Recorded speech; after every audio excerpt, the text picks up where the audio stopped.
Hello, it's a Friday night. No, it's not. It's a Thursday night, which can only mean several things. But what it means tonight, right now, is it's drinking with Andrew. Cue the intro.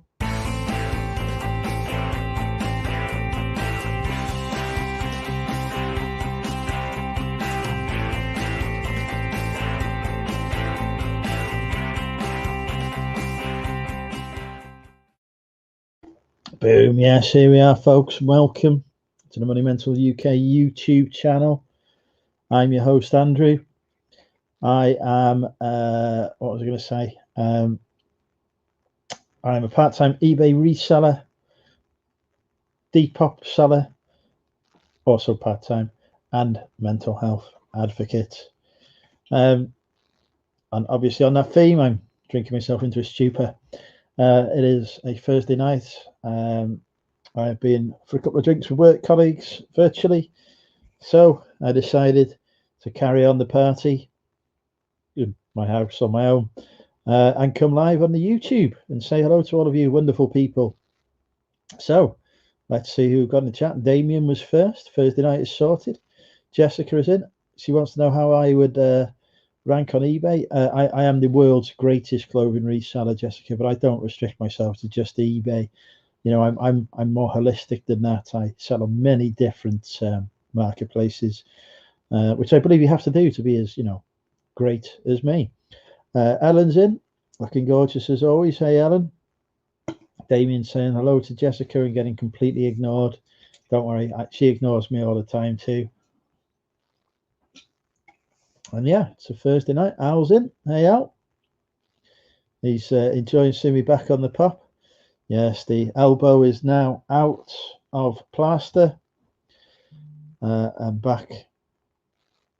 Although, I didn't get over 1,000 views on the thrift show, so I will be doing another episode of that. Slightly challenged by the fact that I'm not actually doing any sourcing at the moment at all, because I have found a new potential HQ. That's why I need to save money for the move. Tea Cakes is in. Hi, Tea Cakes. Aaron's in. I can't remember if I said hello to Aaron or not. I know I responded to your comment, but I don't know if I actually specifically said hello. So, hello, Aaron. Al enjoyed the thrift one as well. Yes, the future. Yes, Jessica was definitely ignoring Damien. Chris is in. Hi, Chris. What's in store tonight? Well, I'm going to drink cider. You're going to watch. That's pretty much it. Dave the Jensen. It's actually Sally Kelly's in. Still as beautiful as the day I met her. Sean's in. Hi, Sean. Yeah, getting quite a few people for 6 o'clock. Next building an aircraft hangar. Do you know there's like there is a 2,000 square foot office, but it's like multiple offices. It's come up for rent. It's just out of budget for me. Like really, it's that close to being in budget. But I've resisted temptation to go for it. Even though I could probably sublet some rooms in it, I don't really want to get involved with doing all of that and being responsible for all that. I'd rather have a place on my own. But yeah,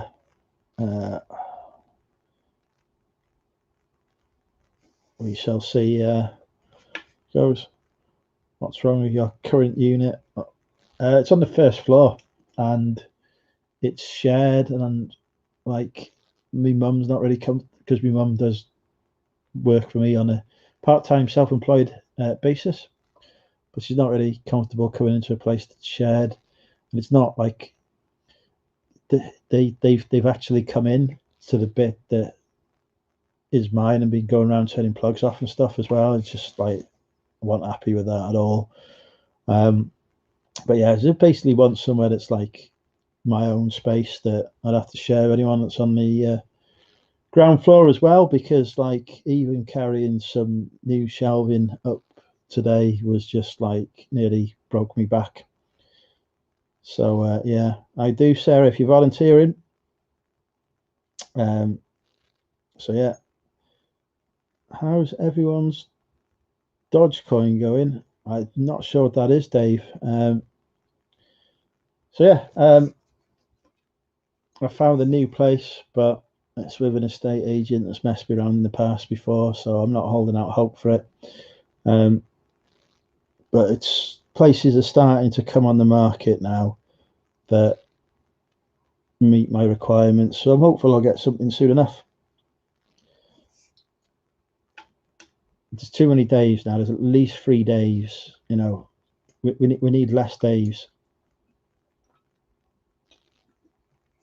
So yeah, hopefully that answers your question. Plus, you know, I always get itchy feet after a while. Lisa's in. Hi, Lisa. Dogecoin says Dogecoin is not going well. I don't even know what Dogecoin is. This is why I stick to things I know about, which is buying crap and selling it to people for profit occasionally. Right, next can. Probably actually drop a link in the chat, really, shouldn't I, for people to join if they so wish. Cryptocurrency, yeah, I just like it. It just feels like another form of gambling to me, to be honest. And we all know I don't like gambling. I still have just over 17 grand's worth of gambling debts to pay off, which is a lot better than the 50k that it was at 3 years ago, 3 and a bit years ago. So, you know, another 2.5 years and it will be gone. And then, like, I'll have loads of money. Hey, Polishek. Yeah.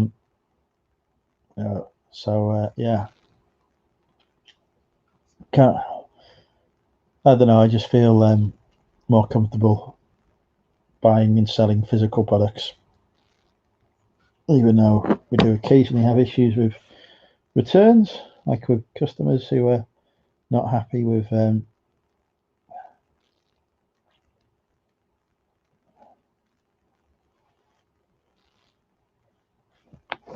something else. Oh, sexy Stephanie's in. How are you, Stephanie? I hope you're all right. Stephanie or Steph? Which do you prefer? I don't know. You've done well. Thank you, Lisa. How are things on the Isle of Wight? We're not caught up for a while, actually. We're talking about your gambling. Unfortunately, Mike has a gambling addiction, and we are working hard to try and pick it off. Really hard for the life to start talking about it. It is a very difficult position. Hopefully, he's getting support. I know GamCare are a good. Here we go. Good GamCare are a good company to help with that. Here's Damien with his pussy. Hello. I resisted the sexual innuendo then as well and everything. You nearly did. New cat needs to make a debut. So have we got a name for the new pussy? Do I know the name? Have I forgotten the name? Have I been shit at No, I haven't. Name? No, she's called Blue. Like Blue? Jurassic Park. Blue? So you've blue. got a pussy that's she's blue. She's got Russian blue in her. The amount of innuendos is just feeding me here now that I've got to resist now. A blue pussy. There you go. That's Blue. Isn't she gorgeous? Than a blue waffle. Well, right. We're not going down that road. You asked for it. What? You're famous. You're on telly. Steph says. Steph says Steph is less of a mouthful. I've got something to be a good mouthful. But yeah. Oh, watch out! Cat peddlers about. Yeah, she's 8.5 weeks old. Hello. Hi, Derek. You want another biscuit? Go on then. So why? How goes it? You right? Well, I've finally eBay has given me sales. I've done over £100 today, so I'm happy that's my daily target met for the first day this week. I've had 2 so far today. And Depop has given me a £20 sale on something when I was I picked up a vintage jumper to try out. I think I showed it on Come Thrift with me last week. Not Come Thrift with me, the thrift show last week. That cost me £1, and it's gone for 20 today. So I'll be Nice. experimenting with flat lays as well. So happy with God, that. met the new landlord with his hair. Fucking hell. The right bloody state. I've just come off a call with senior civil servant talking about ministerial briefings with this haircut. Mind you, I was having cider at the time as well. So Yeah, well, it don't matter then, does it? Where are you going? Cat drinking doesn't again. settle yet. It's the first time I've had a drink Polashek in 2 weeks due to injury. Yes, how have you had withdrawal symptoms? Have you been missing it? You No, don't really drink Thursdays and Fridays anyway. But... yeah, no, I've been. It's neither here nor there for me. I was knackered on Friday anyway. I couldn't have done anything. Sexy Jessica's in. Sexy Jessica, what the fuck am I saying? I might Beautiful get some alcohol in. Hi, Jem. Steph's had some sales today. Excellent news there. Good. I think it's slowly getting back to normal, but it's taking its time. Let's see how many of my listings that are currently promoted that it says aren't. Let's see if that has fixed itself. Mine keeps flitting between none need promoting and 21 need promoting. Every sort of time I check it, it decides whether it's one or the other. So God only knows what's going on. It stayed stable at 0. It did pop to 4 briefly before, but it's back to 0 now. Yeah, I've got through all the item specifics needed soon. I've got that down to 0. That took 2 days. I've done a cursory through for the 123 sort of recommended that I've got now. Lisa, and I've got all the ones that are added that need to be added, I think, but they're just going to sit there forever. There's a big DWP, I think it is, office in on the Isle of Wight. Lisa used to deal with all the allocation and national insurance numbers. So whenever I used to have people that wanted to come and claim benefits but didn't have a national insurance number or didn't remember what their national insurance number was, which is quite often the case, you just have to send it off down to the Isle of Wight to get one allocated to them. So yeah, not surprised they got some jobs down there. Jess says eBay's been fantastic the last couple of days, but she has listed 40k in stock and been working 18-hour days. Go away with your 40k of stock for fuck's sake. My total value listed is 30k. She's the female version of Shazad, is she? It was like the millionaire in the making. I prefer to think that Jess has been inspired by MMUK and has just taken my business model that step further by selling completely different products to a completely different market for totally different price points. What does she sell? Is that common knowledge? I know she likes her Apple products, mobile phone cases and such. I'm only going off what Jess has shared freely here.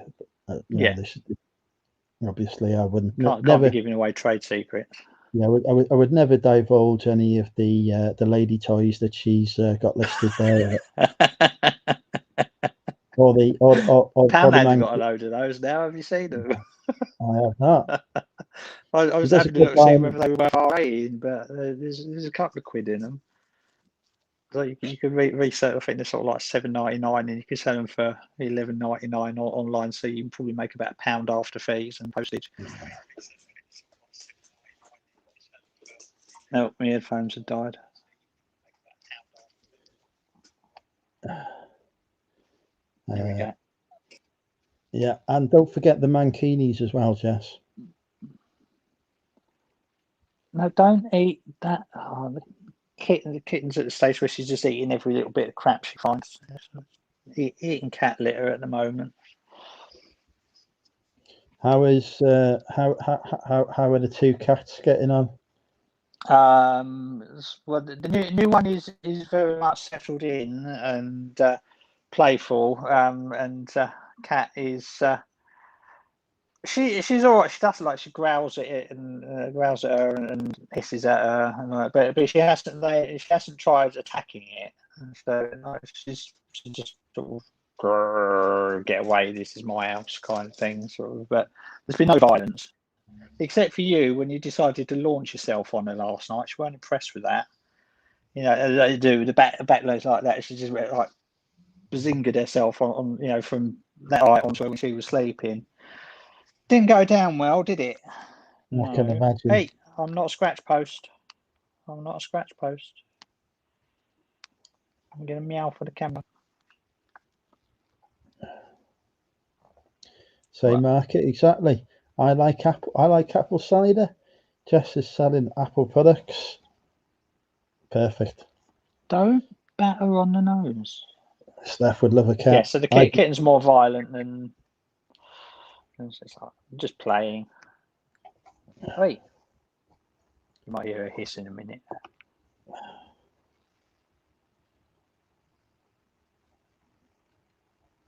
And I believe that you've got a new location for bath selfies now.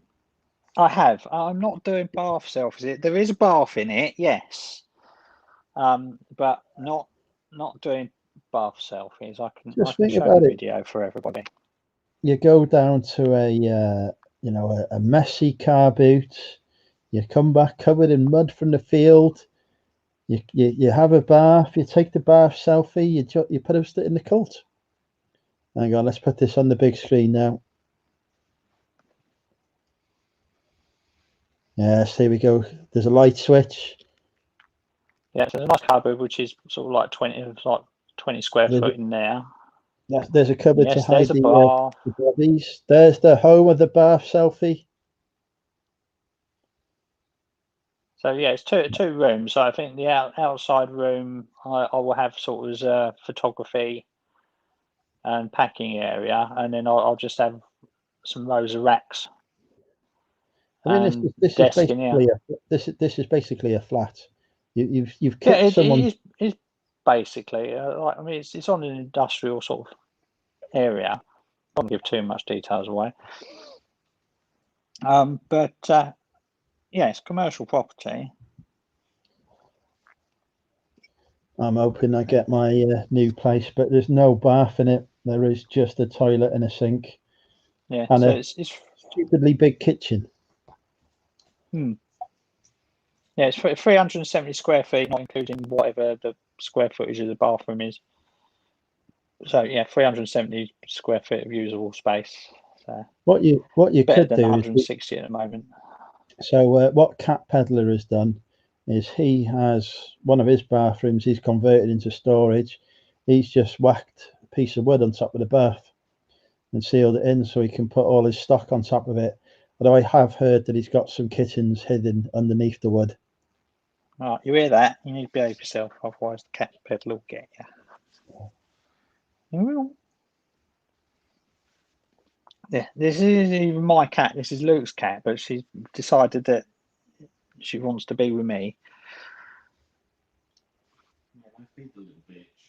That just means Luke needs to get another cat. Andrew says that just means you need to get another cat. We're not having like 6 of them until one takes to him. Eventually. No, because he would overheat. Eventually, unlike the 12th cat, one might like him. There you go. Yeah, Cat Peddler saying he's got wood over the bath and shelves on top of it. So there's an option if you find you're running out of room. Yeah. I used to use my spare shower. I've got 3 showers in the house and I don't even fucking like showers. I used to use my spare shower to store stock in. Yeah, I've got plenty of options. Michael JG is popping. Decent size. So I've got the keys for it. I've signed the contract and I haven't paid them a penny yet, but I've got keys. I had that with. That's how trusting they are. When I got my last Tattainer, she said, "Oh, look, you can move stuff into it now. Here's the keys." And that was 2 weeks before I'd took it on or given any money. Yeah. Yeah, they said I could Which is start great moving because stuff in. I moved stuff in there, and then it was just less stuff for Richard Payne and Ali and Steve and everyone to move for me, under my expert supervision, because I had a whole crew doing my move. Oh, here we go. He's going into even more details. I think Damien would probably still like to use his toilet as a toilet. I would like to use the toilet. It's a big plus having my own toilet, because I'm working out of a shipping container at the moment with no facilities down there. So my time is limited by how much work I do in a day, by how much coffee I've drunk in the morning, really. That's the I've given up my I move out of my container next week, but that one has got toilet facilities, obviously not in the container itself, but no, on site. But just don't need to spend an extra. So you're downsizing to expand then? I am listing through the backlog. I am not sourcing anything more until I've moved. So yeah, this is like the first time where I'm actually making a concerted effort to get rid of stuff. Well, since last summer when I got rid of a load of stuff. How much do you think you've got through since you moved out of the cowshed? I've made a dent in it yet? No, I've got more stuff than I had when I was in the cowshed. Oh, I know you've been buying more, but you've been listing that and adding to the pile rather than grabbing stuff out of them. I've still got more stock than I had, even though I've probably got rid of loads. I've still got more stock than I had in the cowshed, because that was 550 square foot, but it was very high, so I had stuff stacked up above my head. Yeah. And then there was an office and a mezzanine above it that was full as well. So it was more like 800 square foot with those added on. That was. I quite like the cowshed. I mean, if it was a little bit more waterproof, I'd still be there if it wasn't damp. Yeah. But yeah. Andrew hasn't sourced since yesterday 9 p.m. I have not sourced since Sunday. You're doing all right this week, aren't you?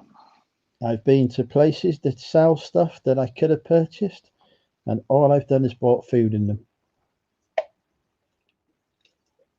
Ali's popped in. Hey, Ali. Mr. Diggs is in. Ali, Adrian, and Richard as well. Richard. Ian's in. Richard likes to come live. Yeah, I've not had a chance to catch up on Richard Saturday. Yeah, I'm halfway through it. For some reason I missed it on Saturday. I don't know why. I don't think I got no. What was I doing Saturday? I was getting. Was it Saturday we got the cat? Was it Saturday we got the cat or Sunday? Was it Saturday? Yes. Yeah, that's what it. We're getting the cat on Saturday. That's why I missed it.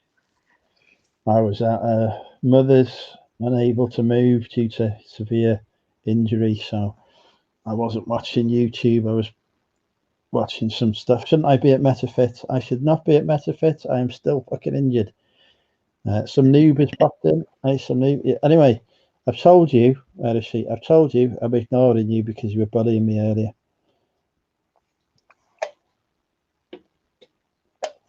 She was very abusive towards me, Damien. What happened?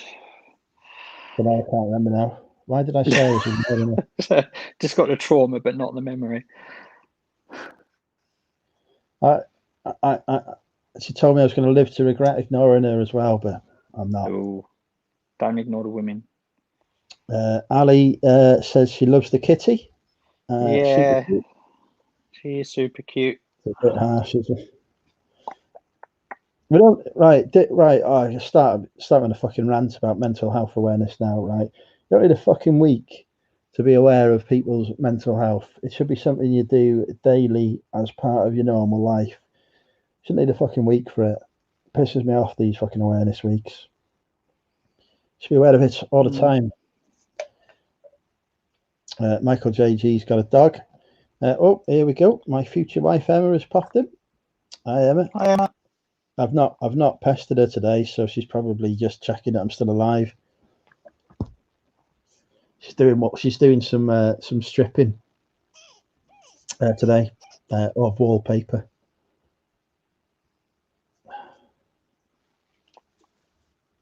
Unfortunately, not clothes. Yeah, we got a Stabian's crop there for you folks. What?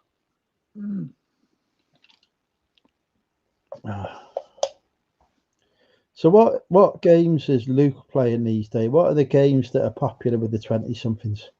He's playing Overwatch and Final Fantasy 14. He has his own group of friends online that he plays with. And he's playing both at the same time. That's an impressive skill. Not both at the same time. He flits between the two depending on mood. And they do similar sort of things to what we do. They just get online and chat on. They're on Discord, so they do it all through that, and they do sort of quiz nights and play Cards Against Humanity and that sort of thing together. It's a game I've never played. Emma's just discussing what she's going to be taking off for me soon.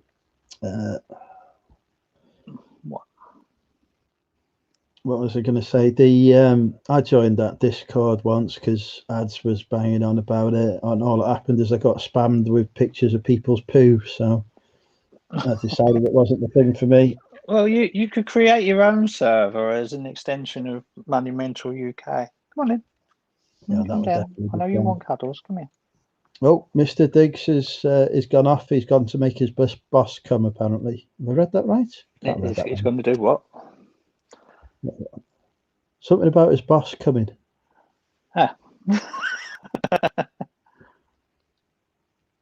Sarah said she's had friends. Yeah, never come live on camera. They're not friends. Come on in. Come on. She's gone over there.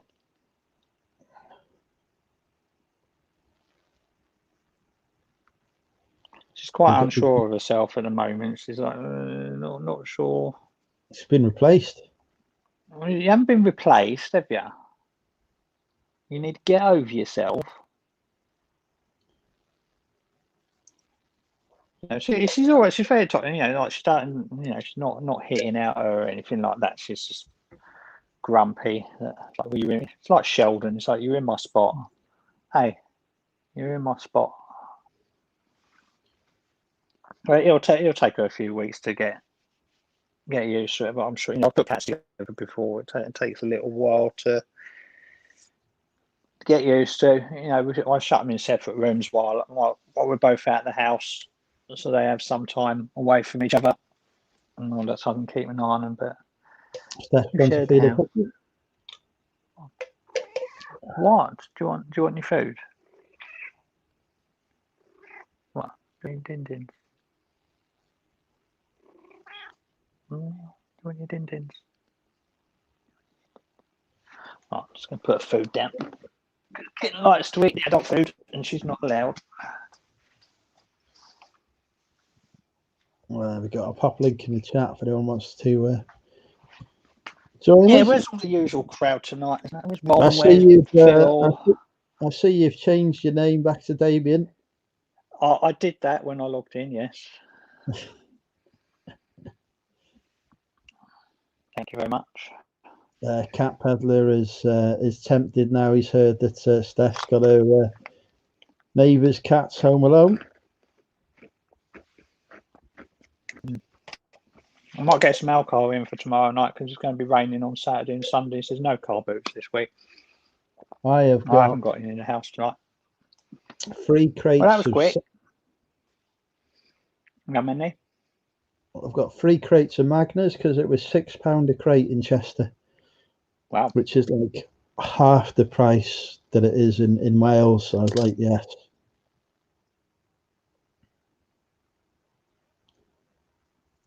Al's going to drive home, and then he's going to pop on. Lisa is a bit behind, but she's really got into the gaming during the lockdowns. I'm useless at gaming. I used to play games, but it just frustrates me now. So. I can't. I used to love doing gaming before I discovered reselling. I've got a Switch, which I play occasionally. Yes, we've seen your light switch on your video. No, Hey, Gary. Nintendo Switch.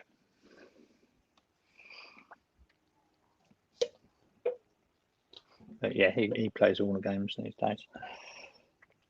Used to play a lot, but get too old for it now.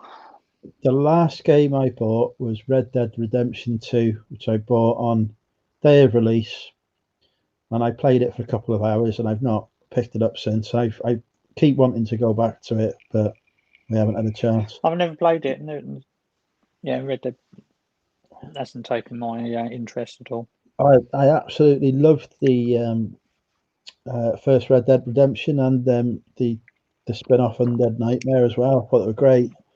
But I don't know, I just got bored of the second one after a couple of hours and never picked it back up. I need to do it again, but it's just one of those things where I think I'll probably end up going back to it once I'm debt free and actually can find some time to. Yeah, it's all about the eBay, isn't it? Yeah. And that's the thing. It's like I find it as much as a hobby as it is a job, and it is all consuming. As much as you let it, So might relax by watching you reselling YouTube videos and not much else. Sad little lives we lead, isn't it? Yeah, Richard says he paid 90 quid for his. Christ, what his wife did. That's insane. I think my copy was like 50 quid. How's Barty? He's good. He's at Mother's tonight because I'm drinking. And straight from work I was, so he's staying there. And then he should be, I'll pick him up tomorrow. Tomorrow afternoon, probably after work. But he's good. He's doing well. Lisa's been playing a game called Phasmophobia, which is a ghost hunting, and a game called 7 Days to Die. What happens if you get to day 8 and you don't die? Game over. Have you failed the game?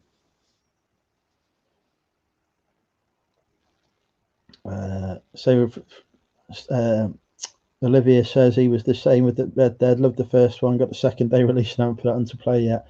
But to be fair though, Stephen, I've seen how many bloody Blu-rays, whatever else you got lying around. You've got more stuff there than you could. What if you did not work another day in your life and just watched and played that stuff? You would still not have enough time to fit it all in.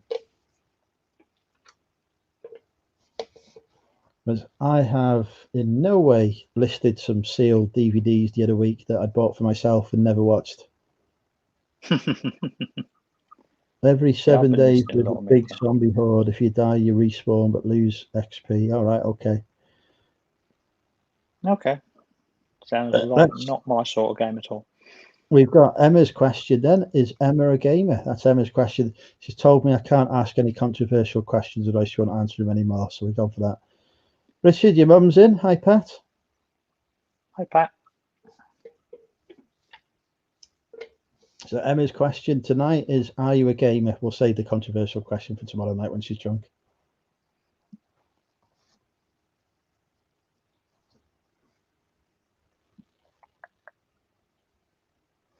What am I up to now on Depop? 66 items sold. I've discovered the secret to getting sales on Depop. Same as eBay. List. No, it's not for me. I don't have the patience. Brother, do you have a sister as well? That was nearly controversial. Yeah, it's a slippery slope. Do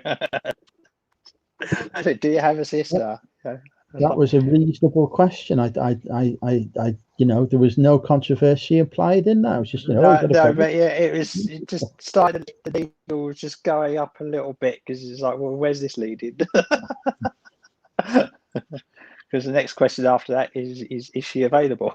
And is she local? My heart already belongs to Emma. She knows that. No competition.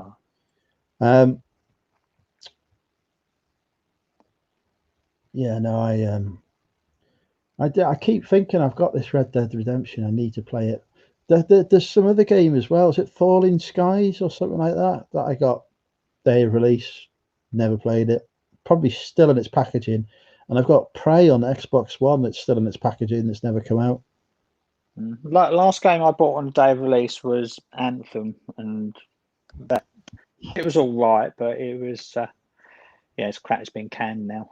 So like EA of was it EA or was it Activision? One of the two. The publishers said no, we're not putting any more money into it. You fucked it up. 7 years they spent on that game and they couldn't get it right. Listen, Jessica, cool concept. The human heart has 4 chambers. I've got a chamber for you, Jessica, as well. Don't you worry. Always welcome in my chamber.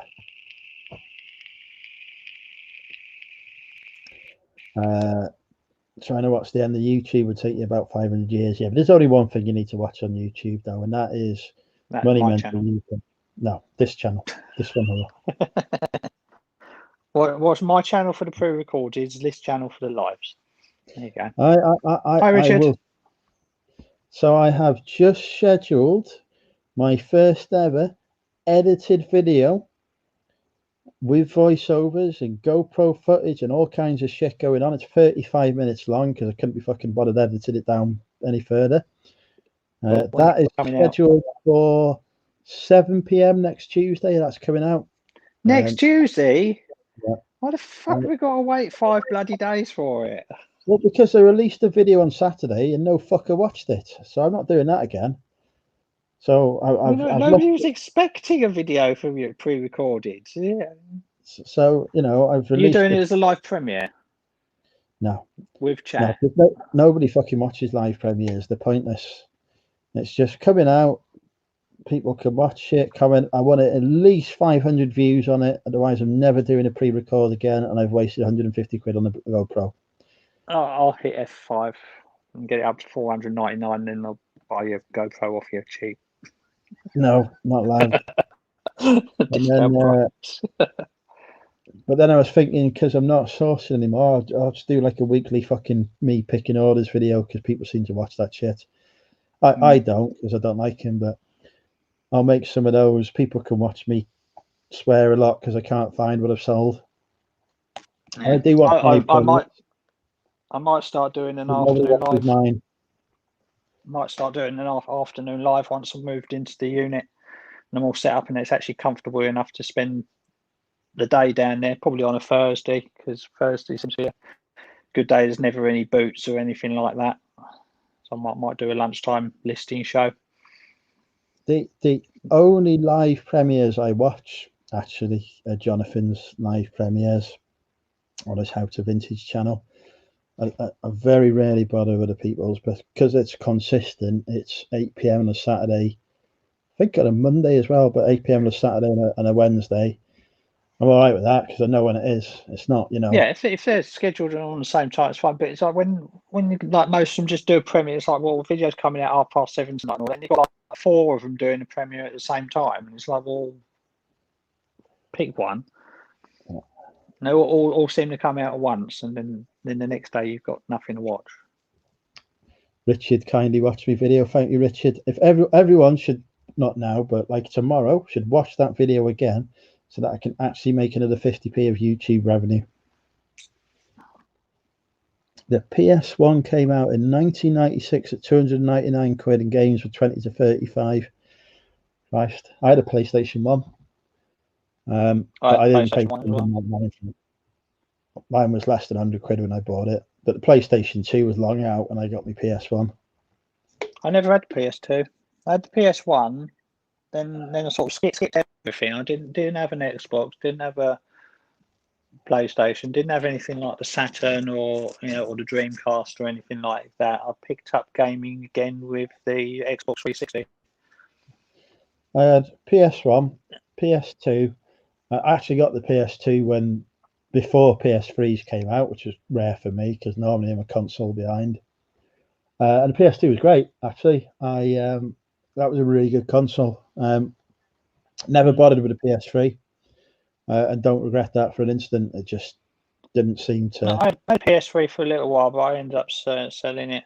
So There was never anything on it that made me fit. I switched to Xbox because I played Halo in Woolworths on one of their demo stands. Absolutely loved it. So I thought, right, I'm getting an Xbox next. Got that to play Halo on, and then just stuck with Xbox then. But I bought a PS4 before the gambling addiction, just because I had fuck loads of money. So bought one then. I've got a PS4 and we've got an Xbox One. Actually, we've got two Xbox Ones. My brother's got one of them at the moment. He seems to be on a permanent loan. And he's got his gaming PC, and we both got a Switch. But I got the Wii, didn't really get on with it, so didn't bother after that. My first console was a NES, which my mum then sold at car boot for £5, without my permission. I grew up on the ZX Spectrum. That's what we had in our house. Then I got my brother got a Master System, and I got a Mega Drive. But before that, I had the Game Boy, and my brother had the Game Gear. See, I own a Game Boy. I bet she sold that as well, because I've no clue what that is. I've got several. Everything that I had from my childhood got sold at car. I specifically said to her, don't sell any of my stuff, any of my toys or any of it. And she sold it all at car boots. And there's like fucking thousands of pounds worth of stuff. Yeah, I bet that tale could be repeated up and down the country and all over the world as well. The stuff that, I mean, there was a time when GameCubes were, like 10 a penny at boot fairs and things like that. And, and then retro gaming became a thing about 10 years ago. And now you don't see him anywhere. This isn't a rumour, Shuggy Mac. He's named in the credits of every Grand Theft Auto release going. As he regularly points out on a frequent basis, and makes me look at the fucking credits. Wasn't born until 2000. That is correct, Sarah. I am going to be 21 this year.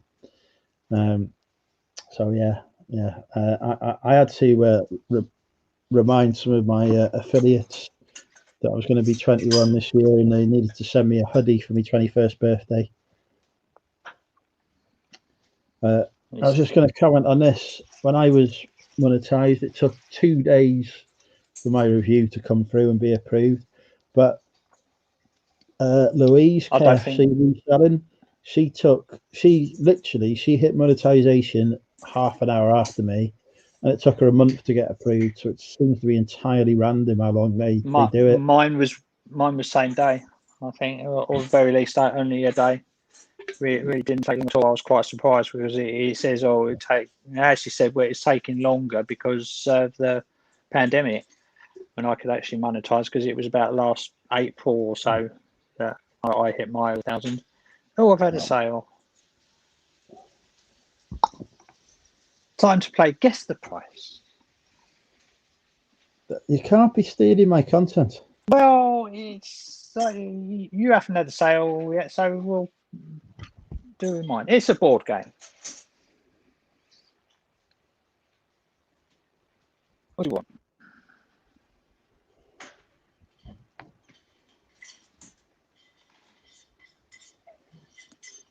We do.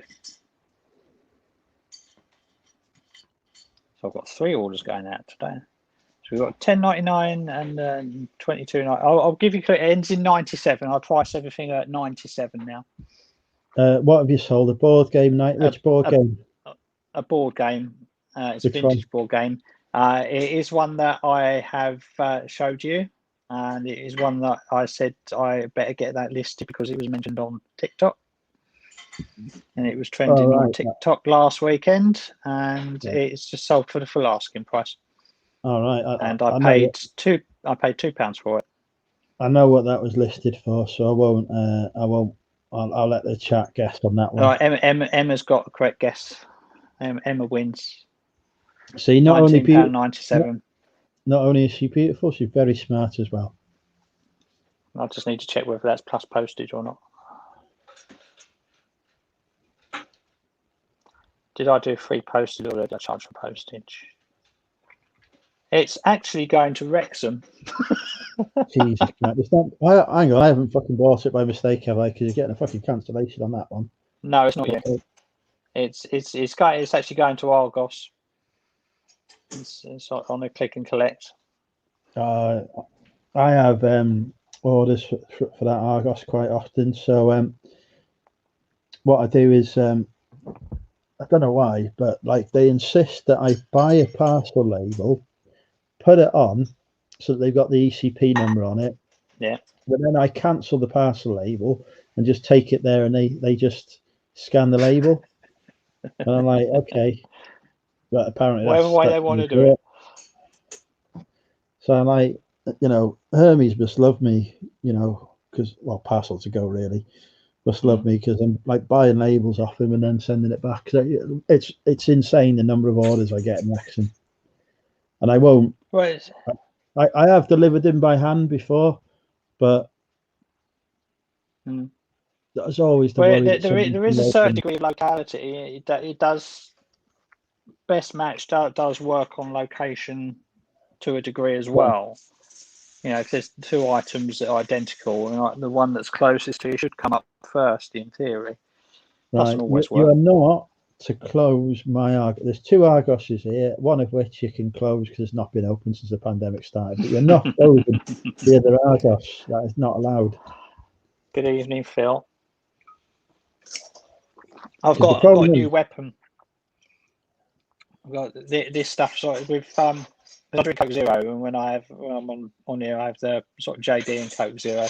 They now do Coke Zero, zero caffeine, and it is brilliant. It's like the Diet Coke caffeine-free stuff tastes like piss, but this stuff actually tastes like Coke Zero. So I can get drunk and then not be awake all night because the alcohol's worn off and the caffeine hasn't. Pointless. So I can actually pass out at the end of the night now. Pointless. I drink soft drinks for the cat. This is like I wasn't even aware caffeine-free drinks were a thing until the first time I went to America, and everywhere was like, I wanted a Sprite, for example, and there's like caffeine-free Sprite. I'm like, what the fuck is this shit? Give me the proper stuff. And I'm there going, I want like the non-caffeine-free one. What's the option for that? Where is it? I can't find it. Oh no, we only sell the caffeine-free. Well, I don't fucking want the caffeine-free. Thank you very much. The whole fucking point that I'm drinking this is to give me fucking energy. Not so I can fucking. We'll have to get Rob on to confirm. But it's like if it's caffeine, it's got to be coffee. Yeah. If they don't seem to like decaf coffee, but every other drink, every soft drink, and everything like that's got to be caffeine-free. So I think this is like if you're gonna have caffeine, then it's got to be coffee. Otherwise, don't bother. Rob will confirm that. Just saw briefly Luke's head. The Wrexham Technology Park, just by my house as well. That Richard, I could probably That's probably next door. Yeah, it's there. It's like a few hundred yards over there. As we know, when the terrorists tried to blow up the hospital the other week, I sadly was trapped by them and had to implement escape and evasion measures to get away from them. Turned out to just be a random hoaxer, but we won't mention that. Ruined a day's worth of listing that in. Yeah, your car was impounded for the day as well, wasn't it? Because you were going to go out sourcing, but you couldn't. No, couldn't go sourcing. Couldn't even go back to the HQ. Well, I could have gone to the HQ, but I'd have had to get on the train. Apparently, Phil is now selling actual Lego. When he kept saying that he doesn't sell actual Lego, but he's just sold two more Legos. And it's like, he's just misspelt Lego. Yeah, Legos is not Legos. It's Lego, all capitals. Don't call Legos to a purist. Otherwise, they will tear you a new one. Like it's Flago. The term is Flago. You read that? Hi, Rebecca. Easier to find. Is he coming on or is he busy? He's probably waiting for the link. I sent him a post about fucking magnets or something the other day. So Yeah, I saw that. Reading that. Sarah says you can't drink most sugar-free drinks as the sweetener aspartame gives a crippling stomach. So there you go. If you want to cripple Sarah, give her some sugar-free drink. Yeah, it's the ones that are not. I mean, it's sort of like Fanta, which he likes. Is even the normal stuff, which is not supposedly the dark stuff, still got aspartame in it and phenylalanine or whatever it's called in it, and it's like artificial. I don't like it because it don't taste right. Best hangover cure: lemon Fanta. It's I so full of. I do like lemon Fanta. And the chemicals in it just fucking flush everything else out. I mean, obviously they then give you like fucking crippling anxiety, but you're not going to hangover anymore. Stephanie's having a Bacardi and Coke. Very nice. It's a question for you both. We've got a question. Damien is already full time. I am full time, and I do live off it. And I've been full time for nearly a year and a half now. And I'm spending £1,000 a month in debt at the payments at the minute, so there's no way I could live off it. I need my wage, but when that's paid off, I could comfortably live off the reselling income. But I don't think I'd want to necessarily, though. Well, not for a while anyway, because I quite enjoy the work I'm doing at the minute is rewarding, I should say. So that's good. Because you keep flitting backwards and forwards. You keep changing your mind every few months. That you get sort of like, I want to go full time, and then a few months later, it's like, actually, no, I'm all right as I am. And then I think most of it's pandemic related, really. It's like, once this pandemic over, it's going full time. I can't do this. Well, I'm debt free. I'm going full time. Now it sends you back to sort of, you're doing all right at the moment because you started your new role, haven't you? Yeah, well, technically it's my old role. It's just that I'm now on it more permanently than I was. But yeah, I've transferred across formally, and I'm having my wages paid by the new department. Cool. Part of the task force. So, although the task force itself is dissolving, I will be on the post task force. Is it more responsibility, or is it less responsibility? Well, the thing is, if I went back to my old job, I'd have staff again, which I just don't enjoy. Well, that's not true. If you get the right staff, it's great, but I always get the ones who they require management. Yeah. Then I just haven't got the patience for it, really. Okay. What is Zip Sale? Oh, Zip Sale is a cross-listing tool that okay. that I've been working with the guys on Zip Sale to help develop, that will allow. Well, is that the one you've been touting in the group? Is it? Yeah. The intention is to you list something on a Zip Sale tool and it'll list it on eBay, Etsy, Depop, Facebook, wherever else you want it listed as well. So you just effectively do one listing rather than 5 or 6 and save yourself the time and effort involved. And I know that they're develop it further. So hopefully I'll have a bit of inventory management, etc. And so when Yeah. stuff sells, it'll come off all Cool. the other places and such like. But still in development at the minute. But Yeah, I expect they have to keep fighting against eBay's bloody item specifics that they keep changing. I suppose every time they do that, Zip Sale will need to sort of rejig everything because they keep renaming bloody categories. yeah, I was chatting to them today about that. The latest updates have caused some issues, but they mostly caused issues for eBay, to be honest. The thing is, what I found with the latest set of updates on eBay is that I had a look at some of these ones where it was telling me to add specifics, and it was stuff I'd already filled in, and it was already showing there on the it was already showing in the listing as being completed. Did you notice that the condition had disappeared on a bunch of listings as well? Yeah, Try saying it's like I had to conditions. go back and put that in. It's like, really? And some of it's changed as well, rather than just new and used. It's actually got good, like new, very good, and like it has with DVDs. Like some of that's changed. It's like, oh, for God's sake! And now you've got to do sort of the condition of the inlay, the condition of the case, the condition of the disc. You're all separate.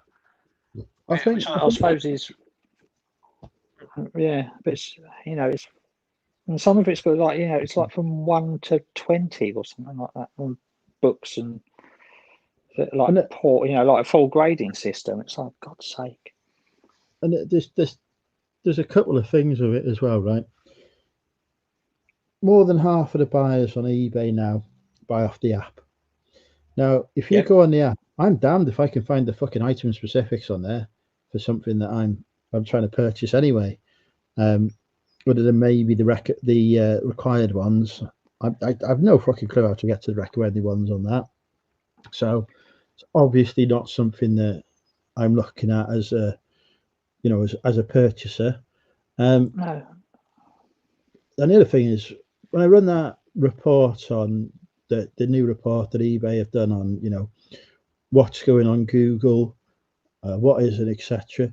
Every fucking listing I got is ranking on Google Shopping, and I thought the whole reason for these item specifics. Why are you eating my arm? Was that they were so that you could be on Google and be prominent and visible. They're already telling me I fucking am. So what the hell's the point? Yeah, I know. And so now, how often do you filter your searches? When you search for something on your phone, are you going, right, okay, well, I'm looking for a pair of shoes. Am I going to, like, you just type in, okay, I'm looking for a pair of men's brogues, size 9. So you just type that into the search bar. You don't sort of type brogues and then go in and then choose the size from everything like that. But it finds it all anyway from the title. We just type in like shoe size 9, and it brings up all. It'll bring up other sizes, but the only generally speaking, it's what you want. The only time I filter is if it has brought up random crap that isn't what I want. If there's too much of it. Or like I was looking for a replacement laptop yesterday because this one has suffered a lot of abuse, and it does need replacing. So I was filtering by RAM, hard drive, typing if I want SSD hard drive and all the rest. So for me, that because it's like fucking 50,000 fucking laptops listed or whatever, it was useful for me then. If I'm buying a fucking computer game, I typed in the title of the game. That's all I fucking need is what's the condition of it. Yeah, I might filter on condition, but even then I'll just get fucking World of Bucks trying to sell me shite that's fucking very good or very good, yeah. When it's not. So it's not a useful thing. It just feels to me like it's somebody's job to come up with. There's a fucking department at eBay that looks at these things, and they've got to justify their existence to the rest of eBay because eBay is a huge fucking corporate machine with people building empires, as happens in the corporate space. So there's somebody's job. They've got the head of this fucking department who's looking at item specifics, and they've got to justify their existence. So they're pushing out all these changes to say, look, we're really here, we're really valuable, we're helping people get sales, we're helping people find stuff. Look at all the changes we've made to improve things. So they're saying, look, we've done all these changes, and that's why they keep fucking imposing them. It's just to justify their existence. It don't Changing for changes' sake. Yeah. It don't happen on Depop. Depop want to change something, they change it at their back end, but they don't force the sellers to change stuff because they realise that would just fucking completely defeat the point for the sellers. They will make whatever changes they need to make at their back end to their algorithm, etc. But they won't then come to me and say, "Oh, you need to fill out 50 new item specifics." They don't even have that many item specifics. They'll introduce new stuff, but it'll be optional. They won't force it on you. They'll be like, "Oh, we've improved the use of hashtags, so you don't have to do it anymore because you can just select whether this item is vintage, pre-loved, etc." It's a benefit to me, the changes they do.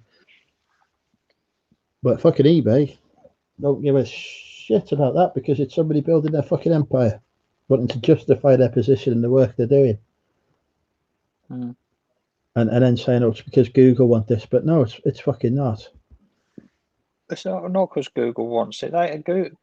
Google finds your stuff regardless. I go on Facebook Marketplace, I get the eBay targeted ads coming up, and it's my fucking products on there. And I have never once completed the circle on an item and filled out all the item specifics and all the recommended ones. Not once. I have some of them. It's like some of them just did only once 3 of them, but I've had to go through and put all the authors in my books that I've got listed. I'm sure Mel's going to be having a horrible time because for books it is now asking. It wants for the coming soon. It now wants the author, the title, and the language as specifics being added as compulsory soon. And she's got thousands of books. So I can't imagine what she must be pulling her hair out at the moment if they've rolled it out to Australia as well. But she's got so much work to do. Well, she'll pay a VA to do it. She'll have to just go through it all. But she'll have thousands of them because none of them's in there. Because it's all elsewhere in the listing. The thing is, awful as elsewhere. The thing is, as well, with that, it's probably putting the ISBN in. So that's the kind of detail that on Amazon that would pull from the ASIN from the product catalog number. Yeah. eBay have got product catalog software that theoretically you type in the EAN or the ISBN for a book, and it will pull or should pull the details through. But their fucking product catalog shit. If they want to spend the money on improving something, buy a better product catalog that fills out all the stuff you want. I've been started listing those audiobooks that I bought yesterday, and the ISBN it convinces eBay that it's a book, and then I have to put the format in. Is it a cloth book, a hardback, or whatever? It's like no, I have to deselect it, like the product info thing, which removes the ISBN number. So I type in the ISBN number again, which puts on the item specifics, so the product catalogue. So I have to untick it again so that it deletes it, but it remembers the ISBN number this time. It's a pain in the arse, just so that I can change the category to books, audio books, rather than books, because it's not a fucking book. It's an audio book. It's a CD. Because otherwise all the item specifics they've now added are absolutely nonsense and don't mean anything. So it's still clunky and terrible. The recommended ones that it puts in are great as well. Like on DVDs, the number of people, like you type in box set. But I got DVD box set. Say it's fucking Stargate Universe complete DVD box set. You'll type that in as your title. You'll put the EAN in. All the details will come through, and eBay will auto-populate that it's fucking fits in the boxing category because you used the word box. What the fuck? Oh, I've had another sale. Jesus Christ, I haven't. What's going on? This is not fucking right. eBay's picked up, and it's something I listed yesterday, something I bought yesterday as well. So it's something in my video from yesterday. I haven't watched that yet. Let's go 9.97. Higher. Not much higher, but it's higher. Let's go 12.97. It's a 97 plus its postage as well, plus I'm 359 not fucking postage. doing the postage as well. You can forget about I it. don't know if I've got. I don't even know if I've got a box big enough to put it in, really. Oh, Emma, straight in there. She's oh, yeah. Emma's got 2 in a row. There's something. This is fucking what happens when spending the time wallpapering. No, it's not the portable VHS player. It was the My Little Pony plush. Did you mention in your video that you thought that was a £200 item? I did, and then I cut to a little cut out of me saying no, I've researched it. No, because I did. Like as I said to you yesterday, you know what it is when you look stuff up in charity shops or you look it up at boot fairs and you're doing a quick search on it and it's like, okay, well that's worth it. And then you go and search it. When you go to list it, you research it again. You can't find the listings where you were or the ones that you find. It's like, hang on a minute, this is a lot less than what I looked at it told me it was this morning. I find that what comes up as the results on the app varies quite a bit sometimes from what comes up when I do a search on the desktop. Quite often things will show as having sold for full price on the app, and then you go on the desktop and it's got a strike through on it. Or I do a bit more research, I look into the listing, look on the actual sales history on the item, and I can see that actually it's sold for 20 quid and they've upped the price since, but it shows on solds as 35 quid. Oh, hey Catan. Hi Catan. Oh, he's signed up for some service me out, service along. Yeah, there's the better ones are the ones that are paying like 4 or 5 quid. They seem to take the same amount of time as the ones that are like 25, 45p, but I just do them when I'm in the bath. Easy money then when I'm not being productive. Derek's been testing stuff, quite a lot of faulty electronics. Oh, well, I've had nothing but battery acid this week. It's been insane. I've been like everything I've been bloody buying, like looking at, because like when it's a pound, I don't even bother checking half the time. It's too busy. I'll just grab it and go. And then you open it up and it's like batteries have exploded in it, and it's like, and you get it. It comes in waves. You'll get a load that's fine, and all of a sudden, everything that you open will just be broken or be covered in battery acid. I'm quite lucky with like there's only really one person at the car boot here that sells electronics in quantity. I mean, obviously you get the odd electronic or whatever, but there's a guy who specialises in them, and he tests them all before he puts them up, and he's asking reasonable prices. Like I paid a tenner for a Denon. I don't even know what it is, like a Denon thing anyway, that was worth 90 quid, and I was like, yeah, and it all working, all tested, perfect. Some things like he'll charge if he doesn't know the brand, then he'll just charge a flat rate of a tenner. So he obviously doesn't know Denon as a good brand. If he gets a Roberts radio, he's charging near enough the going rate on eBay prices, for it. But I know because he gets all the stuff from auctions, so he's only paid or house clearances. So I know if I say to him, "Look, I'll have 10 things off you, and I'll give you 100 quid," he'll usually be all right with that because he's making 50 quid on it and he's got rid of it. But if I was buying individual stuff off him, if he knew the brand on it, I'd be paying up. But he's been a source for some of my electronics that, because I do occasionally sell electronics, usually the smaller ones. Yeah. If I buy something from him, it's tested. If there's any issues, he's there next week. Take it back, say, look, this one's not working. Can I swap it for something else? And he'll swap it round for me.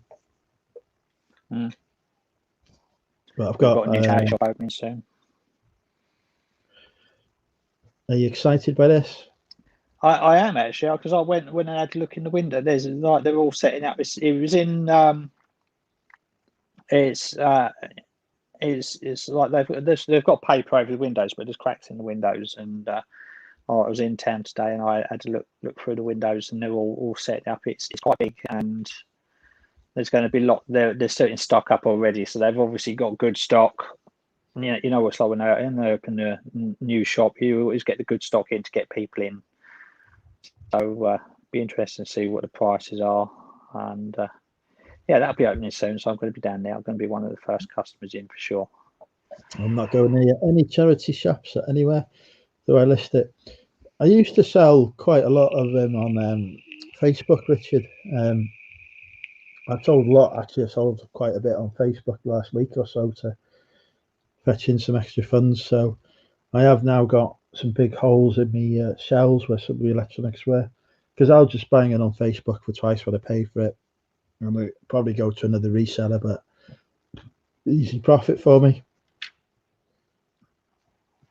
Well, there you go. Sarah wanted to say everyone in the MMUK Facebook group has been very kind and helpful.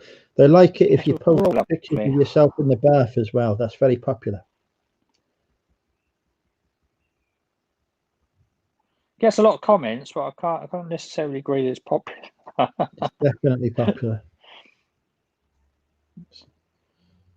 Yeah, people leaving stuff in storage and not realising they need to take the batteries out. That's very true.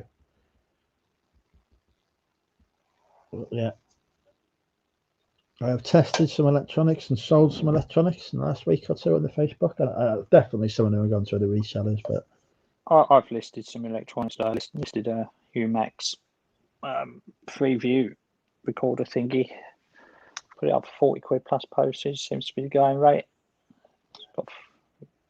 Tested up. I got a new TV at the boot fair last Sunday because I got a TV down the unit, which is like a sort of 20-inch one, but it's got SCART on it. I bought it specifically to test older things like Wii's and things like that. But then I realised that I can't test modern stuff on it because it doesn't have a HDMI socket on it.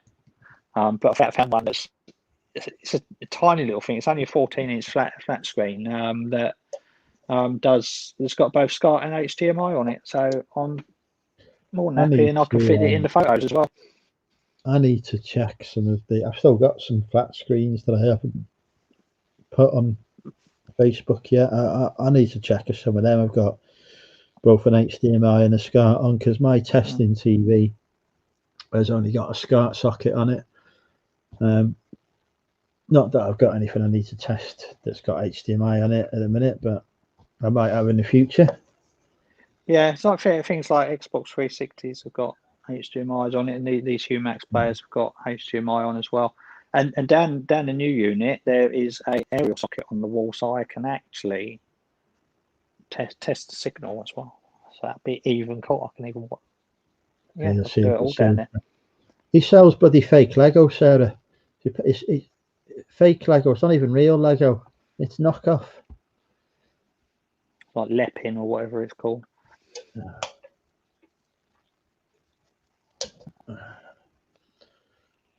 Needs to swap out.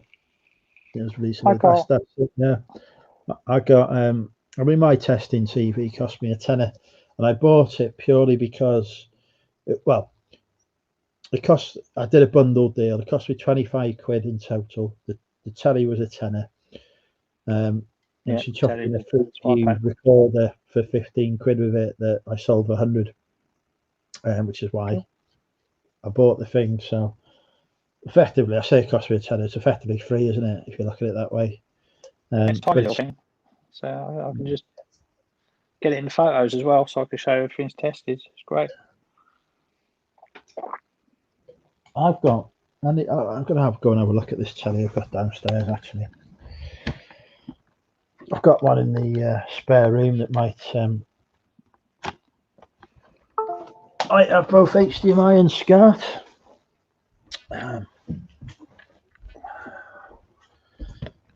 No, we're doing walking with Andrew. Staggering. Oh shit. I've still got stuff on my stairs at the minute from me visit to a popular retail store chain in April that I bought a lot of shit in. So the spare room is full of it at the minute, so I need to take to the HQ. Right, so I've got a hands-free TV here. Now it says it's HDMI, so it's got HD. There it is. It cost me the grand sum of £7 with remote. It'd be a £35 sale on Facebook. This one, that's why I bought it. But I'm just gonna have a look, see if it's got a SCART socket in it.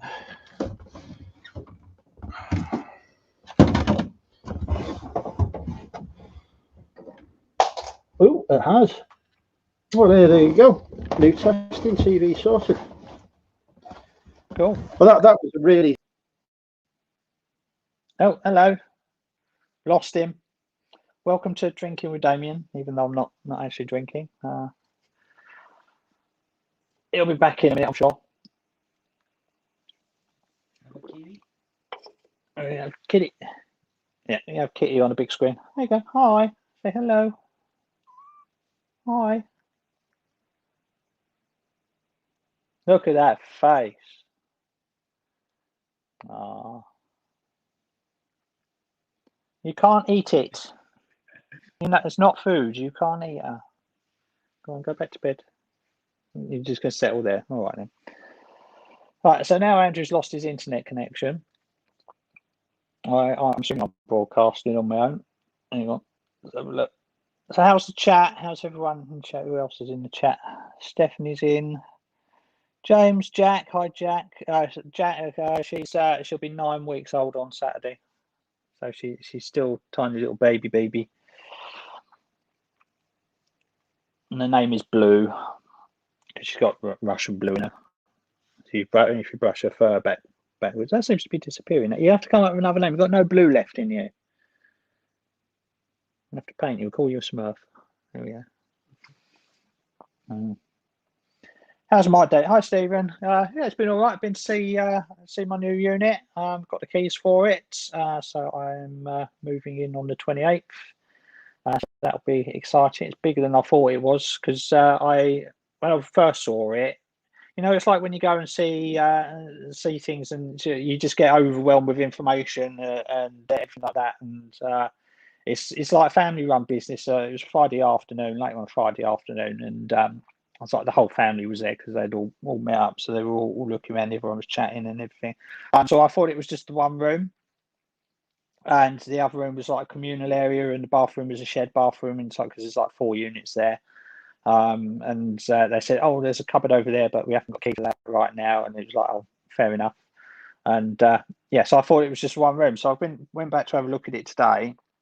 And it's like, no, like the cupboard and the other room and the bathroom's all mine. So yeah, I've got about another 150 square feet more than what I thought I'd had. So yeah, quite excited for that. So I've got plans, and I'm going to see. Yeah, there'll be a video on the Money Mental group for anybody that wants to see. Just a quick little briefing, and keep chat coming because I'm running out of things to say. Because I don't know whether Andrew's coming back or not. He's probably lost his internet connection with Virgin Media. Wonder what is in that cupboard. There's nothing in at the moment apart from a few coat hangers, but I might have that might keep all the packing supplies in there, possibly, or I might put some racking in there and have it said how much space it is. But I think I'm going to have the room that you walk into as soon as you go through the door as sort of packing and photography area. And then have the back room, which I thought was a room that I just have a sort of kitchen unit in it. Just have a few rows of shelves in there, and just have that as a stock room. And might put the office in there. Might put the desk in there. Depends how much space I've got because it's still a thoroughfare from like getting into the bathroom. So I might have to walk around. There's no skeletons in the cupboard. No, you can actually kitten. The kitten's called Blue. But yeah, the cat and the original cat, the OG cat, she's called Cat. But we have to come up with a proper name for this one because yeah, because I was told I had to.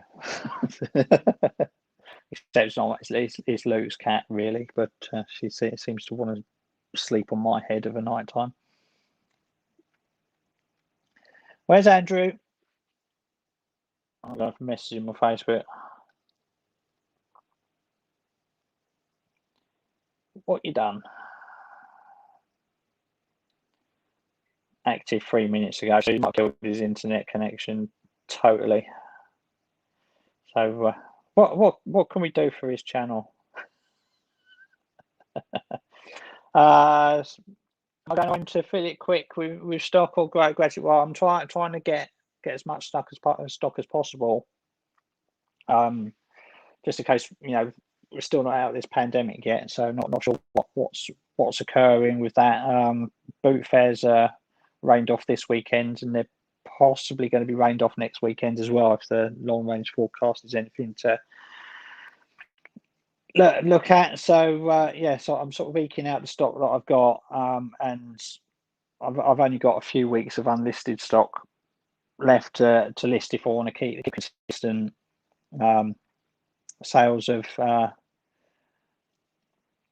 been good for the past month. Andrew says nothing's happening. The webcam has died, so he's gone off to get his spare one. Yeah, he's broken things with Carnage and whatever. We could discuss Andrew's choice of hairdresser, sort of Vidal Sassoon or Tony and Guy. I'm sure he gets the next door neighbour to do it. Hoping my Saturday will be on this week. My Sunday is undercut. Will be all right for your Sunday then? Not sure what it's like for Scotland, but yeah, down here it's raining both Saturday and Sunday. You need to get a laptop with one built-in one already. Get your GoPro out. I'm not sure if he's listening or not. He's messaged me on Facebook. He is accident prone, yeah, Dave. So Phil, why aren't you coming on tonight? Where are you disposed, are you? James says got an iPad Air, one for the latest ones I need to sell. Tempted to take it to CEX. I never have much luck with high value items on eBay. 2 minutes scams. I've never been scammed. I haven't. I stay away from things like mobile phones and high scam items. But I've sold a couple of iPads before. Not had an issue. Sold a couple of high-end cameras, not had an issue. I think it depends how long you've been established for. If newbies starting out and not listing, if they've only got sort of few feedback and they're of following the advice of self stuff around the home. A lot of people have old mobile phones, and that's a good one to get scammed on. IMAX as well tends to have it. You bring Mrs. on as well. Get her to debut on the internet, Phil. But yeah, so there are certain things that I tend to stay aside for. If it's if you've got a high end iPad that's worth like 500 quid still, 400 or 500 quid, and you might be better off selling that somewhere else. I wouldn't necessarily sell it at CEX though. Try and sell it on Facebook because you'll get more money. Some noobs planning to start making vids again when my camera arrives, but have to import it from America. Yeah, you have to say more than that.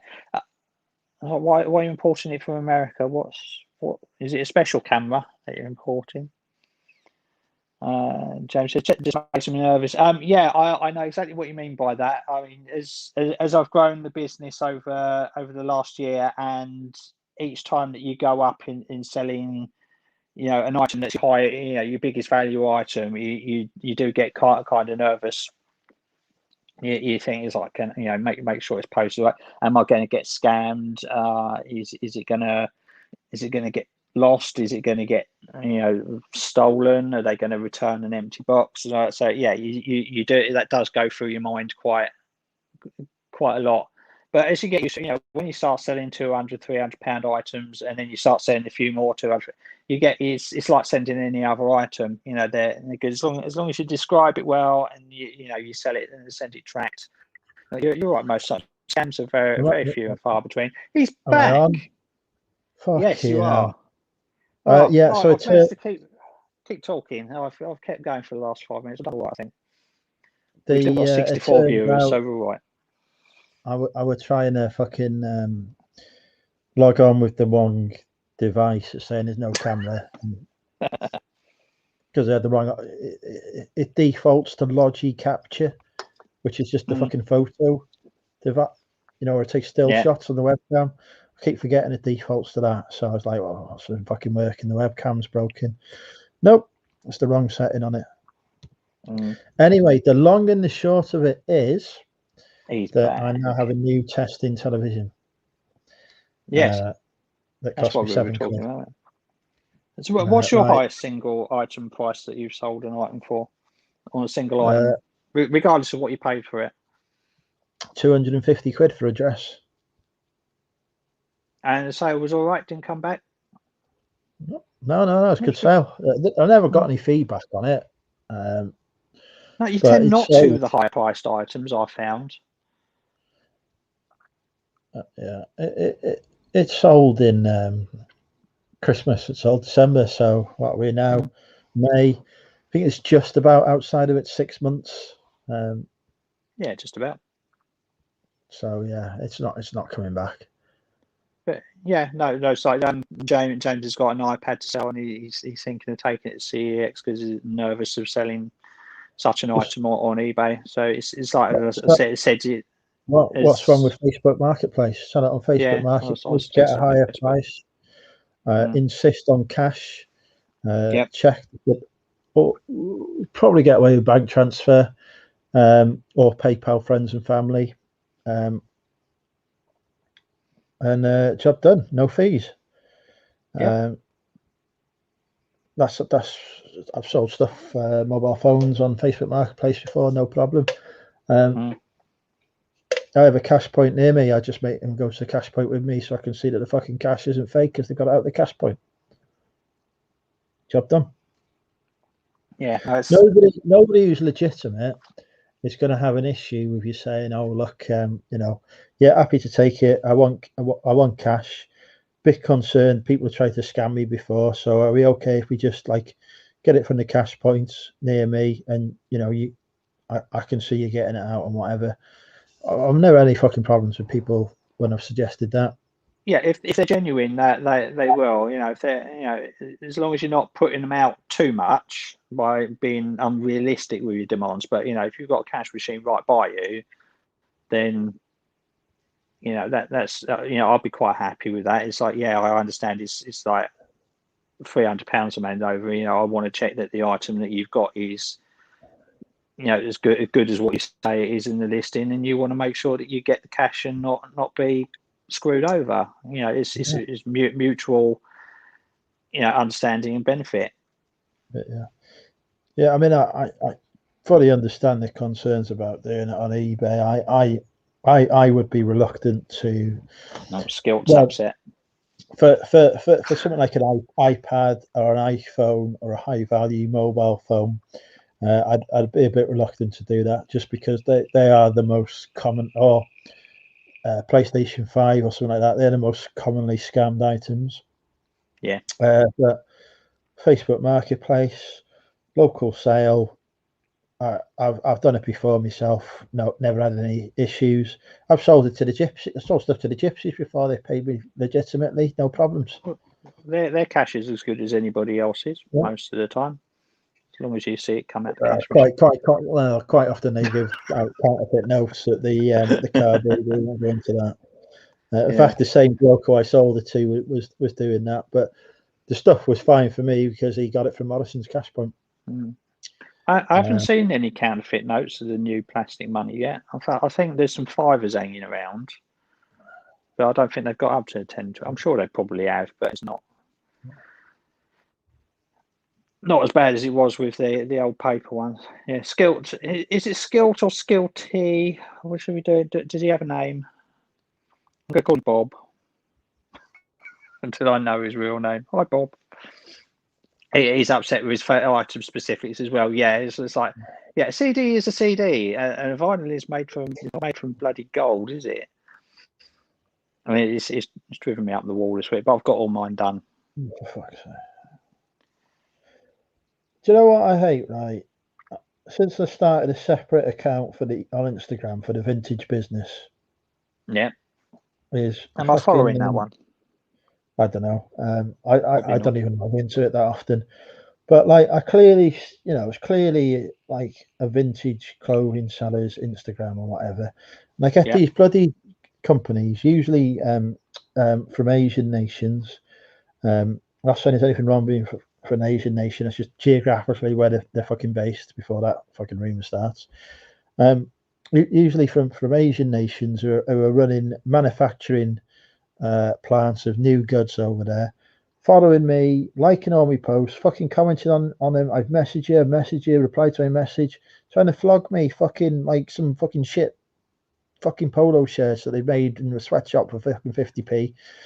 That's libel.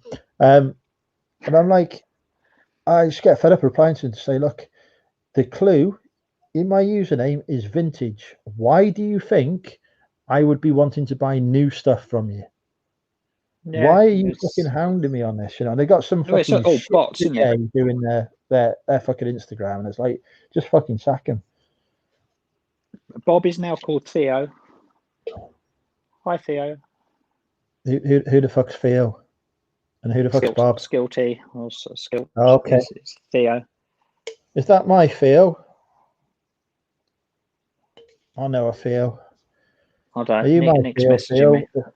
If he's my Theo, he'll know if he's my Theo or not.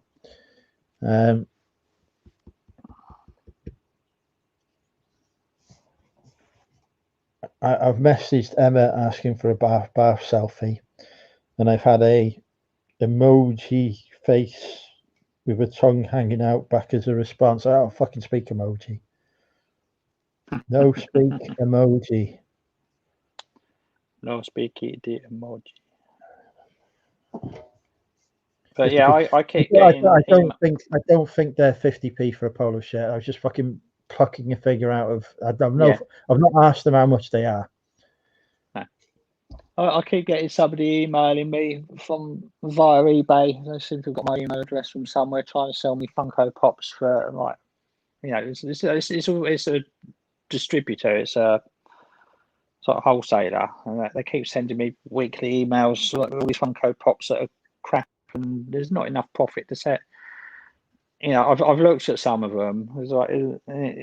It's like they'll do it for like $3.99 a unit, and there'll be ones that are selling for new for like $6.99 free postage, and it's like, come on, you're trying to tell eBay sellers to buy your crap and sell it on eBay, and you can't do it for a price that's competitive. So it's like, bugger off. She's got a Russian sounding name. I saw a post on Facebook yesterday, which is quite often where you see posts on social media, actually. So I don't know why I had to specify that. But anyway, saw a fucking post on Facebook. This dude is selling on Amazon. He's selling a product, and he's had some fucking Chinese company buy all of his stock and then sending threatening messages about how they're going to destroy his business because they're selling the same product and whatever. And I'm thinking, what the fuck? And it's like, apparently this is what they're doing now. The Chinese companies on Amazon are just like, if there's somebody selling a similar product, they'll buy their stuff up, they'll raise fake returns, give bad feedback, etc., so that seller's Amazon account falls in below health. I think that's the term on Amazon. I'm like, fucking hell, Christ, I'm not selling any fucking Chinese shite then. That's happening. I'll stick to selling stuff from Tesco's.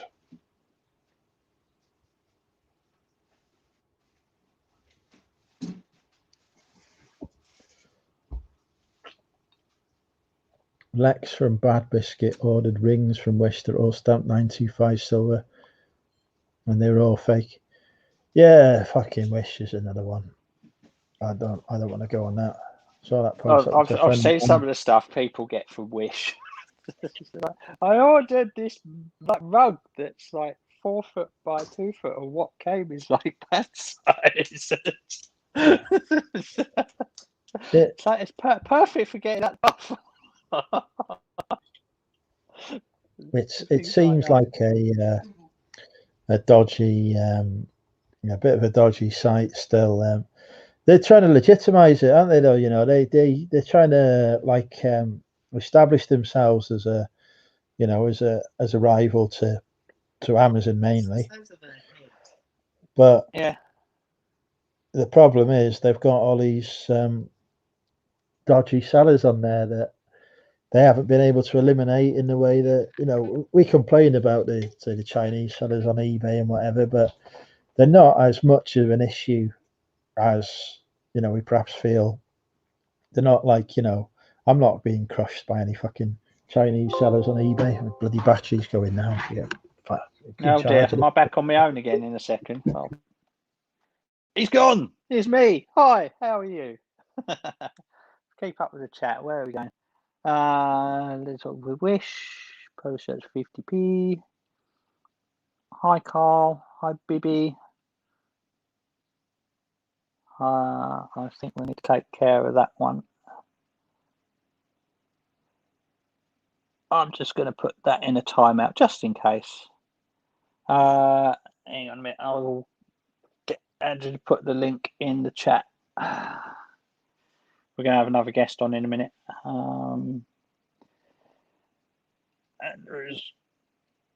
No, not Andrea. Camera battery is on. Oh, he's back. Oh, we've got Bob. Hello, Rob. How are you doing? What's a good word?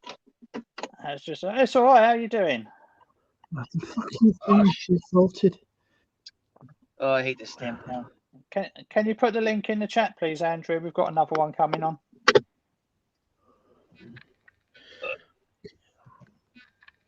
Hang on.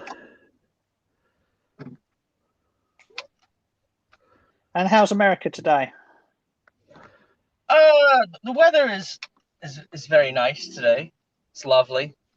Cool. I just went to the post office, dropped off a couple of packages. I didn't have my business is, it's been a little slow. Yeah, it's been, but I haven't really been. Yeah. Have you had all the item specifics added over there as well? Do you have a girlfriend? And if so, can you get a fucking porn channel for fuck's sake? I've just timed them out, just in case that was the beginnings of a trial. We'll find out in 300 seconds. Here's a lady I'd like to grab and kiss, though, as she knows full well. Right, back in a second. I've got to pop some little boy through. Hello, Bobby. What's the good word? Did you get your food yet, or it's not? You don't order food on Thursdays? What the fuck is that on your head? Yeah. It's a cap. It's the wrong fucking way round. Yeah, so because otherwise then you can't. Jesus Christ! You look like a fucking. You look like a fucking like shit ring from a fucking skater film. Fucking hell, take it off. Yeah, it looks better than, but then I can't see as much with this way. I've had this in my back. This is something I forgot to. I bought this in a lot of hats. I never even heard of this brand before.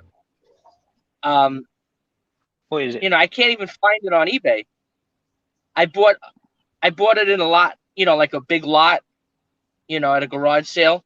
A guy was a salesman for some kind of company, whatever it was, and he had samples of like 100 hats, and a lot of them were Under Armour. Is Under Armour popular in the UK? Yeah, I've heard of Under Armour. Yeah, in America, Under Armour is pretty popular brand for athletic wear type stuff. And the guy had like. So the guy had, I think, I want to. I'm sorry.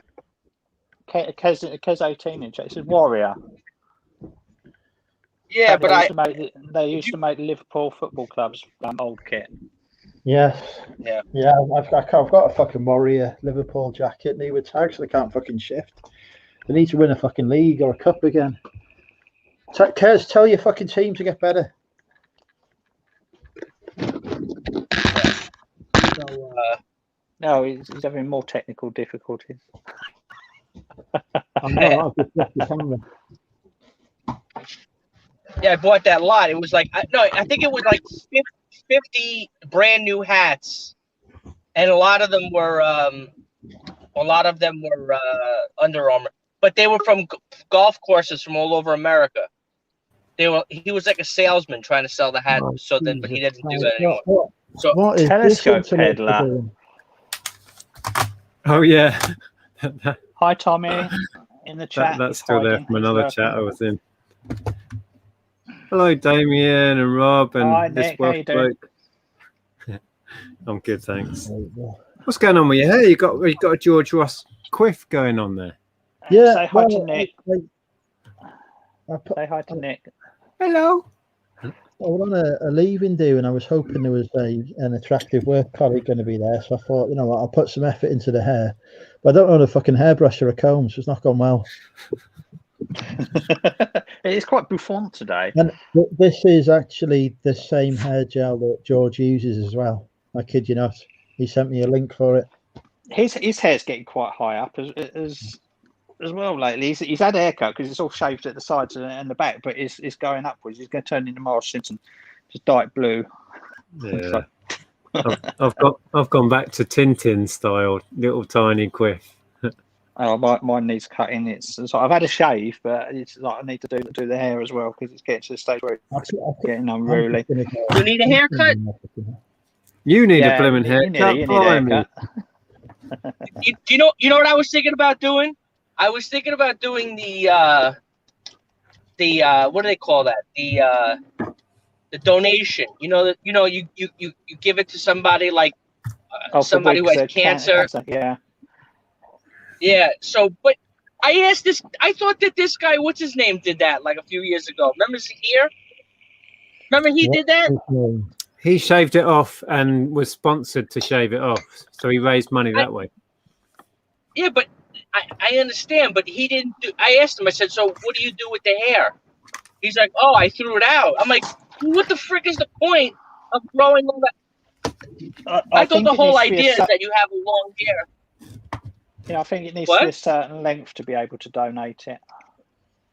Why? Hang on. I looked it up. Just before we minute. get to this, Chrissy? Why have you timed out your fucking future husband, for fuck's sake? Do I need to take your spanner out next year? I was wondering what was going on. Jesus Christ! There's a fucking domestic dispute be going on now. Hi, Anita.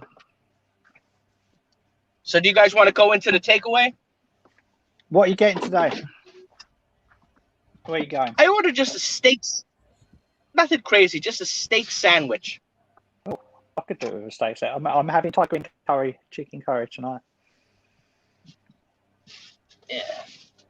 And I don't understand. They make you can eat inside if you want, but they still make you wear a mask if you go in. I don't understand. One message my accountant typed. One message. and it gets found out by his future wife. She's gone power mad of late. Look at this. Yeah. I never get to time anyone out.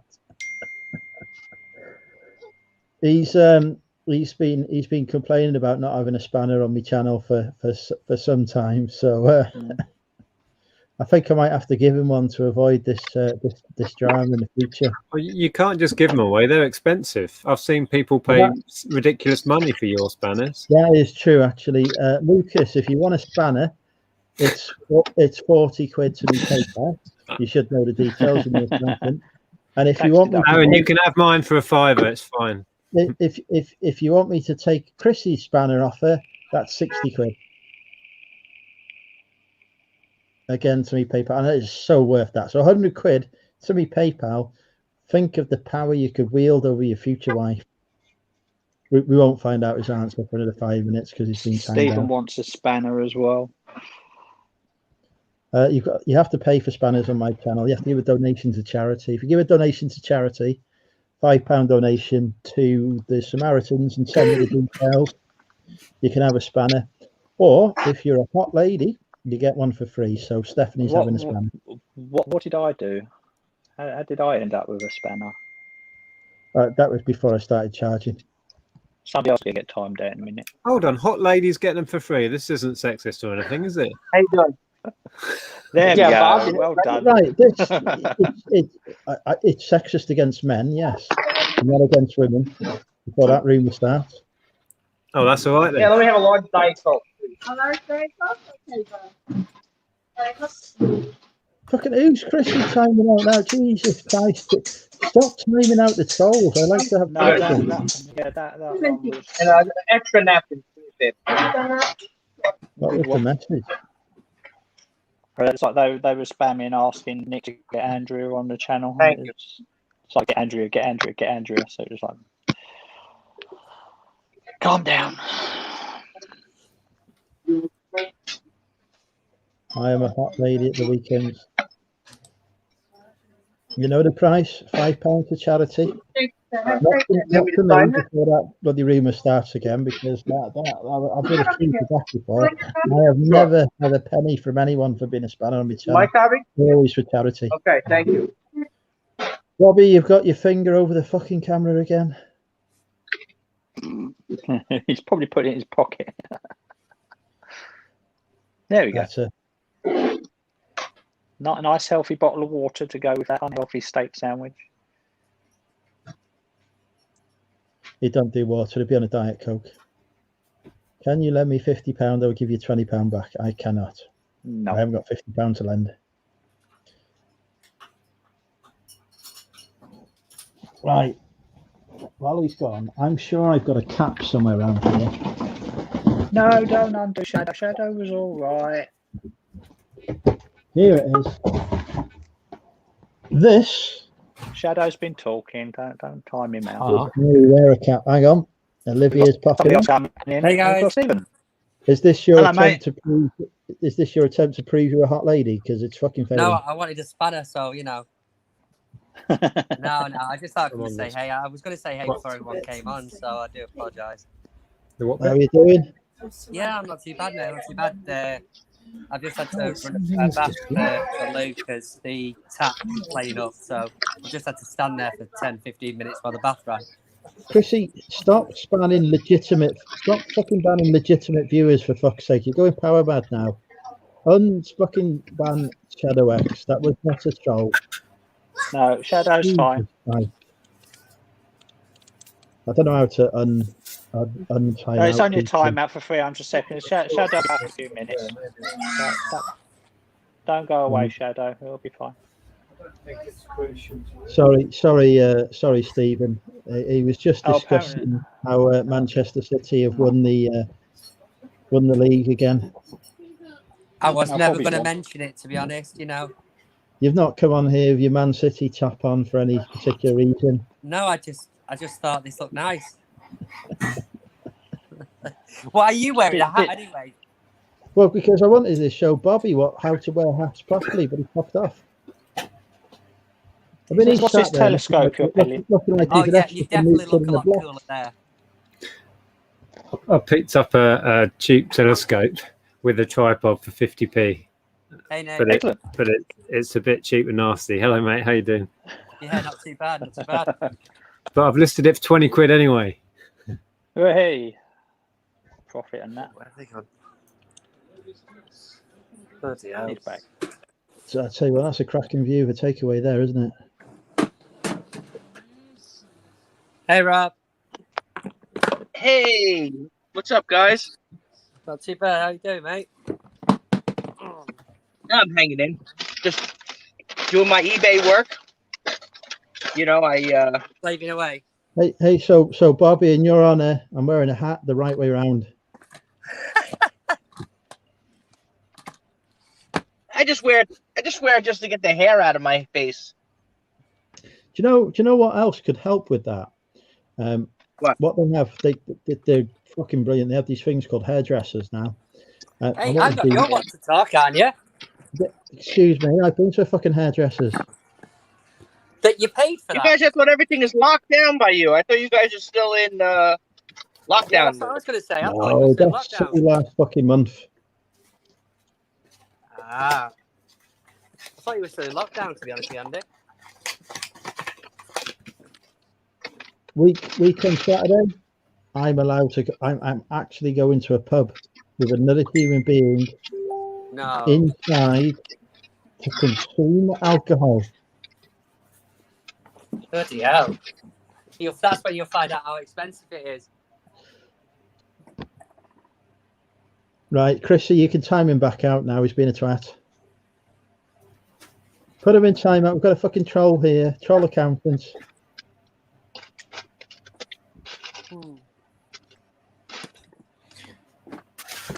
I could run and I had to put it in again.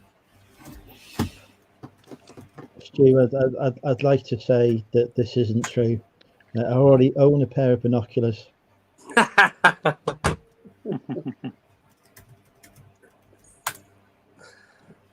How you doing, Bobby? Anyway, how's your week been? It's been okay. I got to get back to the office to do. Man, this is the hottest sandwich I've ever got in my life. This thing barely touch it. I got to put it to the side. I got to let it cool off. It's so damn hot. I thought you'd be used to handling a hot sausage. What's that? Hot sausage? Yeah. These are sweet potato fries. Okay. As opposed to the traditional chips that you guys have, you know. But they're with sweet. I mean, they're tastier, but they're a little bit limp, you know. Sweet potatoes are not the same as regular, you know. So you've got something in your fingers, but it's a bit limp. Yeah. Hey, Nick. You listen? What? Yeah. I picked this up the other day. Nice. Is it the one with the DVD? Let me have a look. There's a double disc version. Yes, it is, yeah. Nice. Yeah, I was picking up some CDs in one of the shops. I saw that. I was like, I'm going to have to pick that up. It reminded me of you when I bought it. Yeah, it's a weird best of because it's got the early stuff when they were like a pop band, and it's got the later stuff when they were a very dark, heavier band. So it's a really weird mix on that album. Yeah, I'm going to give it a listen. People You guys have sweet potato fries there? Fully vaccinated. Oh, there you go, Bobby. You can take your mask off now. What? Why is that? I can't read that. Look, you do it too fast. Hang on. No, it's not. I wasn't wearing it outside. It's just that I was in the store where they have to wear it, and then I'm walking from the store to my car. But I didn't get the vaccine either. I didn't get it. I am semi-vaccinated. I've had one vaccine. Nick's playing poker, I can tell. I had mine yesterday. He's got his poker. Even playing poker online, he has a poker face. We've not started yet. I've got to reinstall the app on my laptop because it's updated. I've got 5 minutes. Yeah, I had my first one yesterday, Andrew. Have you had any side effects? I've been a bit tired today, but other than that, not really. I was incapable of movement. Yeah. Which one did you have, though? Do you know? I had the AstraZeneca. Yeah, I had the other one, you see. Pfizer? Yeah. Mine's on Sunday. Someone was telling me that Boris had come out last week and said anyone under 40 was not going to get the AstraZeneca one.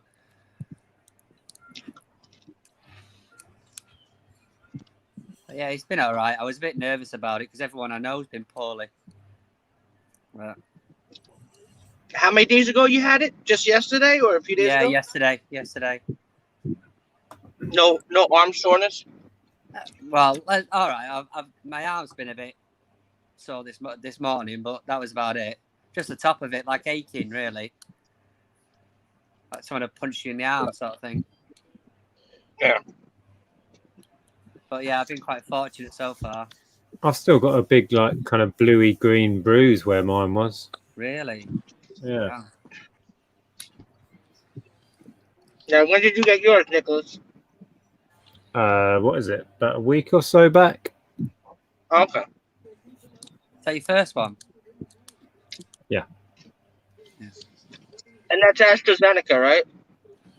Yep. Yes, the best vaccine. Slight risk of blood clots, but apart from that, the best The thing is, vaccine. I was reading through. They give you that form beforehand to have a look through potential side effects, and one of it was like slight droopiness on the side of your face temporarily. But Yeah. literally, I was Bell's reading palsy. that.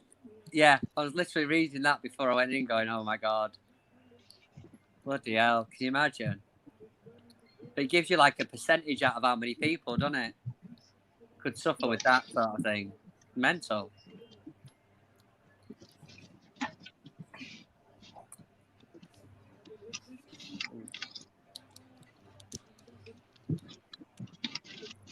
So what have you been up to today, Rob? What's up? Me today? Well, not much. Like I said, I just dropped to the post office. Oh, we had a few packages. Then I figured this place is in the neighborhood. I haven't been here in a little while, so I figured I was gonna get something. And then I gotta hit. Like everybody else, I got the same story. I gotta knock out the death piles. Yeah. I got a lot of unlisted merchandise, and I got a lot of sales coming up. So Okay. somebody just sent me a link for what you call it, a rummage sale. I think you guys call it a jumble sale, Yeah. where it's like for a church or something, where they just have like 1 million people in there.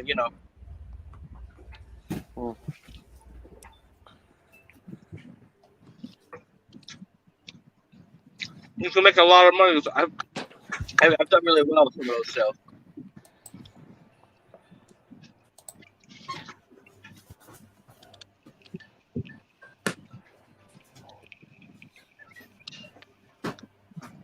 And there hasn't been a lot of them, so this one they might have a ton of shit there. Yeah, I suppose. You never know, do you? They might You never have. know. Well, they might have some Manchester City shirts. No, not yet. We've not reached America yet, mate. You'd be surprised that Bobby has sent me pictures of Primark stuff from America before. Really? Yeah. Primark. They have a club They have a club, NYCFC. Yeah, I know they It's do. the same. I know they do, mate. Yeah, I know. I was joking. Oh. Do you ever watch the games? Yeah, I mean, I've seen them. I don't live that close to the club anymore, so I go there when I can. But I watch them on telly all the time. But have you ever seen any of the games on, or maybe online? The NYCFC. Oh, It's kind of the MLS. Yeah, it's only because it's very strange because they're probably the only team that plays in a baseball stadium. Yeah, I know. Yeah, I've watched him a couple of times, especially when David Villa was there. Yeah, I met him. Did you? Bloody hell. Yeah. Do you know who a guy named Steve Nash is? No. Steve Nash. No. Yeah, the guy. He was a professional basketball player. He was very famous in the NBA, but he's an amazing soccer player. He could have played. His father was a professional player. I mean, he's amazing. You watch him play. You can watch him online. He's amazing. But he just happened to be a better basketball player. So what happened was, what was I saying? Every year he does a charity event in New York City. Yeah. Where they have this big football field in downtown Manhattan, and he gets a lot of professional players from all different sports, and you can pay money. I paid like $200. You can go on to not on the pitch while they're playing, but you can go on to the area where they are, like where the bench is and everything, and you can meet all the players. Well, So David Villa, he was there. He wasn't playing in the thing. Also, I got to see. I wanted to meet him, but I don't know. I felt weird walking up to him. You know, Frank Ribery. Oh yeah, Frank River. Yeah. He was there. I mean, he was obviously, you know, wasn't he convicted of either rape or paedophilia? One of the two. Oh, I don't What? know, mate. No. There was He's definitely crazy, a trial involving him and some misconduct. Look, he's got that scar in his face, you know. Yeah. A lot of guys. Some of these guys from Chelsea. I met some of these guys from. Oh, who's this guy? Guy played on Liverpool. Origi something. Origi. You know who that is? Yeah. Yeah, met him. I didn't know who he was because he just looked like a regular guy on the. You know, I didn't know who the hell he is. But the guy I was with was talking with him, and I didn't know. I didn't even know who he was. Frank Ribery was charged with having sex with underage prostitutes, but they dropped the case just before it went to court. Yeah, there's a few things like that just disappear, isn't they? When you're that famous. Not for Adam Johnson, though. No, he wasn't famous enough. I suppose you can't really buy off the CPS either, to be fair. They're not really known for taking bribes. He saw the foreign players in Spain that should have been evading tax for about 20 years, and they still don't go to prison. Does Lionel Messi still owe about £2 million? As long as Ronaldo does as well, yeah. Yeah. Yeah. Hell. Yeah, a lot of, and I think the person who exposed that got killed. Really? You know that? Yeah, it's called the Panama Papers. It was released by by WikiLeaks. All those guys that hiding their money in Panama. Yeah. I'm going to drop out for a bit, guys. I might pop back in later if you're still on. Take care. Nick, where you going, man? Nick, come on. Where you going, Nick? I'm just dealing with a customer at the moment. Damien's about to get sued. What's that? Damien's going to get sued by his customers. He's been selling dodgy shit. No, I've sold a stereo, and I've had a message from the customer. He says, "What the hell's that?" Microwave meal. He says, you said, seller, this was fully working. It isn't. The speaker lights don't work, so I can either, spelled I-V-E-R, send it back or take a partial, P-A-R-C-I-A-L, refund. Up to you. Regards, customer. Sounds so like a I've bit of written. a scammer to me. I say, thanks for getting in touch. The best of my knowledge, this model doesn't have light-up speakers. There is a different model called the Bush GB5000 light show, and the difference is just the light show, which otherwise looks identical but has light up speakers. Please see attached image noting the words light show on the front. I'm happy to accept a return if you decide you don't want the item, but as it's listed as described, please select change your mind as a reason for return. If you have any further questions, please don't hesitate to ask. Does that sound all right? That sounds amazing. Yep.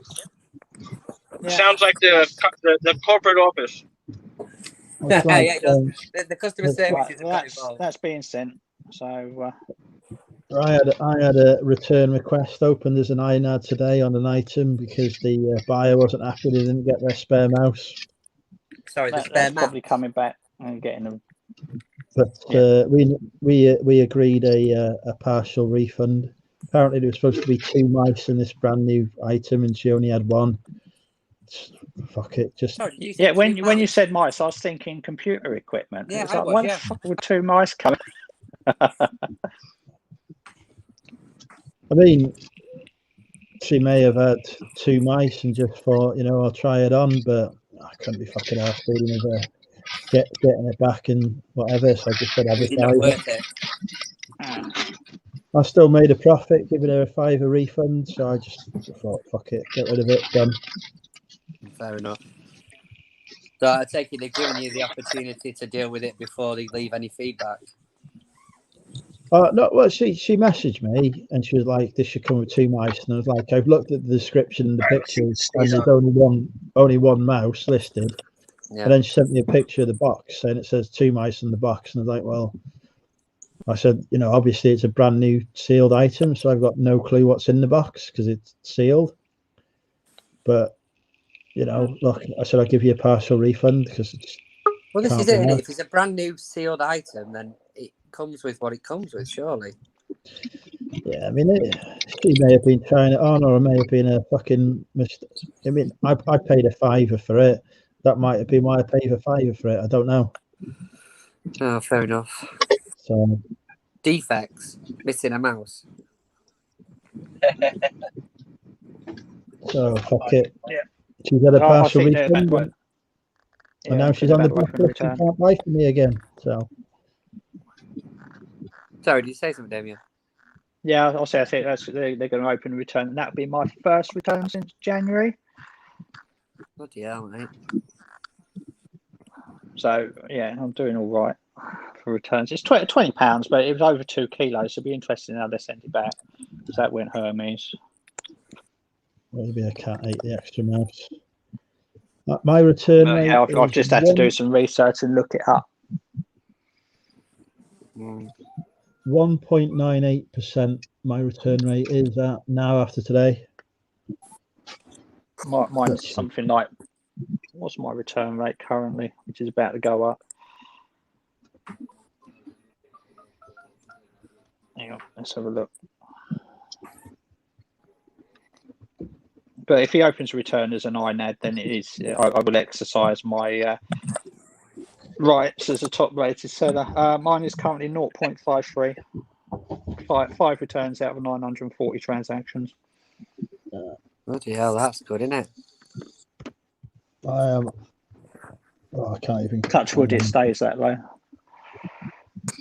And only one of them is genuine. Out of those 5 refunds, one was for a set that they said played slow. They never returned it.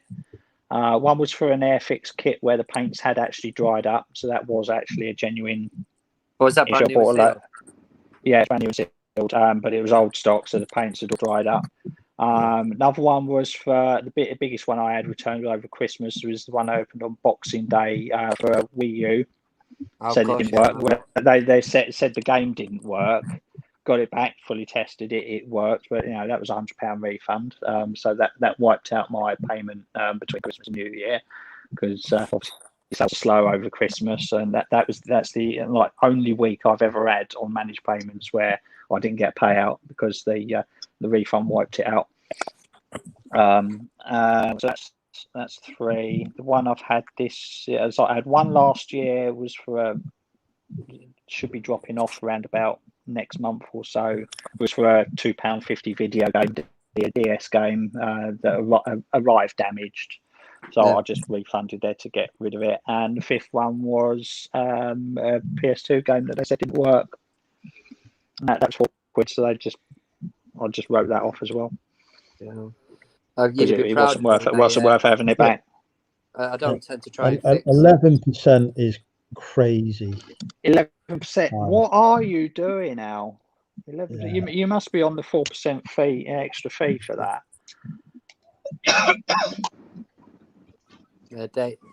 Damien, I was to say, like you did, you'd have been proud of me. I bought a Sony mini disc player, like a big unit. Anyway, when I got it home, everything was working perfectly fine, but it wouldn't eject. Anyway, spring-loaded mechanisms tend to. It was like a rubber band, a very small rubber band. So I ordered it off eBay and whipped the thing apart, and it works perfectly now. It's brilliant. Yeah, it's a common thing because they're rubber band loaded rather than metal springs to eject it. It's sort of like they're 20 years old now, so they're like cassette tape bands. Yeah. They degrade. I was a bit panicky. But it's an easy fix. What it's going to look like inside. I whipped it open and managed to change it. I was well chuffed with myself. Well done. Because there's good money in those. I want to learn. I want to learn how to replace belts and stuff. I think when I checked it, because I got a bit felt a bit weak in the knees because I checked it and it was like, I think about like 15 quid, and it's like, I think 270, I think this thing's sold for on eBay. So I've never got round to listing it, but I just sort of was like, right, I need to check this, and I got it home and it won't come out. I was like, oh my God, no. But then I did a bit of research and it said that was the common fault. Just I ordered it off eBay and just waited a week for it to turn up. Whipped it in. It's working brilliant. Excellent. Good Yeah. money in those as well. Yeah, changing belts and rubber band is easy enough as long as you can actually get to them. Yes, I noticed that. Yeah, I noticed that. If you can get to where you need to get to, it's piece of piss. It's when like I find boom boxes tend to be like quite hard to get to with cassette ones more so than others because you've just got so much in a way, and then you've got to try and put it all back together. And I've had a couple of failures on that. I've got one of them Sony mini disc player things. Richard Payne gave me a mini disc to test it with, but I've lost the mini disc. I've got a spare one if you need one. I definitely need one. But there's no point giving me any until like at least towards Christmas because I'll just lose it again. Well, let me know. I'll take one in the post. I've got several. Thank you. Yeah, that'd be appreciated. Which were donated by a subscriber to my channel. That it was so long ago, I can't remember who it was. So I'll pay it forward and send one on. Yeah, I've got quite a few. I've still got one of the portable ones that I got when I was younger. I've got a brand new suit. I picked up a mini disc player last week, but unfortunately it doesn't read it read discs. It just spins, and it's a good value one as well. It was one that Sonny did with Iowa. Here we go. He's getting precious now. Nobody said it's shit. We've said it's fake. There's a difference. Just because something's fake, don't mean it's shit. Look at me. I can be fake. Your photos are good. Why is it as soon as somebody comes in and says hi, I instantly think that this is not a genuine person? What? I can't chat anymore. Hi.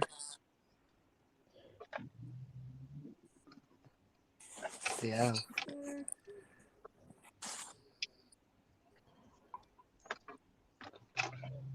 You guys want to see Consuela? Richard had 4 returns this week. One opened the return before it even posted it. Yeah. It's funny when they do that. And why is it when I get that suspicion and I'm actually fucking right as well? Christ.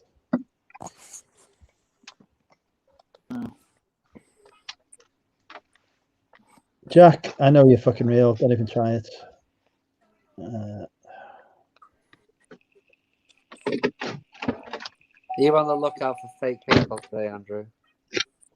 Don't know. It's just like you have these periods, don't you, where the building blocks were incompatible with the leading brand.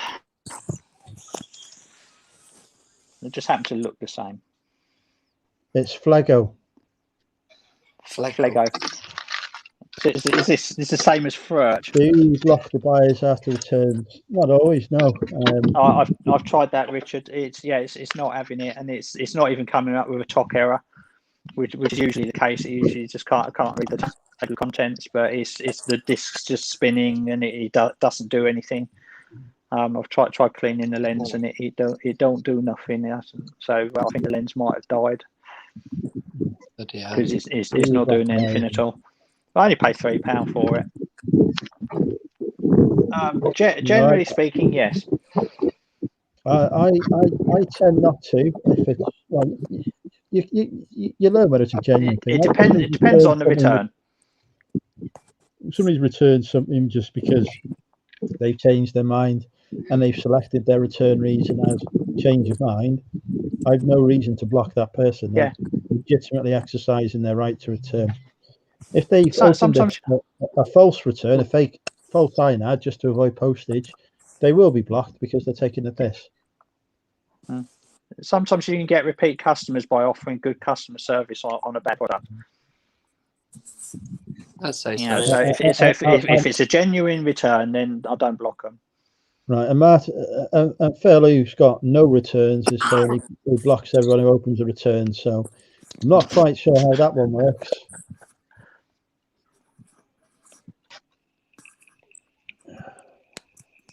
What's your plans for tomorrow, Andrew? Work, drink, try and find somebody to sext. Pretty simple plan. It's a simple plan, but I will fuck it up.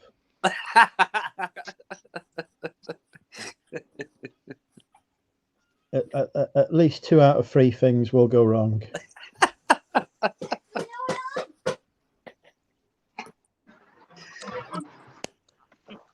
Oh, he's arguing about what he said clearly now. So he said he did kind of.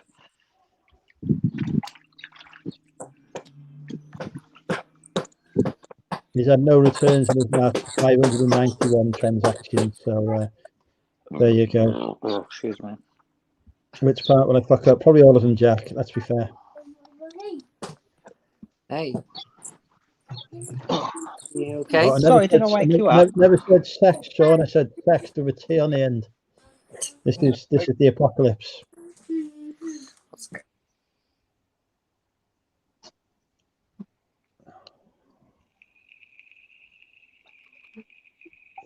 591 pieces of fake Lego Phil sold in the last 3 months. There you go. It's good. Low margins though, so it's high volume, low margins. It's good, the business model. Especially for things that small that don't take long to pack up, and there's multiple quantity as well, because I'm sure he's got more than one of each. I'm looking at my returns. The only category where I'm over the return rate, but it's only one transaction, so it doesn't count. Garden and patio. I'm at 10%. Apparently, I've sold 10 things in the garden and patio category. I've never even fucking listed one thing in that category. So how the fuck I've sold 10 in it? Let alone had a return in it. You're that good. How the fuck does that work? And I've got, when I click on like the details to actually see what those 10 items were, of course, it doesn't fucking show anything at all because You haven't sold anything. I haven't sold anything in those fucking categories. So Hi, señora. ¿Cómo estás tú?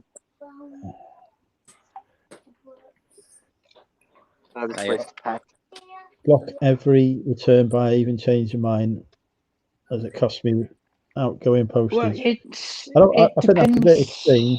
Yeah, it depends. I mean, it's like if it's like a right proper sort of, you know, the kind of customer that will buy 3 of something and choose the one they want and then return the other 2, like Boohoo and all that, because they encourage that sort of thing. Then yeah, but you know, if it's a genuine reason for the return, and you know, you can tell by the messages whether they're a genuine customer or whether they've just bought it because they wanted to try it on and they're sending it back. Then yeah, block them. But you know, if it's not as they expected, then that's fine. I mean, if this guy sends it back, I'll wait, you know, and he does a change of mind and has to pay the return postage, I won't block him. But the thing ¿Qué is, pasó, señora? if you sell clothes to somebody Nada de and nuevo. it doesn't fit them, then está bien. obviously they're going to return it. They're not Solo para gonna fucking mujer? fit my- Aquí? Oh, it's okay, mate. O I'll esto? keep that even though it doesn't fit me. Hombre. Hombre, you may. Sí, pantalones, pero nada nuevo. Okay. If it So you know, that's somebody I've buys some learned that clothes Bobby's from you, bilingual. somebody buys, he's not fucking bilingual. Somebody buys, He's speaking something. Yeah, he's speaking chippy. Yeah, if somebody buys an item of clothing from you and it doesn't fit them, they're going to return it. What else would they do? So I don't think it's a reasonable response to them block them for returning an item that doesn't fit him. That just seems a bit extreme to me. Like I buy stuff from people, it doesn't fit, so I return it. I wouldn't then expect to be blocked because I've returned something that didn't fit. Yeah, that's true. Plenty of people. There's other Facebook groups out there that block them just because they've said, "Hi, can you give me some more information about this item, please?" So they go, "Oh no, well that customer's trouble, isn't it? I'll block them." And it's like, crying out loud, do you want to sell your item or not? They're asking, you know, like, "Oh, I can just sense that there'll be trouble." And it's like, really? 2 minutes. I mean, Yeah, there's obvious ones that spam you with questions, and the ones that tend to do it, the ones that purchase first and then ask the questions, they're the ones that tend to be the trouble. no, they piss me off. Like, Yeah. Especially if they ask questions that are already answered in the description.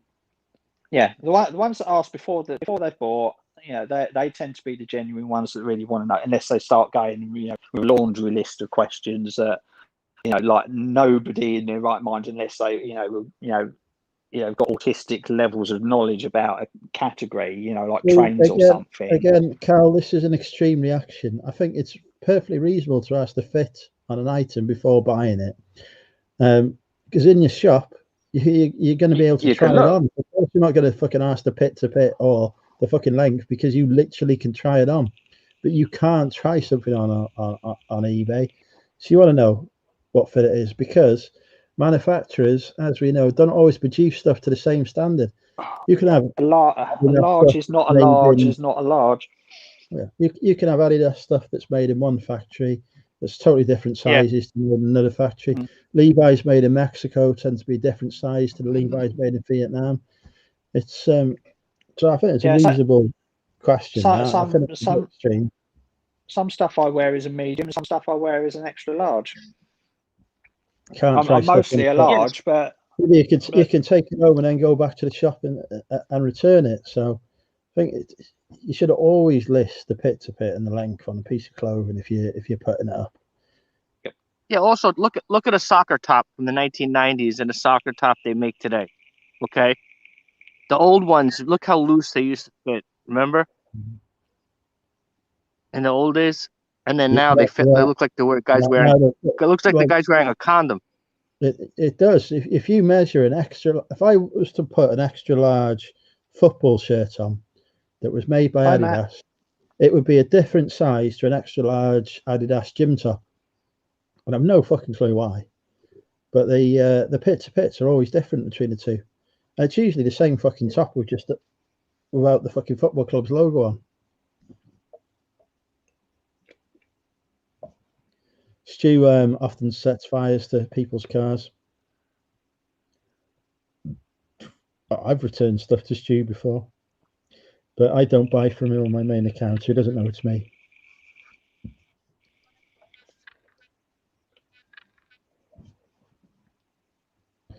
Bobby's about to do some kind of DIY by the look of it.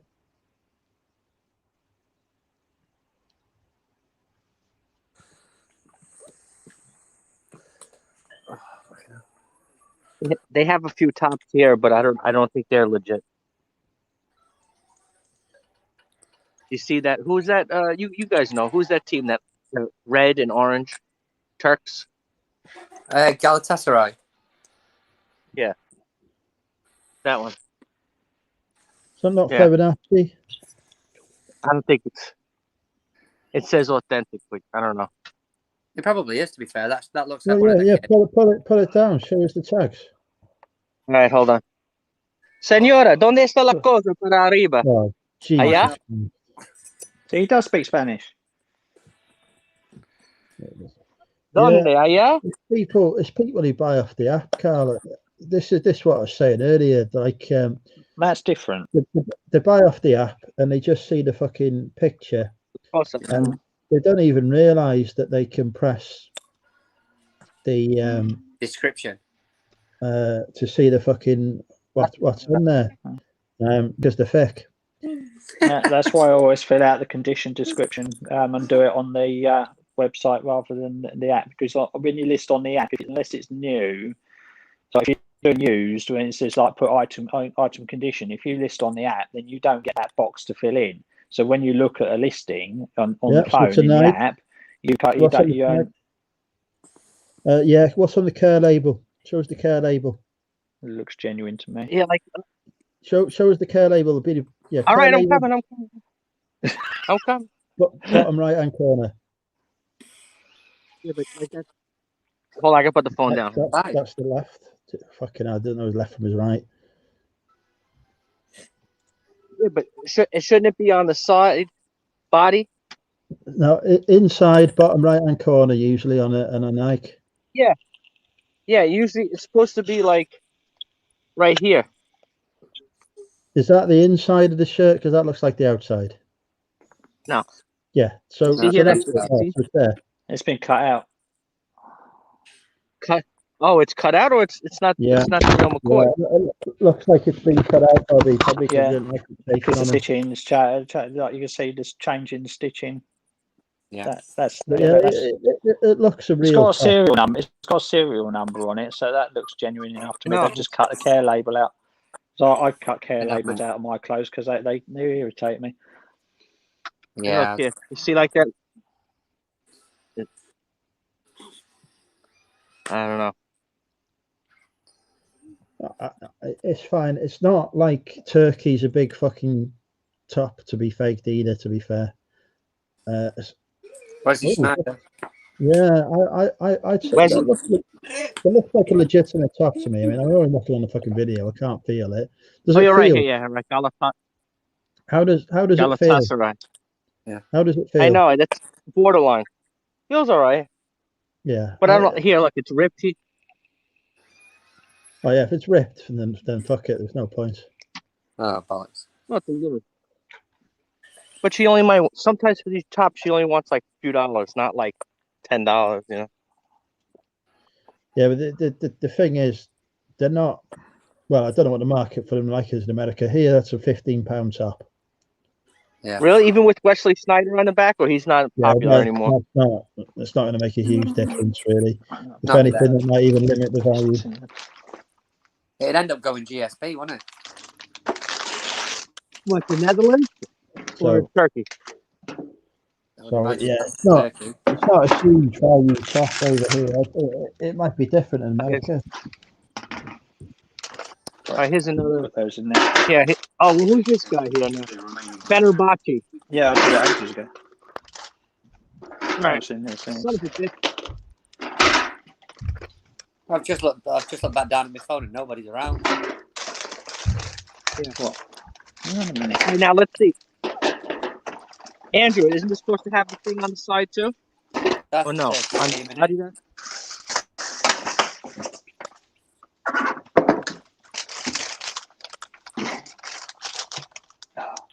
Need to empty the recycling. Is there a name of the team on the back?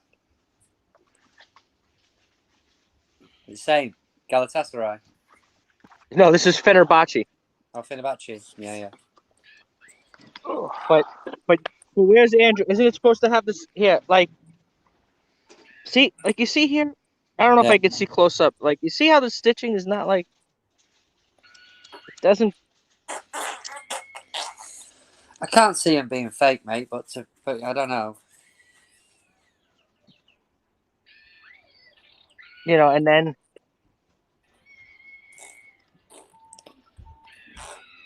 I know what you're saying. It looks nice, but It's pretty. Yeah, I was gonna say it looks pretty nice. That, to be fair. but you know what? But is it? But under here, it's supposed. That's where like we talk. Where's Andrew? Where the hell did he go? Toilet break, I would imagine. Oh, excuse me. I found. Oops. That's a nice shirt. That is. Yeah. Yeah. If you were a Fenerbahce fan or whoever. What size is it? It says large. Save some cheese for tomorrow.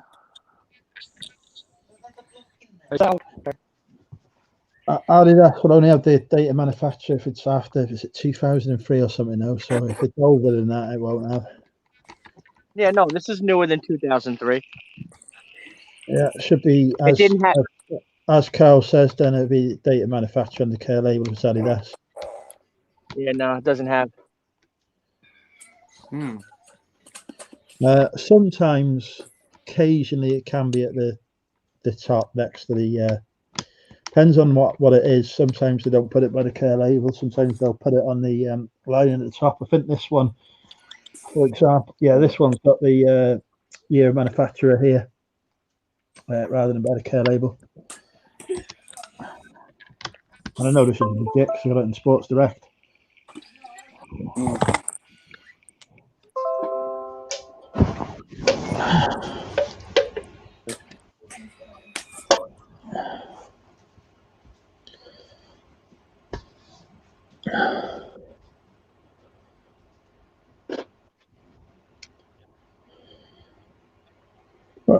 What's wrong with the multicolored crazy pattern one? It's blank. Oh, here we go. Hold on. Power Rangers. Oh, it's a new Power Ranger. Okay. That's a cool top. That's plenty of cheese. That's more than enough cheese. Is that the Green If Ranger? that were going for $1 or $2, I'd be picking it up. Yeah, but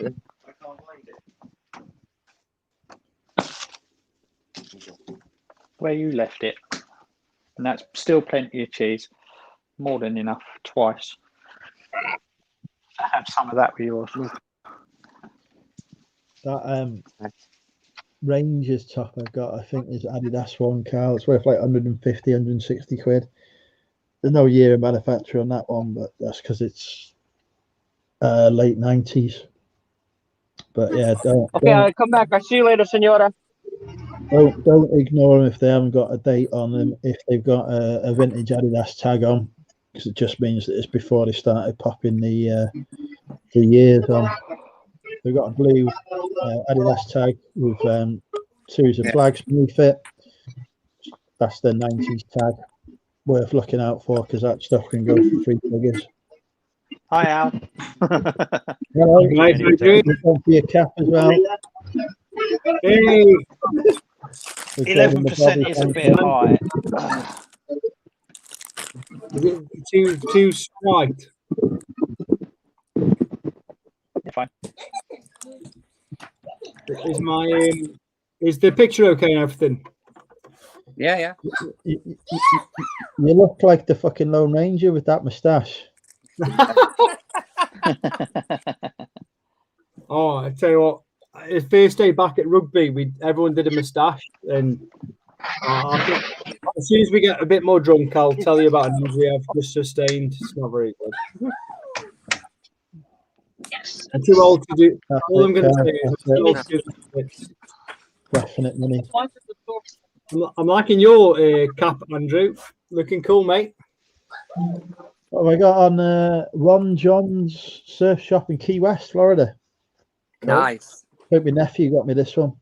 I'm just doing this because it's so hard to grow your hair. You know that in between stage where it's all.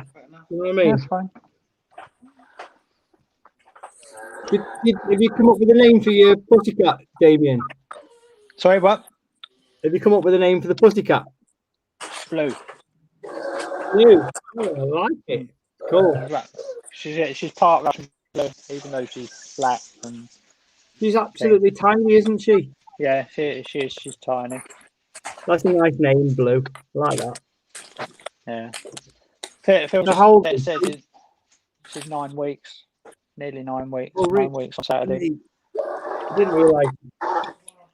So she can't go outside or anything then? No, she doesn't. Like we're in a flat, so she won't go outside anyway. Yeah, like a house. The other one doesn't go out. Oh, that's nice, mate. Cool. Phil's just put a comment in. He's just got a message from a guy who can't assemble my figures, for fuck's sake. So I just sent him detailed instructions. I had one. I sold a Lego minifigure, a genuine Lego minifigure last year. And I got a message from the customer saying, "Hi, I've just received the figure you sent me. The facial expression doesn't match the photos." I said, "Turn the head around because there's another face on the back." No, is it the Lego movie one? It was, it was a Friends TV show. It was a Rachel from Friends TV show, and like she's got normal face on one side and a really sort of green face on the other side. And like it's like, so where's the grinny face? It's like that. It's like it's on the other side of the piece. Just turn it around. Did you ever see that video on YouTube? And it was just like 2 phones, so you can't see the faces of people. And it's like a Tesco angry caller, and then a Tesco worker, and it goes like broop, broop, broop, broop, and then the Tesco worker answers, and he said, "Hi, welcome to Tesco customer service. How can I help you?" And this guy goes, he's like in a Welsh accent, so I'm not very good at this, Andrew. You have to help me out. And he goes, Lincolnshire. "What?" I'm from Lincolnshire. But he goes, I'm fucking pissed off. I've just fucking gone to the Tesco. I bought myself a nice chicken and sweet corn pizza. And he goes, I drove all the way home. It's 6 miles to get home. He goes, I'm fucking pissed off. He goes, I've been to work all day, made this pizza, took the pizza out of the box. He goes, there's fucking nothing on it. It's been manufactured not properly. And he goes, you're joking? He goes, that sounds very unlikely, sir. I'm very sorry. That type of thing never happens before. And he goes, well, I'm pissed off. You know, your customer service is bad. It's taken me 3 minutes to get through to you. I bought myself some beers. I bought this pizza. I was in the queue for 10 minutes. It was bad. He goes, okay. He goes, I'm really sorry, but if you feel like you could bring the pizza back to us, we would reimburse you, of course, with a voucher as well. And he said, no, I'm not doing that.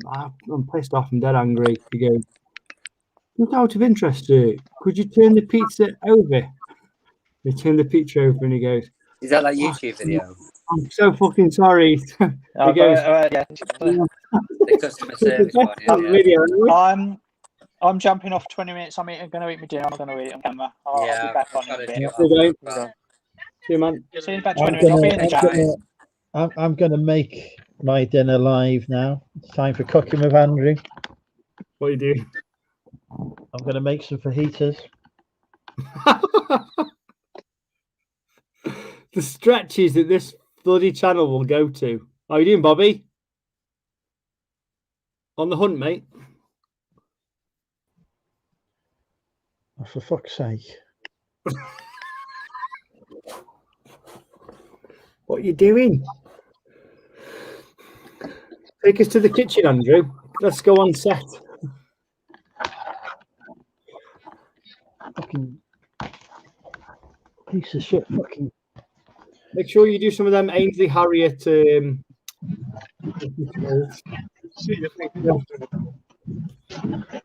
Ainsley has got nothing on me. I haven't watched your video today, mate. You've bought another wholesale one, haven't you? Yes, I've made £1,000. Any good then?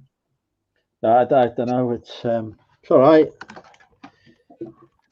Not sourcing for a bit, so I put one more order in before my sourcing ban came into effect. The pile's too big. You've got a massive pile of stock. It's hard work, isn't it? Yeah, I'm going to clear it, or as much as I can, before I buy anything more. You've got to feed the beast, haven't you? I've upped my only during May. I've upped my. Which one is this? I've been doing 10 listings per shop for I don't know a year, and I've just upped it to 15, and my sales have gone through the roof. It really made a big difference. I aim for 15 a day, but I rarely hit it. But it's definitely a good mark. It's hard work, I'll give you that. What are you making? Did you say fajitas? Yeah. Killer fajitas. Cool. What's happened to KFC? You on a diet? And then what's this one here? No, I'm saving money. Similar. Oh, You know, just give me this one here. One to go, please. The fuck is he doing? Just some extra napkins and a fork and just a fork. Is he ordering more food? Thank you. right next to my house. You know, like Cheshire Oaks. You know that MacArthur Glen company. Yeah. They've just opened a big new West Midlands shopping mall place. I remember when I was at the Payne Brothers, you'll probably remember that. When we went round Cannock, we drove past where it was being built. Well, I haven't cooked a single meal this week because of them. I've had Wagamama's and Five Guys and all sorts. I'm really lazy. But yeah, it costs a fortune though to take aways. I worked out I was spending like, you know, over a grand a year that I didn't need to spend. So Thank you very much. Thank you. No, I know what you mean. So, like, if you were live in a big city like Manchester, Birmingham, or London, then you can get cheap, good quality street food in the day. But in Cannock, I haven't got that, so I have to buy restaurant priced takeaways. You know what I mean? yeah. There's plenty. If you live in Birmingham, there's plenty of places you can get nice street food especially like Jamaican caravans are fucking brilliant. Like chicken and stuff like that. But I love that type of food. In Cannock, if you want to have like a takeaway, it's like £20 for 3 or 4 people. Yeah. It all adds up, doesn't it? I'm spending like 80 to 100 quid a month, and I'm like, I could cook for myself and not spend even half that on twice as much food. So yeah, drunk cooking it is. Bobby's always eating. What have you got, Bobby? I don't think he can hear us. Oh, he can hear. Hang on. I'm almost there. I've bought tonight Son for a of a snack. bitch. Because Why does eBay suck? Where have you been? Have you not looked at your fucking item specifics? Yeah, it's changed today massively. We've got a week, haven't we, to sort it out? Fucking does me head in. They're all ones that I filled in before. It's just me too. So why have you deleted them? Just because they fucking renamed the fucking item specific. So we'll just fucking transfer the shit across that was relevant. I've got 4,000 pairs of Levi's for sale on my store, amongst other jeans, right? And eBay want to know what character they are. Okay. What fucking character they are? I don't know. And the options are like Iron Man. All right, Andrew, you have to let me back in. All right. We've got a new guest. Hello there, Michael. You're all right, mate. Hello, How are Michael. you? How are you doing? All right, boys. I'm good. I thought I'd join you for a drink. Yeah. Cheers, mate. It was my granddad's hat. Cheers. Cool. Where are you from? England. Oh, narrow it down. Specific. I'm from Surrey. Fair enough. Oh, Peter Ray's country. Cool. That's it. Nice one, Michael. Tell us a bit about yourself while Andrew's cooking. I've got my own YouTube channel, mainly for my dog, really. You know, a few other things on there. The electric bike. That's about it, mate. I'm very boring. Come on, there's more to you. A couple more beers. I've got antiques. I've got a few antiques. Oh yeah. Yeah. I've got a World War I, World War II machine gun. An old telephone. I know you're gonna have to get that out. You must be into reselling, I'm guessing. Into what? Sorry. Into reselling. Well, I'm starting to build up my antique collection, and then obviously sell a few bits. But once I've got up to that, then it'd be cool. I know you just named a few bits that are quite big, but are you drunk enough to get out your best bit yet? My machine gun, maybe. Yeah, when I finish this, yeah. All right, then. Cool. Sounds good. Have you been watching Andrew for a while then?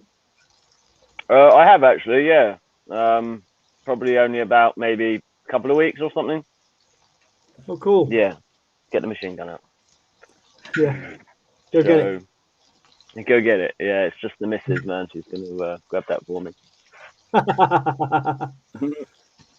Nice one. Yeah. Are you into war stuff then? I'm not really. Obviously, I inherited that off my granddad, really. I see. It's fucking heavy. Sorry, I shouldn't swear. It's all right, mate. I do. I'm usually the bad. Did your granddad fight in the war then? Was he? It's quite hard to see. Wow. Say again? Yeah. It's got the two front mounted legs. Oh my fuck. If you drop it, it's going to go straight through the wall. It's very heavy. It's got the two front mounted legs on it. It's got a carrying handle. You can still cock it and that, but I can't do that with one hand. Cock that for me. Wow. Pull that handle. Don't, it's Hold loaded. that. There you go. That is one hell of a weapon. It is Dangerous. 7.92 millimeter rounds. It's all fully deactivated with pay as well, guys. So don't do me, you know. And it opens up as well. You can open up the. It's heavy. You can. Where is it?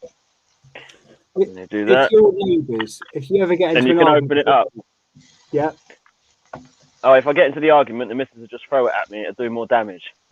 Well, no, I was going to say, if you ever get into an argument with your neighbours, you can just carry that outside, and they will So absolutely. that's the inside.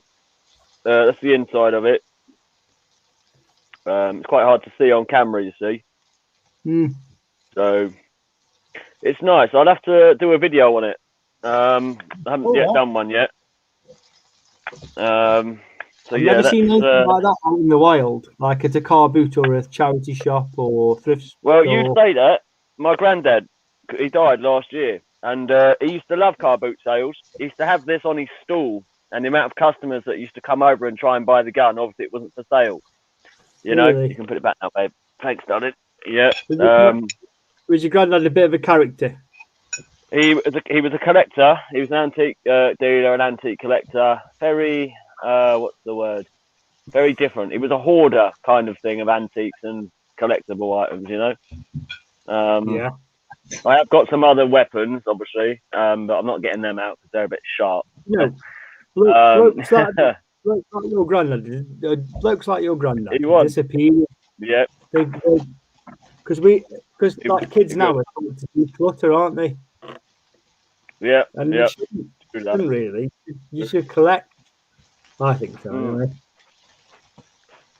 I'd never sell any of his sort of stuff, you know. So I knew, and as soon as I saw that comment, I thought, Andrew will put that on. Nice. So thinking involved there, it's just what it is. It is, man. Onion free for heaters, Derek. Onion free. That's a bit boring. What are you doing to him? What's he making for heaters? Yeah. You need onions on for heaters, mate. Got to put 100. No onions in for heaters. They're crime against fucking humanity. You don't leave that shit going on. I know dogs can't eat onions, but you got to put some onion in that. Damn. Yeah. No, we don't do onions in this house.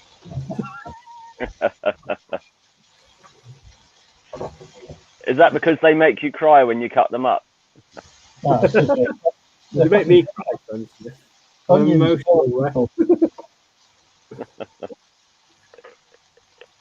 So you tell us a bit about yourself then, Michael. I mean, your granddad was well, yeah, I was fostered and raised by an ex-SAS service personnel for 15 years. Yeah, he used to drive for Princess Diana, Dodie, worked for Al Fired, worked at Longleat House. Wow. I work in construction myself. He didn't crash into a wall in a Parisian tunnel then? I had no idea, mate. I don't think so. Cool. That's really cool. And your dad's got a link to that. It's cool. Yeah, my granddad used to love car boot sales as well, mate. You know, that's where he'd get all these bargains, and every week he'd go to one many actually, and just pick up random stuff that we thought was crap, but it's not. It turns out that he knew what he was talking about. Yeah, 100%. Often the case, someone buys something and there's no value to it, but they collect it and love it, and then at some point it becomes valuable. Yep, indeed. I'm wondering one day, so I don't deal in vintage video games, but I keep seeing like loads of people and they sell on like Facebook Marketplace, say like 100 PS2 games for like 30 quid. And I always think to myself, I bet one day in like 10 years they'll do it. And I keep thinking, who needs 30 quid? No one. So why not just leave them in the loft?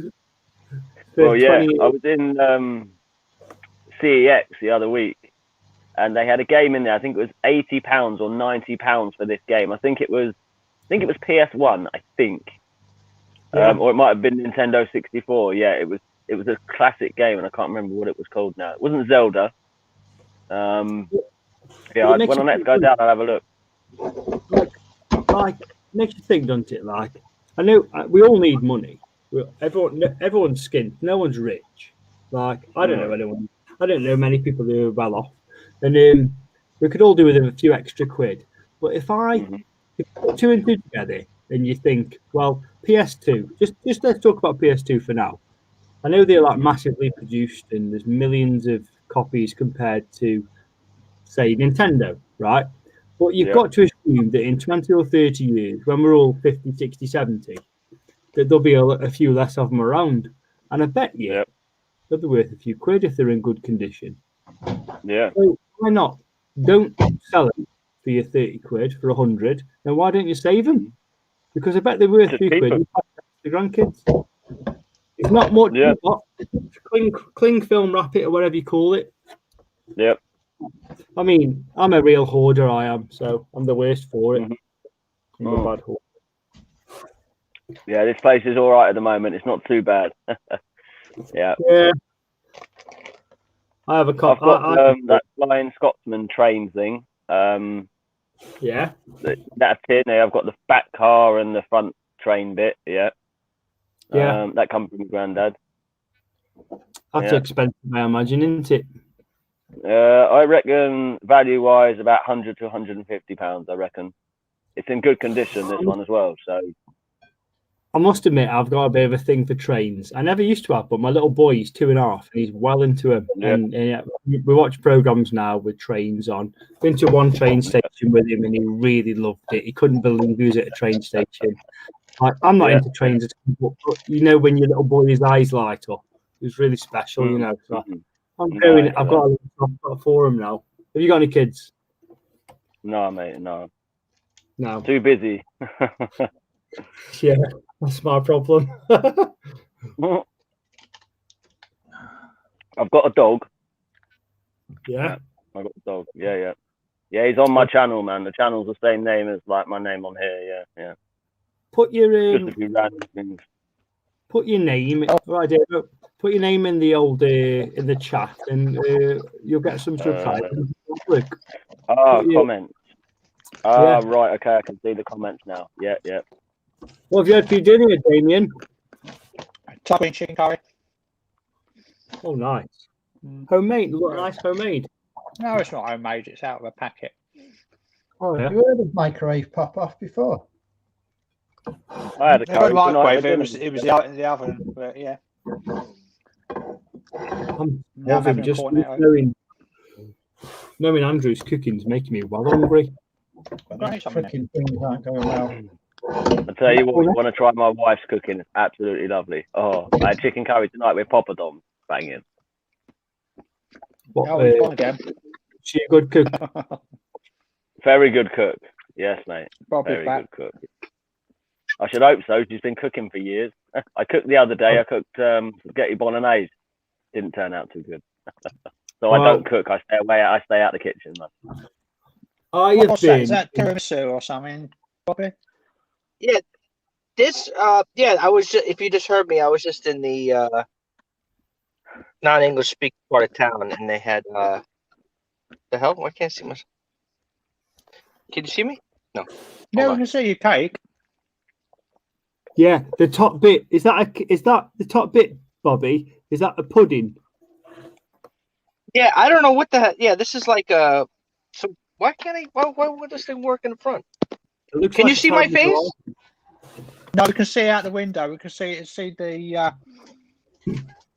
house and the vans opposite you. You've got to stop drinking after lunch, mate. It's ridiculous. This is. Yeah, this is called. I think this is. I think they call this the tres leches. Oh yeah. I think that's what this is called. And Bonafellina. It's all sweets, Bobby. Yeah. Yeah, I'm trying to flip this around. I don't know why this. There we go. There we are. There we are. Hello. Here we are. Is everyone wearing hats on purpose? Davo, go get a Yes, hat. right. Oh, Michael. Wow. Couldn't hear that. What are you moaning at? There we go. Too many returns, Al. Yeah, mate. I've had a. Well, no. To be honest, with you, nothing's changed. It's just when you guys talk about my returns, you make me feel bad. Yeah, Well, so 11%. So how many is that? It's like that, like.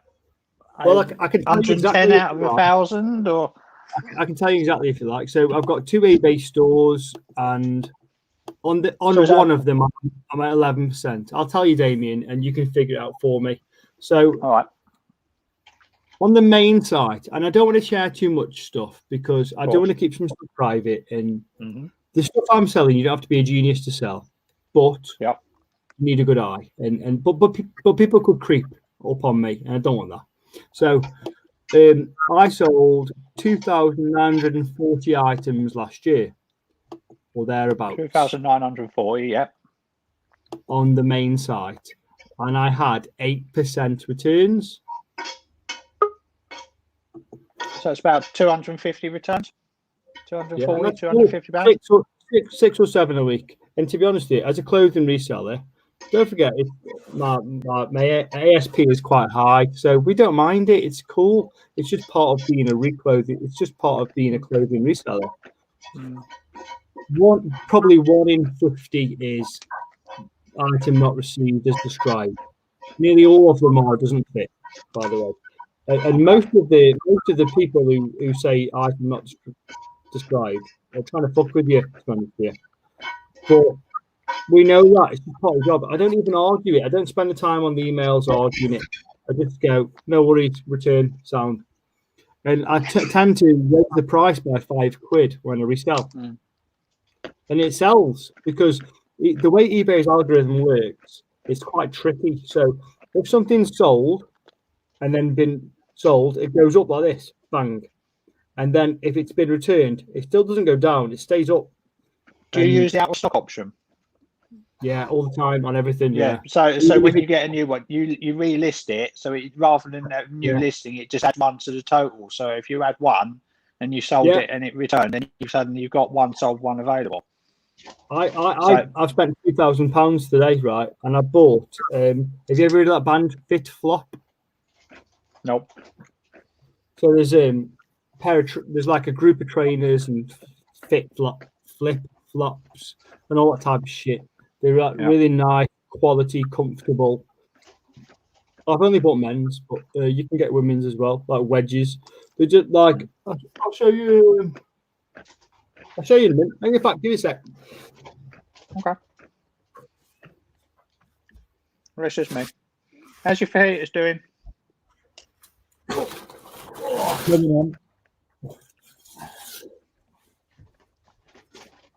The hatchback. You're on mute, Michael.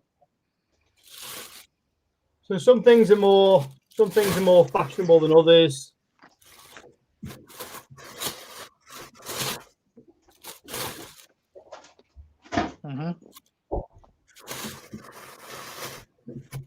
To be honest, I've not been through them yet.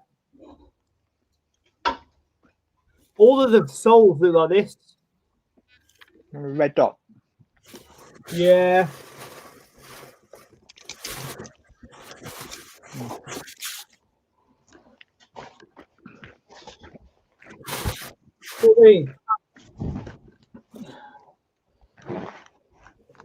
It's our biggest spend in probably a year. I can't be bothered because Andrew came on drinking tonight. My van's completely full of them, and I can't be bothered to count them. But, well done, Richard. I believe I've spent £6 a pair. I believe I've spent all brand new, and they're all seconds. So a seconds these days means it could have been returned and unworn because they didn't fit. So a seconds these days isn't necessarily manufactured with an issue. It's because it's been returned. we've got a jealous person in the chat. He's already been dealt with. So wants me to face him. Bring it on. My address is on my eBay store.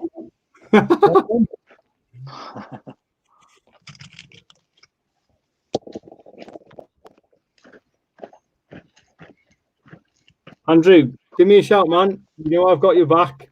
Let me know when you need me to drop in, and if he's willing to challenge you, he can challenge me as well. Well, I can challenge everyone.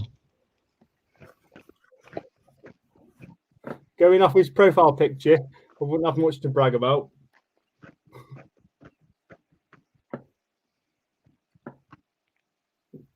Yeah, so it was my biggest spend today. It was cash in hand as well, which is a bitch because I can't claim on the tax.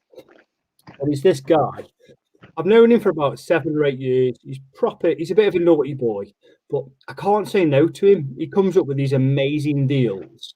So I've sold this brand before, and I hover anywhere between 30 and 50 quid a pair. He's just a wick.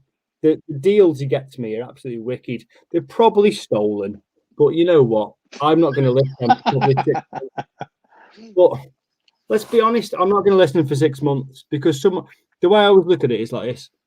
Most of the stock I get, I never list straight away. It sits in my garages for probably 6 months until someone stopped looking. Because what if someone's moody having a look, or if they've been pinched, someone's having a look, or what if he finds my eBay stores and he thinks, oh, I've charged him 6 quid this time, I'll charge him 15 quid next time. So what I do is every single thing I buy, nothing gets listed tomorrow. It gets listed in 6 or sometimes longer. I've got stuff in there that I've had 3 years I've never listed, and I spent 6 quid a pair. I think 6 quid a pair today, and I paid 3 grand cash, which sounds insane, I'm sure, but when you're thinking you could turn that into probably 18 or 16, it's it's a good investment. And I trust him because I've spent a lot of money with him in the past, and they're all brand new. I've got bag after bag after bag after bag, but all of them, believe it or not, nearly every single pair is men's size 7 and men's size 8, which sounds mad because there aren't many men who wear them sizes, but they'll still sell. And I've only got about 8 bags of size 9 and 10, which is what I think. Luke's a 7. Oh, is he? But a lot of men though, they're 8, 9, 10, aren't they? And when I bought them, I got a good price, and they were nice company. So I bought them today, but I've got to be honest with you, I'm a bit worried about eBay sometimes because I think I know it's 11% and it's insane, but I'd be really happy to go back down to 8 or 9%, which is what. Do they charge you the 4%? Do they charge you the 4% fee extra?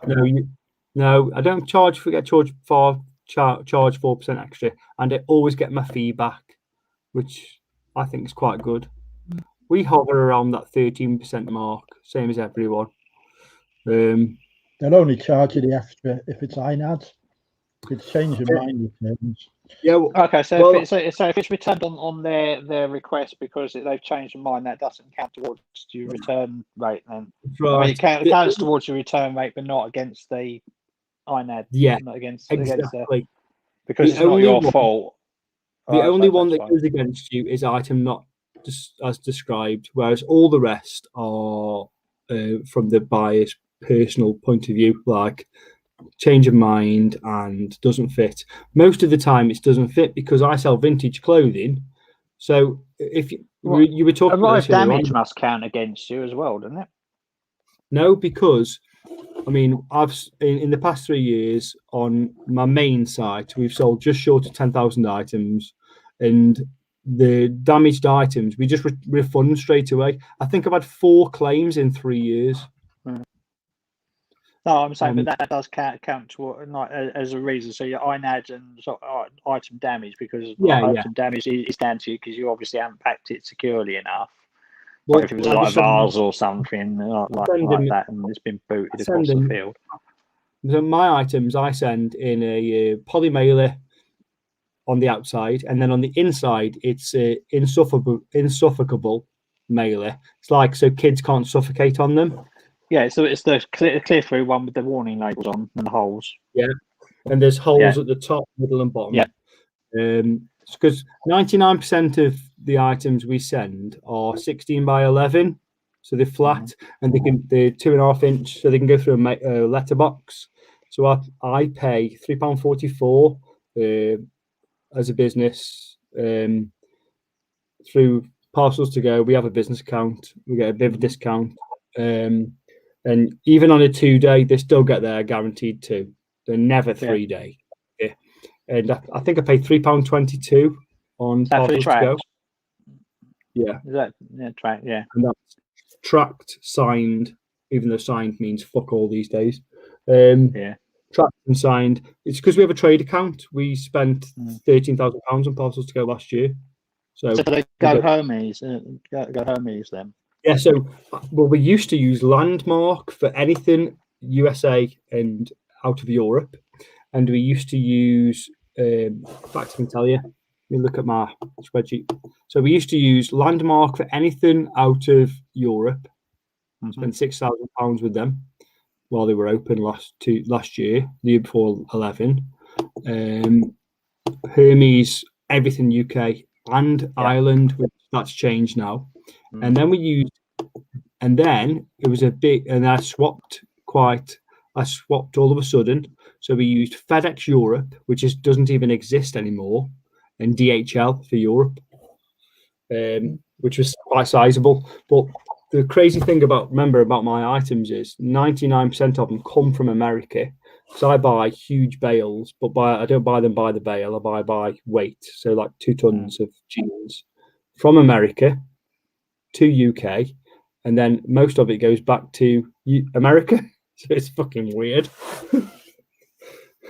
Half of the stuff I sell was in a thrift store for 6 months and it didn't sell. And then I sell it for 80 quid to the Americans. And they could have bought it for $3 a year ago. It's weird. That's just business, though. Michael, It looks like you've got a crazy rave going on in the background.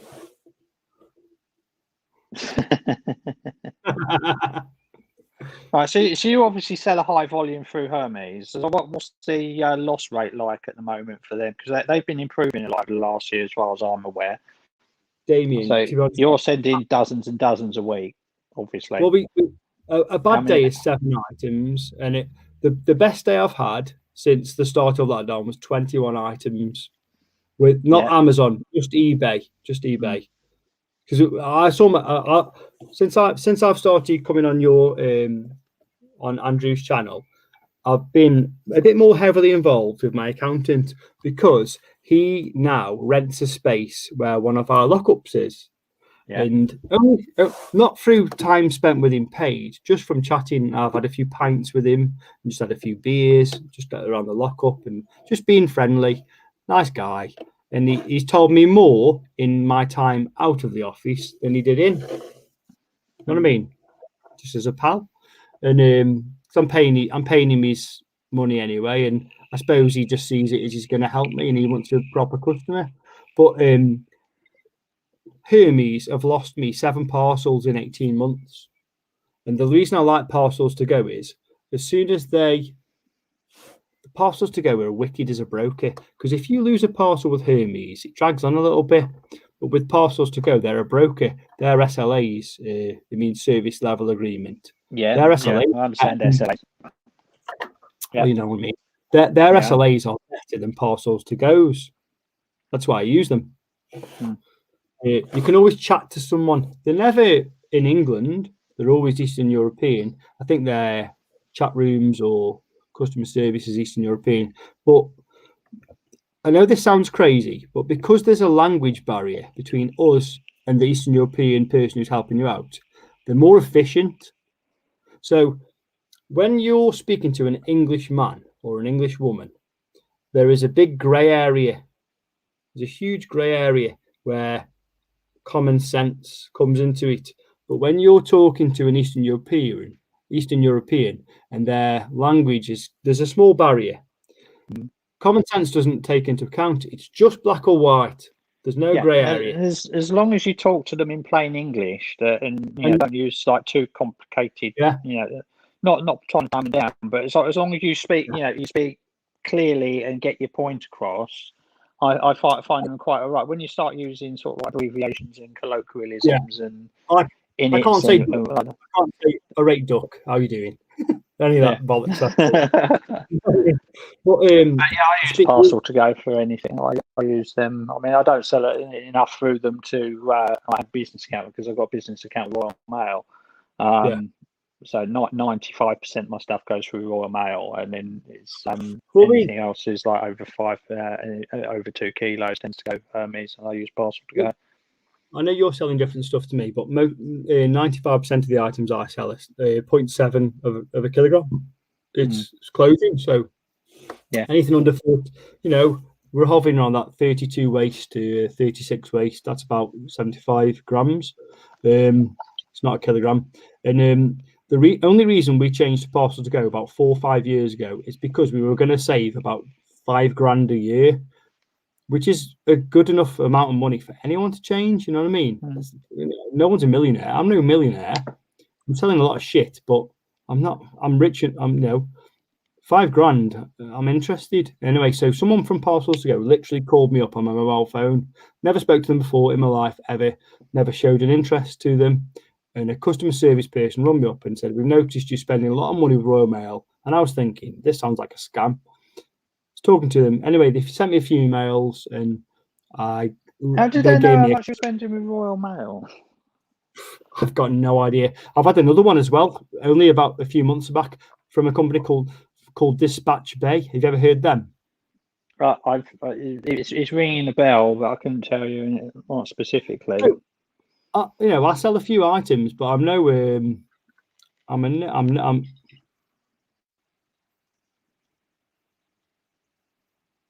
Hello. It's just Phil. Phil's trying to let me off. I'm sorry. Phil, fuck off.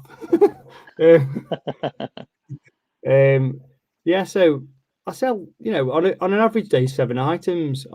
The best day ever is 21 items. I'd say an average day 7, 8, 9. In all honesty, and I've never registered interest on any website ever. I had a drop and go account for Royal Mail, and I know obviously they must have someone's done me in for sharing data, but I don't care because I've saved money from it. You know what I mean? Someone said to me before you could sue, but how? I don't know. I wouldn't know where to start.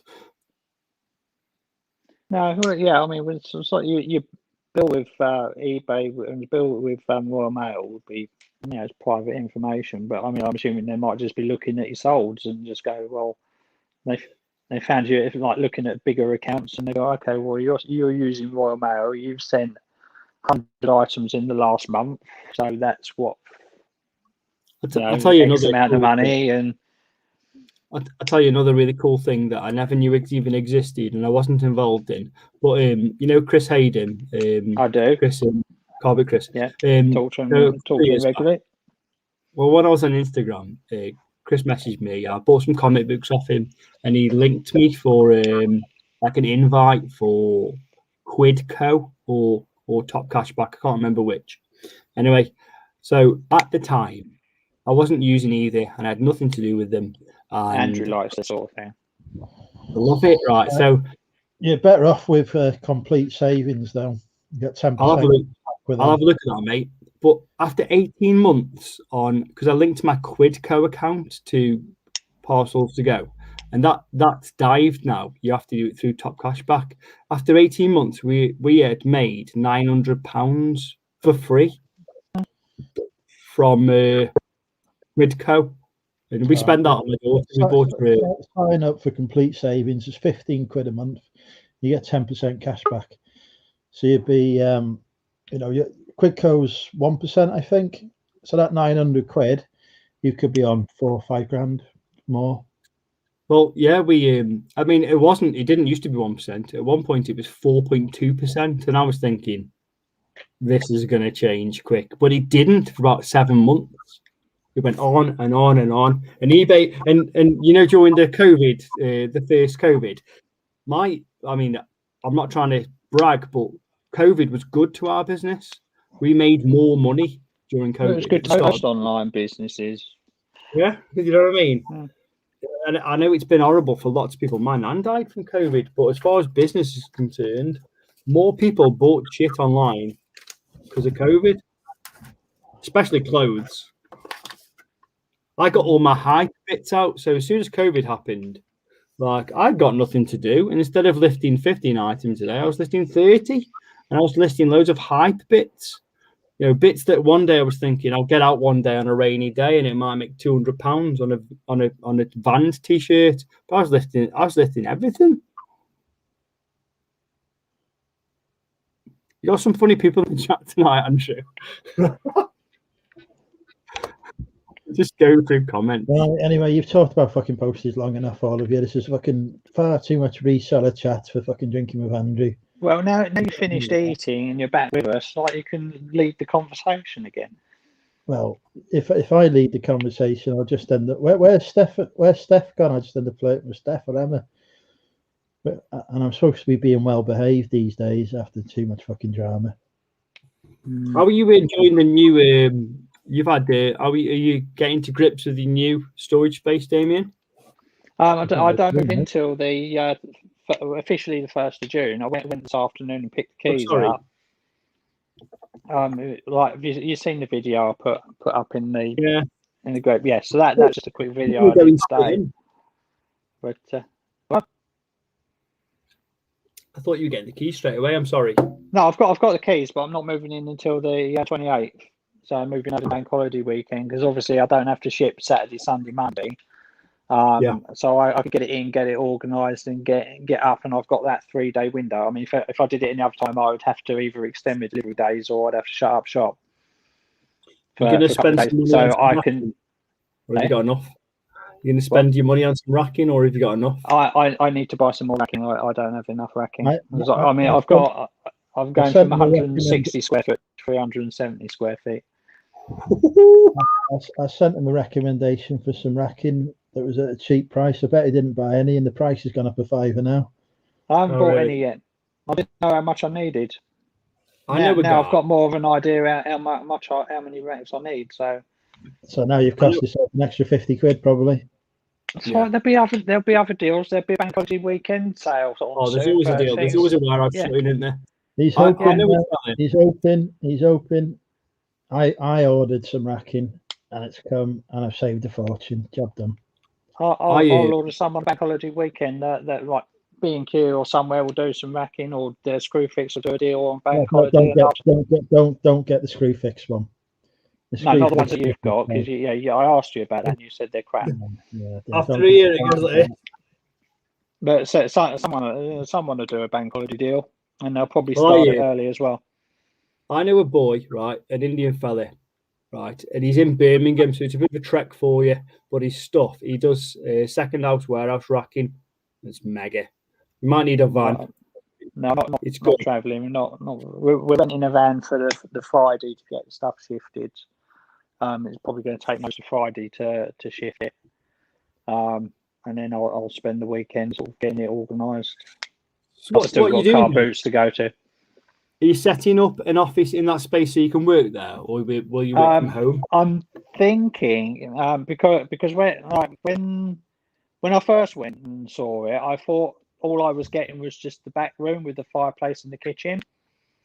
But it turns out it's all mine. I thought the bit straight side was like a communal area and it was like shared toilet thing. But no, that's all mine. So I was thinking the main bit, as soon as you go in the door, I'll have as it's like packing and shipping and listing station. And just have that sort of workspace, that area, so that I can move around and test things, and then just have sort of like a mini warehouse in the back room and just have rows of racking. Would you do your photography there so you can do like a 9 to 5 at work and then come home and chill? Yeah, that's right. It will be sort of 9 to 5. It'll go down, go down in the morning, unless it's a boot fair day or going around charity shops or whatever.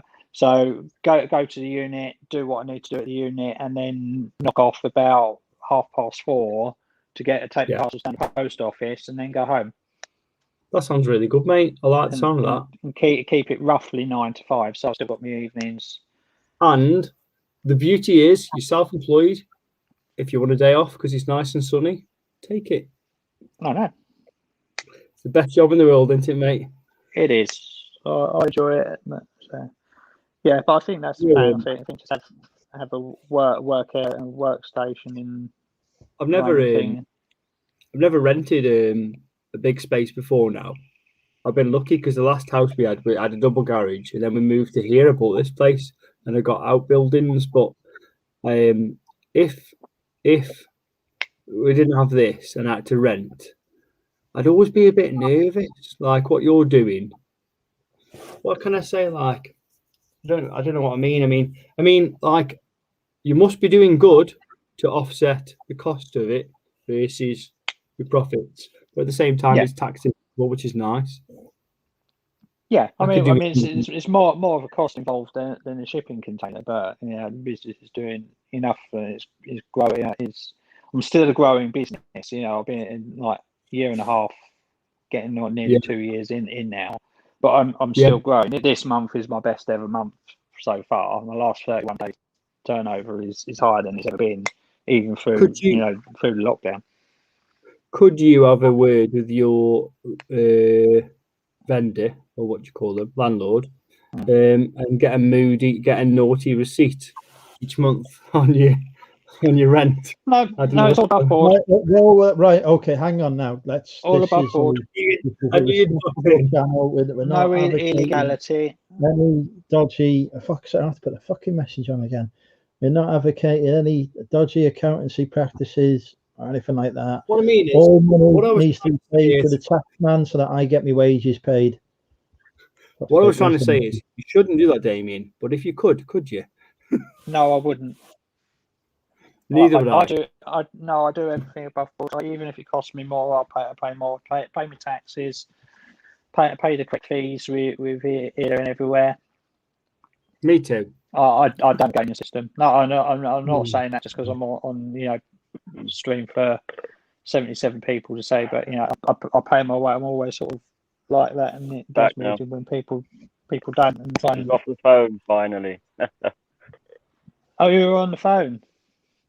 No, my missus was on the phone. She can talk for England, mate. I'll tell you. Oh, I see. Yeah, that's why I muted it, mate. Yeah. Most women can do that. Yeah. True that.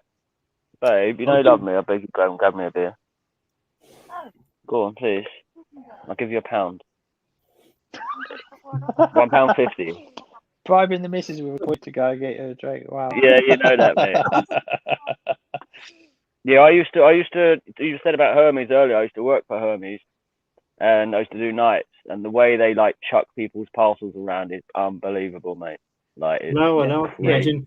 Yeah, you have to pack it so that you can boot it across the field. Oh yeah, they do. Yeah, I've seen some pretty ones because they will do it. Yeah, so you have to pack it accordingly. And if you most of my items, Michael, are vintage denim. I'm a denim dealer. My granddad used to wear a lot of denim. So the worst that can happen to yours just gets torn in the machine because it gets caught up in the machine and tears. Yeah, but the stuff I sell is pretty indestructible anyway. It's probably been around 30 or 40 years, and I just put it up. They can throw it however they want, as long as my label stays on it. That's cool, and I have a 4XL label. It's not going to come off. But I know what you mean. I'll give you £1 tomorrow. And will work for us. We've got a joint account. Yeah, you know that. What would your fella say, Damien, if you said get me a drink? I'll give you £1. You usually want asking me. We don't. It's like if you're up, get a drink. God, my ex would. Harmonious relationship. Enough of that. Have I got to go find that? I've got to put that on. Michael comes on, gets a big gun out, decent hat on, stealing my thunder. God's sake. You have to change the name of this. Andrew, gonna put your hat on. Don't change the name again. You doing, Phil? Oh, doing bloody brilliant this week. Brilliant. I was just about to say, the fact that you haven't been on early doors must mean you've sold a lot of Flaggo. No, Mrs. was watching a lot of soaps. It's not fair. She needs her time and stuff to do stuff. I thought, well, I'll wait till 9. I did have a little Lego to sell. I've just done 5 more. Is that a pork pie hat, Damien? That's a what hat? That's a pork pie. That's a good hat. That's a good hat. I like that. It's nice. That's a good hat. This hat is a good hat. It doesn't fit on the headphones, but yeah. We're the cool people, aren't we? No, I like Michael's. Michael's wins. Michael's definitely wins. I love. Where can I get one, Michael? Please, I want one. Shit. I can get them and I can sell them to you for a discount if you like. How much? He's gonna have you off. I'd have to let you know about that tomorrow. I've had a few beers now. $5. This came out of a skip and I haven't washed it. It's still got stains on it, I think. I don't think it's supposed to. I think Phil, that's like that. progress. In the vintage industry, we call that work in progress, mate. Indeed, yeah. Well, I call it. I don't know. If you was to put a price on the hat, how much? It's made of wool. So how much would you pay for it if you were to put a price on it, roughly, off the top of your head? Mine. I would. This one. Oh, that one. Sure. I would pay 30 to 40 for that. It might be good quality though. It only has to take one good maker to be top of. It is good quality. I will say that it is good quality. I'd pay 30 for 40 for Michael's hat. That's a good looking hat. With fashion, in all fashion, what happens is there's one pedigree maker, whether it be Levi's or he's just like, nah, fuck this hat. and they're at the very top, and then there's hundreds of makers below that can't quite achieve it, and you get lots of smaller times, cheap 30, 40s. Well, that could be a £300. We don't know. It could be £300 or £400. So small. It doesn't fit on my head, does it? Let me just a minute. Did any of you watch that Quentin Tarantino movie about 2 years ago called Once Upon a Time? I tried watching it. Once Upon a Time in Hollywood. I've tried watching it, but it's brilliant. Do you like brilliant, it? Fucking hell, what the fuck? Where did Phil come from? I'll have to give it another go. Phil's in. What? Who? Where the fuck did he come from? I have no idea. I've come to right some wrongs. Do you like it, Dame? Do you like it? I'm surprised. It's cool. But the reason I brought that up is because there was these So there's these like denim jackets called Wrangler Bluebell, and they've been around for about 20, 30 years, and they've always sold for between 15 and 40 quid, depending on the condition of them. They're like a really nice plain Type 3 trucker, and they sell for about 15 to 40 quid, 15 to 30 quid. And then Brad Pitt wore one in Once Upon a Time in Hollywood, and the week after that they were all £300, $400, $350, mad money. And the stupid thing was they were selling. Yeah, pop culture will do that. What? Good film though. Good film. A lot of my mates don't like it. Yes, it's the same as the Walkman in Guardians of the Galaxy. Everyone's looking out for that one now. So it's things like that in good icon. I had one of those years ago. Was that a good brand in the film? I can't remember. I think it was a Sony. It's only Walkman, the blue metal one. That you got a little. Sony Walkman cassette. You got the little button where you can speak. They go for hundreds now. I love cassette tapes. I wish they come back in fashion. They're so cool. Yeah, but they're crap. That's the trouble. They're crap. That's okay. They don't all data. You can't say, "Oh, I'll skip to that point," unless you want to press the rewind button, which fucks the tape up. I don't mind that. I think it's lovely. Lovely. You do because you're a proper techno nerd. That's the one. Yeah. 45 quid now. Oh, Damien, I bought one of those back in the 80s as a present to myself. It cost me about £20 back then. It was about 3 weeks pocket money. and I loved it. The sound quality was immense. They've got the little orange button on the side. It's got a microphone so you can hear people. Yeah, I've got. You know them old-fashioned cameras you get. Oh. The old cameras with like the black leather on them and things like that. The really old ones. Yeah. Yeah, my dad's got like a set of 4 of those. They're pretty cool. It seems like vinyl has had that surgence, but cassette tapes hasn't come through yet. I've got vinyl, mainly country and a few bits like that. I must have about 100 records. Antique record player too. It's pretty cool. Anything particularly cool? Anything really you like?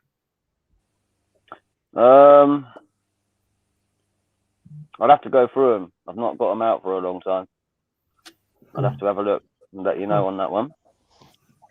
I only bought a fox or a dog? Is my dog? Yeah, she looks like a fox. So does mine, mate. My one's he's Chihuahua Cross Yorkshire Terrier. He's on my channel actually. You'll see him. Oh, kind of looks like a fox sometimes. She's a Pomchi, a Pomeranian, but she bites me when she wants attention. She's got. If only all women were like that. And then I've got a pedigree Chihuahua and then a Pomchi. I rescued my Chihuahua. She was getting. She's only like as big as a bag of sugar, and she got rescued because she was getting beaten up by an owner. Can't when you think of what people will do to animals, it's so cruel. Nah, it's wrong. Very wrong.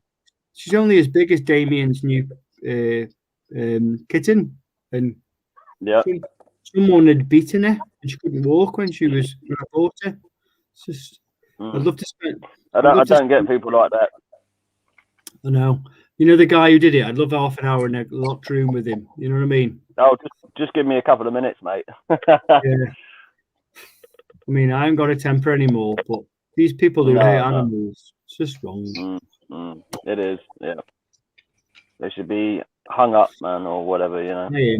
I go everywhere with my dog. So I've got a BMW 1 Series and then a pickup truck, and I got a vintage K10 Chevrolet. It's knackered, and I'm ready to buy a new one. And I love them, but the one I've done has done 340,000 miles. It's falling apart, but it's got velour. I've got a Mitsubishi L200. It's only done 94,000. I bought it when it was 40,000. They are, man. They are good. Yeah. Once you've had a pickup, you'll never go back. And that's it. The problem is in the 70s pickups, the velour seats. So you put a Pomeranian Chihuahua on a velour seat, you should see the state of my seats, man. Mate. No one will sit in the front with me anymore. Try that with a German Shepherd, mate. The hair goes everywhere, man. You know what I mean? It's so bad. The Hoover, I bought all types of little contraption. Here you go, we got one here. This is quite good. It's the best one. Have you ever seen one of them? Is that got a roller on it kind of thing? Yeah. Yeah. You need a few of them, I tell you. Yeah. Yeah, I mean, they don't last longer. They're £6 each. Damien might need one of these for his cats. I don't know. No, but try and clean because I don't know if you know about me, but I'm ready to start dating again. I've been single for a while, but no like hot woman's gonna get in the front of my car. Jesus Christ, it's a mess. Why not? They get my fucking Land Rover. If it's got 4 legs, it'll be all right, mate. Yeah, but Andrew, you're a sex machine. I haven't got that. Your skills. I have no skills. I'm just relentless. Before now, my best mate he's got a good game. He asked every single girl in a club in Liquid Wrexham when we were playing rugby to ask to go on a date with him until he got to the last one who said, "You asked me 30 minutes ago, will you fuck off?" He'd been around the whole circle and asked every single girl for a date. I know that sounds bad, but I think it's efficient. That's what I think. Very efficient. It reminds me of that song, "Do You Fuck on First Dates?" Remember Kevin Bloody Wilson? Yeah. That's it. 8 out of 10 say no, but those that do. That's it, mate. That's it. Some of his songs are good, you know. Have you heard the one about bungee jumps? Yeah, I've got all of his albums. Some of his cassette albums Right, we got a I couple bought of in jacks, London. They're just about send 20 quid each. Yeah. I love the one about the Jehovah's Witnesses. It's brilliant. I haven't heard that one. The one about Sunday morning. And then the fucking doorbell goes. That one. You not heard that one? Oh, look it up. What a brilliant song. What is it? I think, what's the one about the dog? Is it a three-legged dog or something? Oh, God, I don't know if you heard that one. No. It's Nick funny, will that make one. the faster flutter. My kid, he swears a little bit. That's it. Why don't you go ring the country bell yourself? Guys, I tell you what, I'll share you an offer, because last time we did this on my daughter's page, you made some money, you give me some good advice. I'll do on this.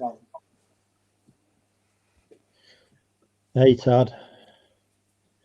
The girls get better. I get better luck at closing time too. Let's be honest.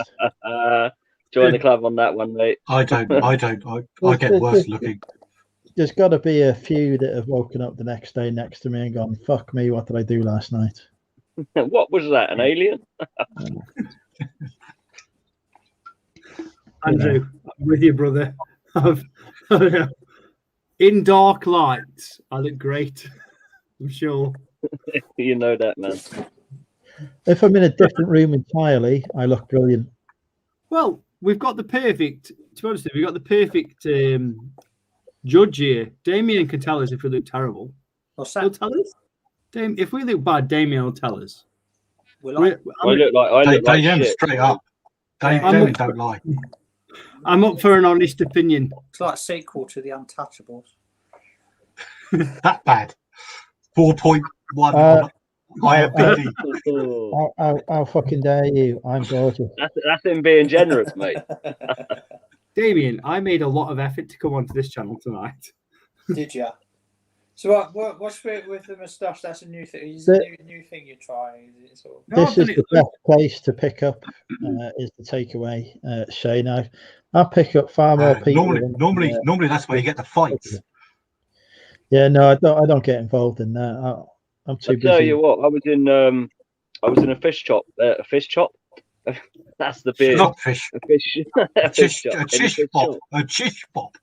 Double drinks for you, Michael. You're having a bop where? You know that. I was in the fish shop the other night, and it was quite busy. 2 fish got battered, man. Don't get me started. Don't get me started. Oh God.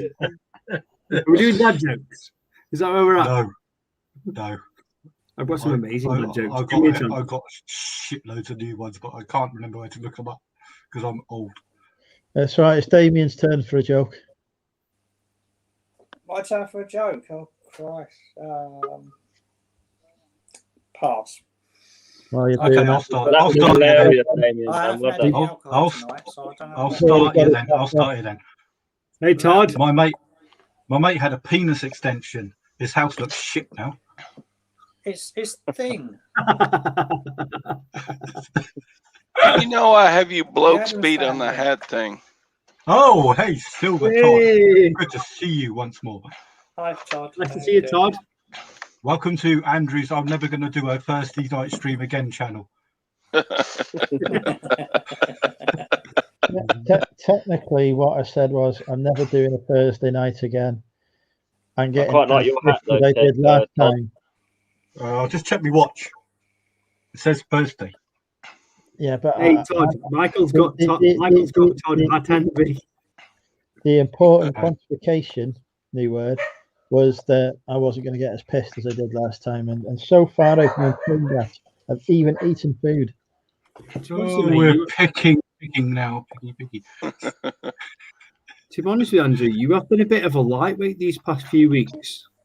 He has injured his arm and he's been on medication. He's been very sensible. There's no excuse. What are you talking No. Peer pressure is a dangerous thing. You can't say, look, Andrew, fuck your medication. Just come on. Let's have a piss up on a Thursday. The man has got to look after himself.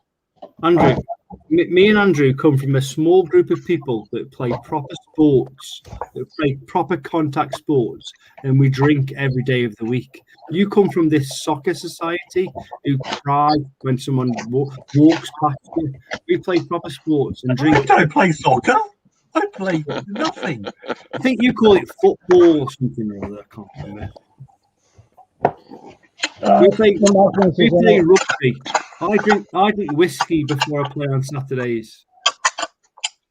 Play proper. I used to play rugby many years ago, man. Getting up early on a Sunday morning.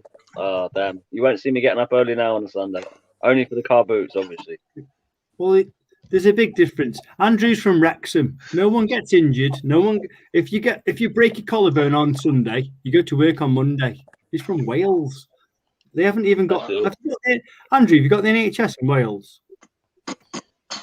What the fuck do you want the NHS for? We don't have fucking healthcare in Wales, for fuck's sake. You get Everyone's Alan Wynne-Jones. Alan Wynne-Jones is 74 years old, and he's going to lead the Lions to success against South Africa. He's the oldest Wales captain ever. Is he 74 or something? He's 103 currently, but he ages a year every day. Exactly. We haven't got time to get poorly. Jesus Christ. By the time the morning comes around, I'm going to look like I've aged fucking 50 years. What are you drinking? Budweisers. Budweiser, yeah, they're quite nice actually. I've got some wine. Fucking wine, Jesus You Christ! call that wine? I'll show you wine. This is a drunken wine. There's no wine in it. Phil's gone to get his wine. No, Phil's coming with his fucking Poundland fucking alcohol. At least he's not getting his magnets out. PvP. Oh, I got some new ones. No, you haven't. Please. That's wine. That's a fucking box. That's a box. Yeah, it's a box. Jesus. It's a Where'd you get that? I can't do. Fuck me. Phil, he's apparently car boot wine. Phil, what vintage is it, Phil? 13.5%. What vintage is it? It's vintage 2020 Sainsbury's. Yeah. Sainsbury's? I don't pay that much. God. Bloody hell. This is 11 quid. What is it? 3 litres? Yeah. No, it's 3 bottles. 3 bottles, so 2.25. I suppose it's a bargain. It is. Definitely, we don't talk about on this channel anymore. I used to drink a box of that a night. I remember them days. In your gambling days? I just got 2 empty bottles out. Andrew, if you drink a box of that a night, no wonder. Cheers, everyone. It wasn't fucking me that drank it. Christ, I don't do fucking wine. Phil's wine is just meths in a wine box. I agree to you. Suits me. I grind up my Flego and I just put it in there and it floats to the top, you see. You blokes have got to get some proper right good whiskey with your. Oh man, look at him putting out the whiskey. That's not whiskey. That's bourbon. That's not proper whiskey. I know. I like that, mate. I bet it's nice. We don't get much of that. Okay? It's all single malts and triple malts, double malts, cheaper stuff. This is $15 for the monster bottle here. Really? This is proper cheap ass whiskey right here. What's the percentage of that whiskey? 40% alcohol, 80 proof. I was going to say 80%. Jesus Christ, you die. Yeah, I know, innit? Do you mix that then, Todd? Yeah, I put it with Diet Coke. Yeah. Right, I'm jumping off. I'm going to have a bath. Enjoy your bath. I'll be back on tomorrow night. I'll get some alcohol for tomorrow night. All right. See you tomorrow. Nice to see you, mate. Boot fair on Saturday. Good night, guys. See you later. See you, mate. I'll be in the chat. But Nice one. What'd you like? No bath selfies. That's Andrew's thing. What do I do here now with this thing? Hang on. What's Can the I thing? fucking... Women say that a lot, right? They go, it's in that cupboard. What cupboard? Or it's that thing. What thing? Oh, PVC, PVPC. PVC. Man. Oh dear. What am I doing now? No I'm idea. trying out this thing I've been invited. I've started a room. She's not fucking in it.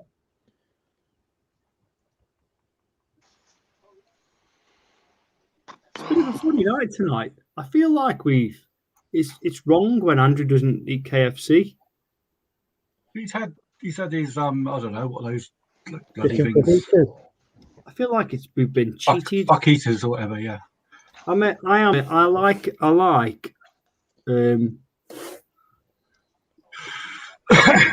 be the same. I don't like things to change or everything. You old fuddy duddy. God. Ow. Go with the flow, man. Go with the flow. Yeah, man. You got to get in the flow, man.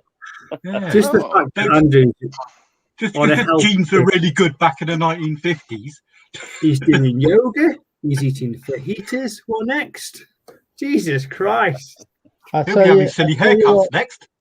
I'll tell you what would be the biggest shock to anyone on this channel if I turned up with a girlfriend. What? They're banned. But, hey, No honey, do you want to come girlfriends on the say show. Hey, honey, do you want to come say hello to everyone?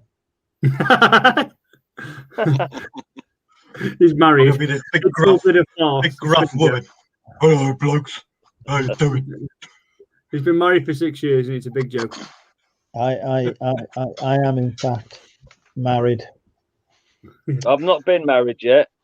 I'm engaged, but I don't know yet. Who popped the I've question? been engaged 5 times. I did in the pissing Married rain in yet. a car park on one knee, man. Yeah, I was soaked, man. Phil, you're such a player. Could you not say to her, look, we'll do this inside? What? Phil's been engaged 5 times. Fuck. Bloody hell. I'm never getting a joint back. What is that?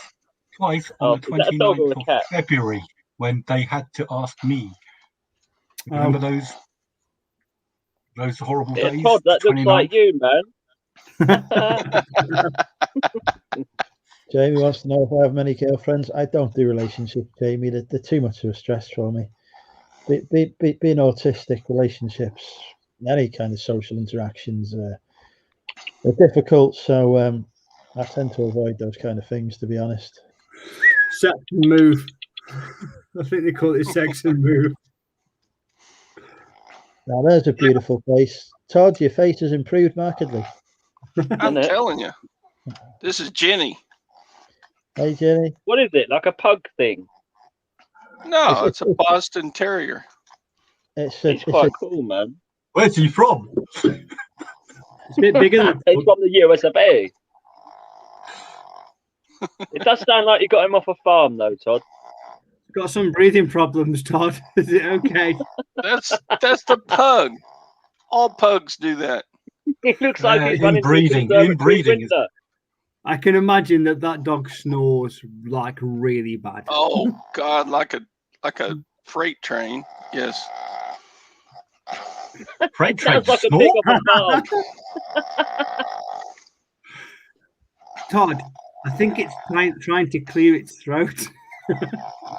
No, that's normal breathing, man. Oh, give it a coronavirus test, Todd. My God. Oh God, I just got my first corona shot yesterday. How'd you feel? Oh, my left arm hurts like a mother effer. Like a dead arm. Yeah. Yeah. Everything else is fine, but my arm hurts. I got And mine then- Saturday. I got mine. And then next month I get my second shot. Everybody's telling me the second shot is worse. Oh, really?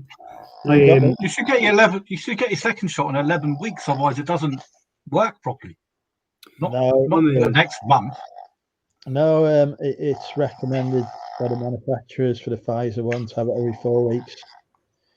Yeah,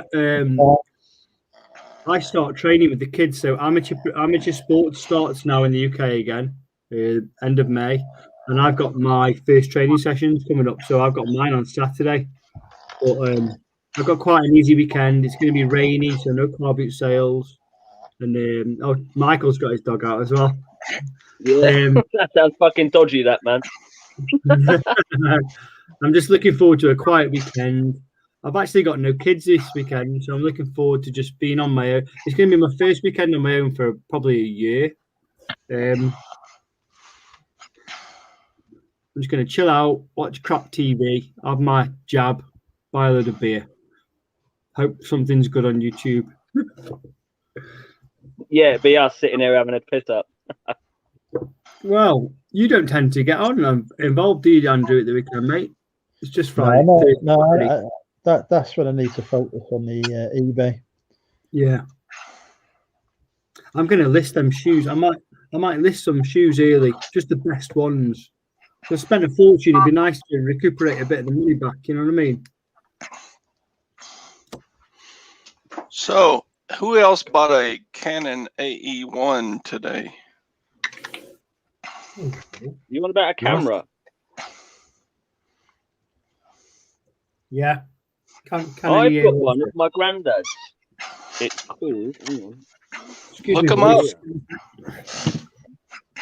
Is that a film camera? Yeah, it's a Canon AE1. Where's that? Jesus Christ, the lens on that thing. Oh, no, it's about the size of my. It's about the size of my dog arm. Dog. It's about the size of my dog. Canon, yeah. That's a big lens on that, man. See, this is quite an old one, I think. It's a Canon EOS 300V. That's a good one too, isn't it? I don't know. I've never used it. My granddad used it for photography, and he used to do a lot of that. And it's still got the film in it. I don't want to open the back of it because it will fuck it up, won't it? Bollocks. Oh shit, that's cold. Yeah. Wind up all the film and send it in to get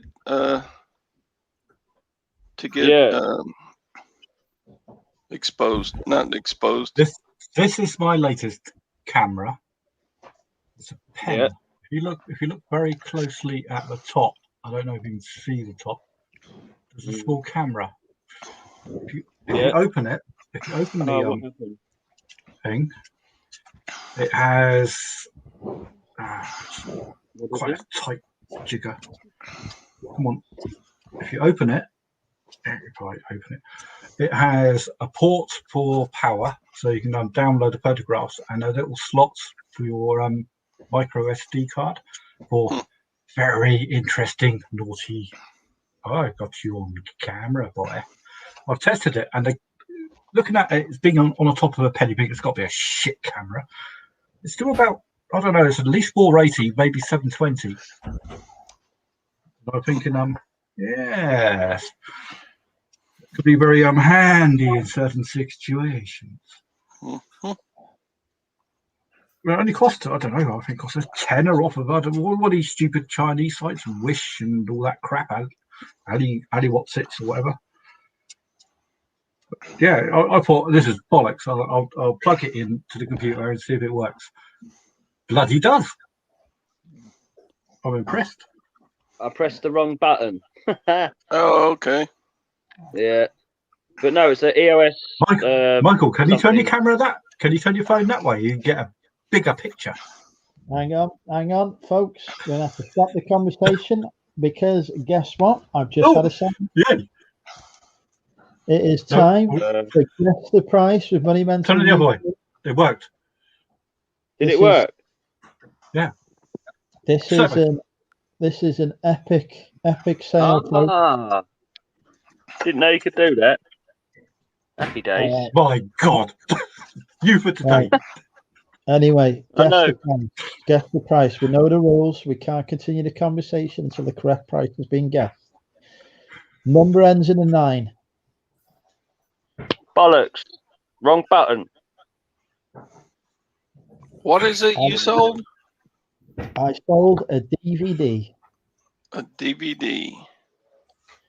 $11.99. 1999. Tea Cakes has gone for $3.99. $11.99, my guess. We've got some guesses here. What I will say is the closest guess that we've had so far is 50 pence out. Oh, it's got 49p in it somewhere, has it? Ooh. We're not there yet, folks. Lots of guesses. Come on, somebody can get this. Oh, Right, I missed it. Say again. Flash past. Damien got it. It is indeed £2.49. Is it worth it? Well, we Christ, sold that's better than the crap I sell. £2.49 for Dexter season 2 on Dexter, DVD. I never watched that. Any good? Season 1, actually. Sorry, season 1 on DVD. I'll probably get to it season where I'll find out it is. Sam Badler says mine is $2.99 when you get a return request. Any good? I've never seen it. Christ, if they open a return on that, they can just have the fucking money back. I ain't fucking about with that one. Yeah, I know. Oh my god. Can I lock my screen so I don't press any buttons on it? If you get what I mean. No. Lock your screen. No, the trick is just to not touch it, and then like You sort of set it up over there and you stand back. yeah. Do. I'm going to show you what I'm eating, boys. No, This is it does not weigh less than 100 grams. I just wanted to show you. It didn't cost me anything, so This is the level I'm at. As far as being a single scruffy man is concerned. I know me and Andrew are single. The rest of you are all taken and well looked after by lovely women. I just wanted to show you how desperate we can be at times. I don't know about you, Andrew, because he's cooked himself a lovely fajita. He's far more domesticated than me. This is the level I'm at. This is my dinner, by the way. Is it a meal for one, yeah? Oh, you poor bastard. Donut. I've had many a dinner like that. Todd, you won't know what that is, but it's a pork pie slice with mustard, and I've got a donut on the same plate. If there's any really lovely women who would be interested in taking quite a simple guy on right now, can we put an advert out for me, Andrew, please? And you must like what's on his plate right now, ladies.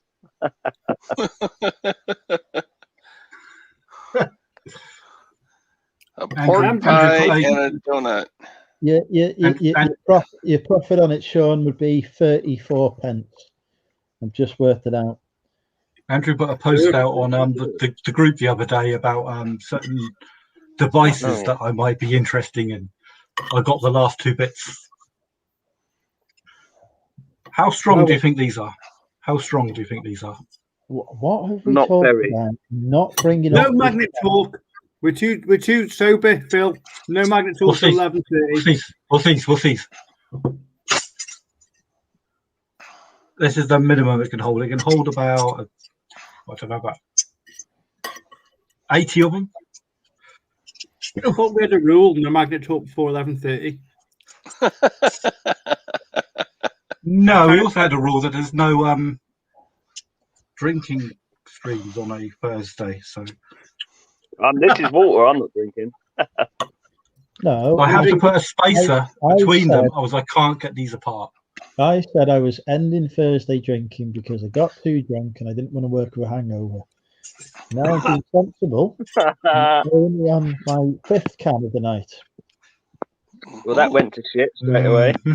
Yeah, when you not convinced.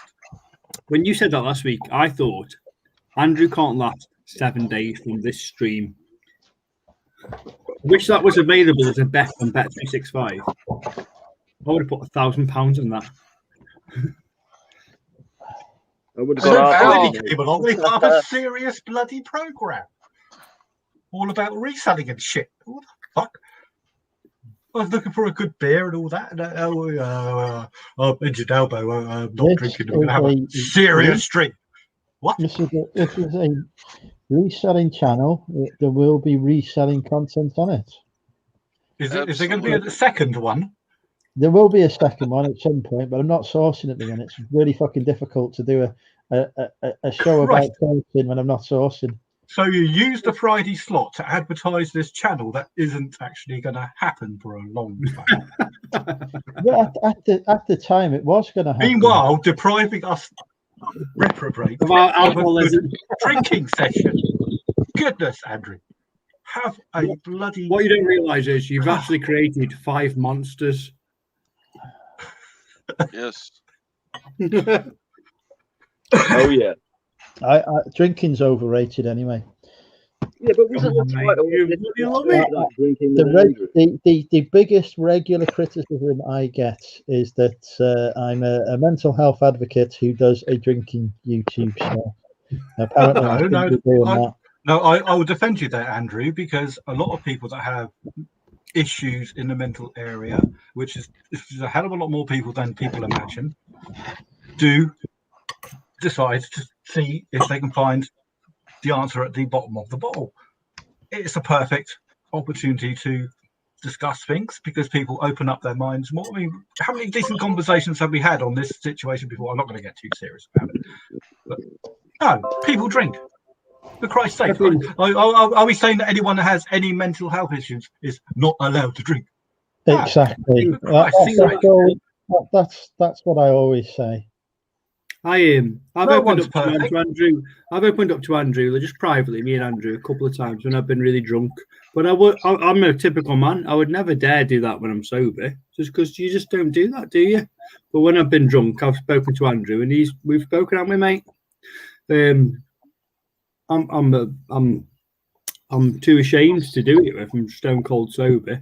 But when you're drunk, it seems easy. Do you know what I mean? It's weird. Just being a bloke, I suppose. Andrew, what are you drinking? Grumpy Jack? I am on Magners now because this was special. Magnets.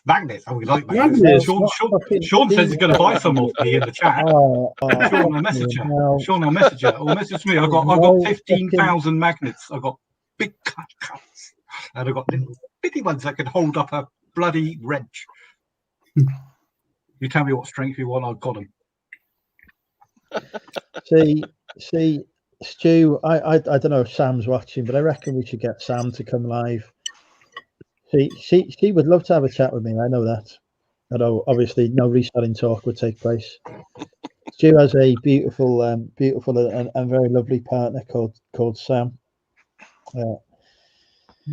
who I frequently tell when she decides to get rid of him. She knows where I am. Or me. Oh, I was waiting for that, you know. Yeah, you've got no chance. They've been together for 30 years. Oh, don't on the chance. I started my eBay shop from selling magnets, so we can't diss them too much. So nicely took us away from the magnet talk then, and then Jesus Christ. I'm not having it, see? I'm not having it. I got more magnets than that. I've got lasers. I see Elon Musk has stopped taking Bitcoin as payments on Teslas now.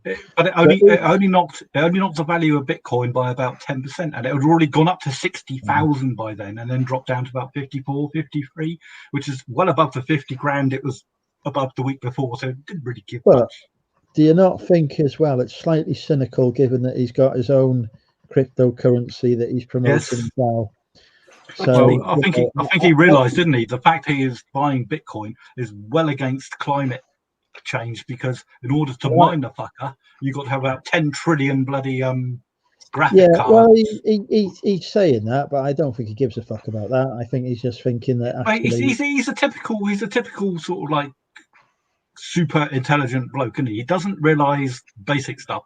He's thinking far too out of the box, and he doesn't realise some of that stuff that Oh no! he says and does stupid stuff.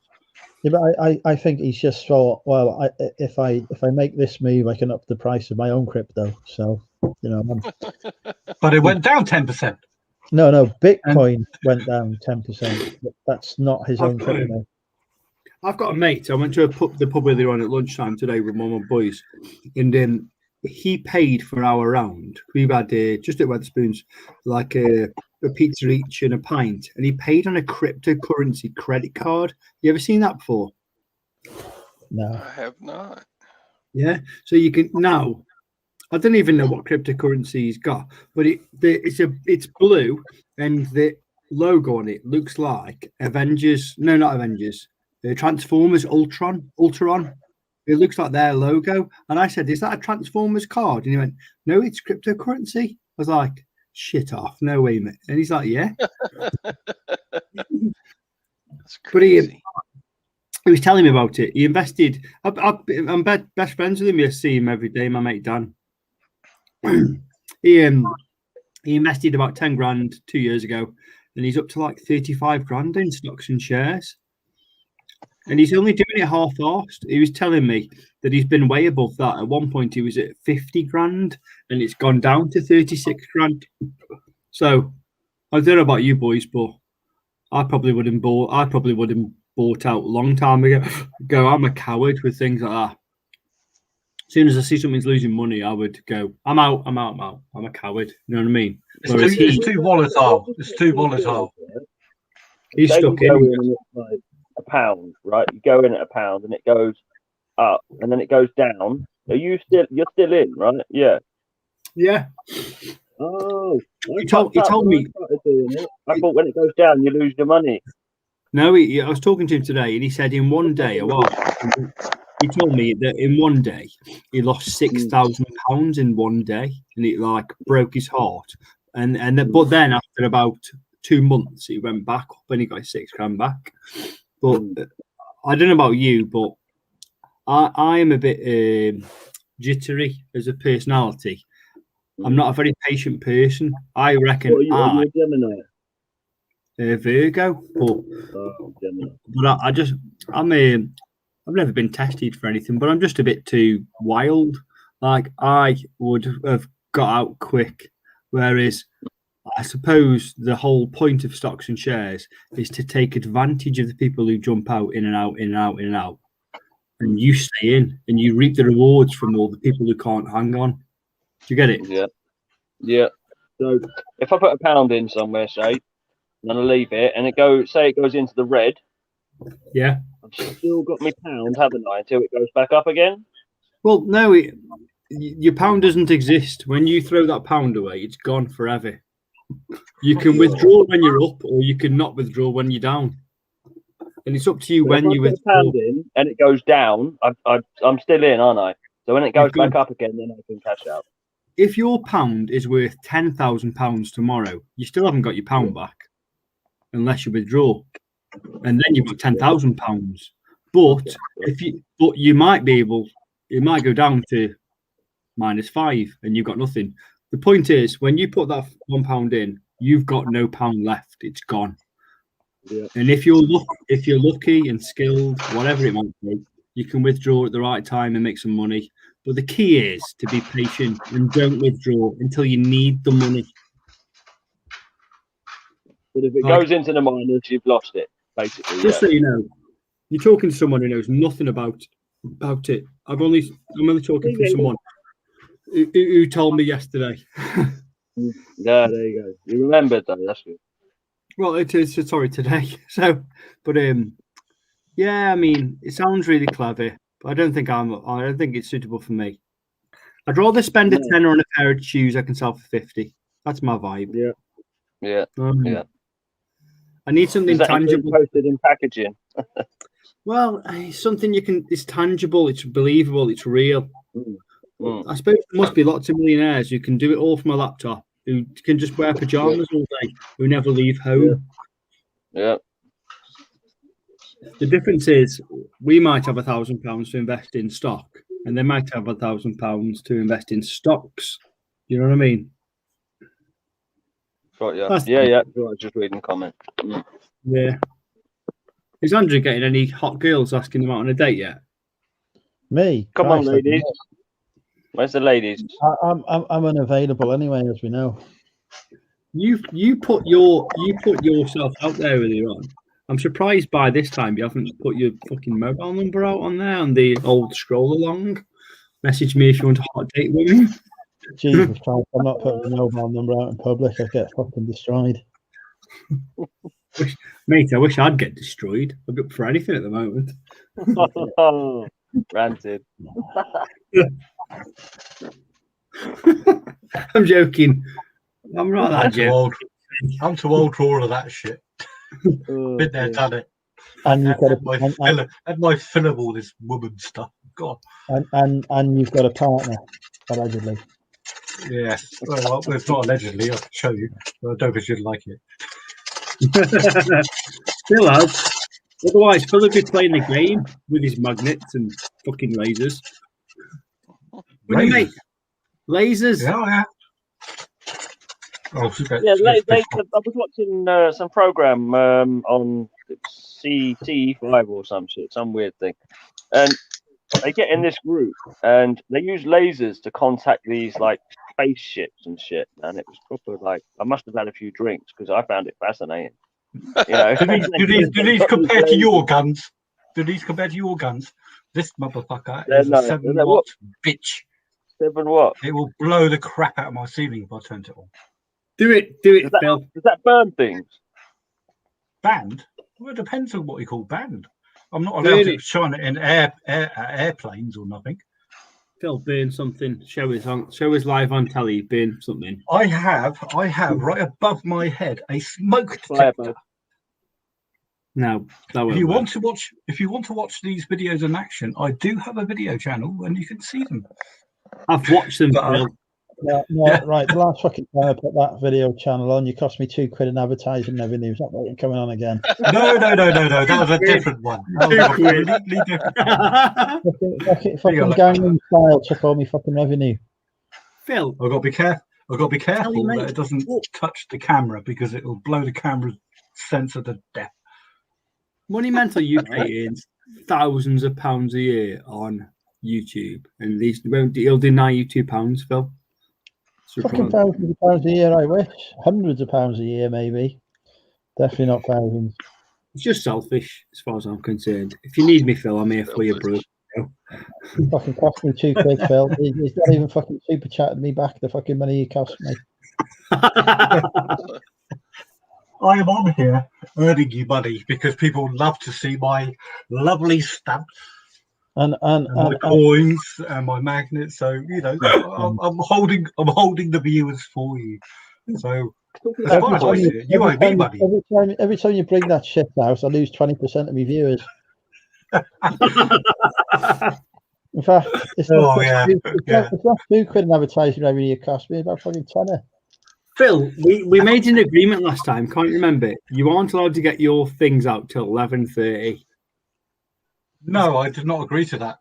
If you remember, you were smashed. Can't you remember? Last time you were always smashed. Did someone say coins? In English law, someone that makes a contractual decision under the influence of alcohol is able to retract it because they were not in a capable situation to do it. It doesn't count on the internet, Phil. Nothing counts on the internet. Yes, it does. I'm counting it. Phil has coins also? Yes, I do. Can't see what it is, Todd. Oh, no, sorry. I'm not that. My camera sucks. Have you ever heard of a British sovereign? Looks gold. Never heard of a British sovereign. Yes, of course I have. Yes. Now I know what it is. Is that a proper British sovereign or a half or a quarter, or is it a single, and what year? Edward VII. What year? What year? Hang on, have we got fucking coins out again? Yeah. This is bullion, not coins. Sovereigns are bullion. Well, I've got a coin from 1977. It was the Queen's Silver Jubilee. 25p. Fuck off. No, it is 25p. It is 5 shillings. It's before they turned over to doing crowns that actually were £5 worth of value, which is in the 1990s. It's got to be worth more than that, surely. I've got 1910. thousands. I've got thousands of crowns. 1910. Yeah, but it's gold. I can't It's gold, see a man. coin. There's gold in the hills. I'll give you my standard answer. If you weigh it and measure it to make sure it's a proper sovereign and not a forgery, which is unlikely, it's going to be close to at least gold bullion value, which is, if it's a sovereign, that's going to be about 200-300. I thought about buying gold from the Royal Mint. You know, you can get like little ones like that.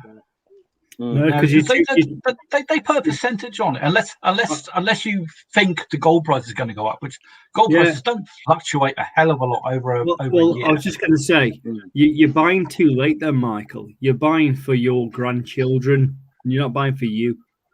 Know what I mean? The thing you got to remember is gold is valuable on Earth at the moment. If you look at current technology, if say like in 20-30 years time, if you're looking at that sort of time frame, if people are starting mining from asteroids, there is more gold on some of these asteroids than there is on the fucking planet. Of course, it'll decrease the cost of your gold significantly.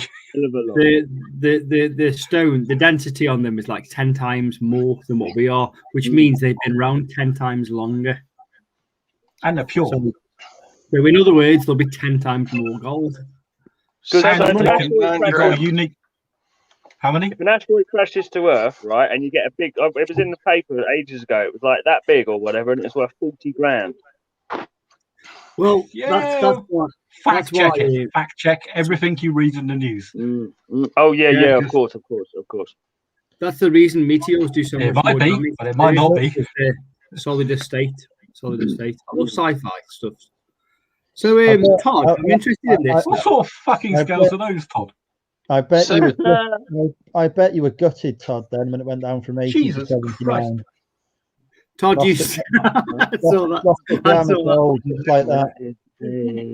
Todd, are you going to use silver one? Todd, just so you know, scales. Use some jewelry scales. Todd's not telling us, but the main reason he won't ever come onto camera is because he's a wanted drug dealer in about 7 or 8 states. He's told me, yeah, he's told me. And Mexico. It's a good shit. This shit's quite good, actually. It's coin here. Yeah, it's a proper sovereign. It's 7.9 grams of gold. 7.9. Money. What do you mean 0.9? Get it to the hundredth or thousandth. What? This one here. For Christ's sake, that's not a bloody jewellery scale, is it? We don't need it. Christ, I've got one of these things I bought from eBay for a couple of pounds. It does better than that. Right, this one here. What's the proper weight of a British sovereign? Don't know. The proper weight of a British sovereign? Let me give you a... What have you got, Michael? I don't know, man. It's a bit weird. It's one side, it's that. And then the other side is this. It's 7.98. Painted. 2 shillings. 2 shillings something. And a 7.98 sovereign will have exactly 7.3224 grams of gold. But you must go to at least 2 digital points on the scale. For Christ's sake. Granted, my scale is... Oh, it's nearly close enough. Okay. Are you watching? Here we go. Yeah, it goes 7.8. It needs to be at least 2 digits. Not 2 digits like 7.9, but after the point thingy, it needs to say 7.98. Oh my God, you're an elitist. No. When you're talking about gold, they will go to the 100th or at least 1,000th of a gram to check the dimensions. This came from a reputable gold dealer that I trust. But I will say, on what I've seen, it is more than likely a genuine sovereign. Yeah, it's a 1910 Edward VII. Did You gold reckon- weigh less in the 1910s or way more now, do you think? Or the same? No, because gold always weighs the bloody same. No, but it's more valuable. It's less valuable than it was a year ago. Phil, you're wrecking my erection, man. I think that a nine. Well, Right.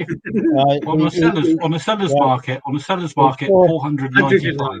We talked enough about frigging coins, for Christ's sake. Right. Second hand, 22 yellow gold, 1910 full Edward sovereign coin is £495. I'm going to start talking if you were Star to Wars in a buy minute. it. I've got a pair of Chinese throwing knives. Oh, that is exactly the kind of content we need on this channel. Get Silver, the knives out.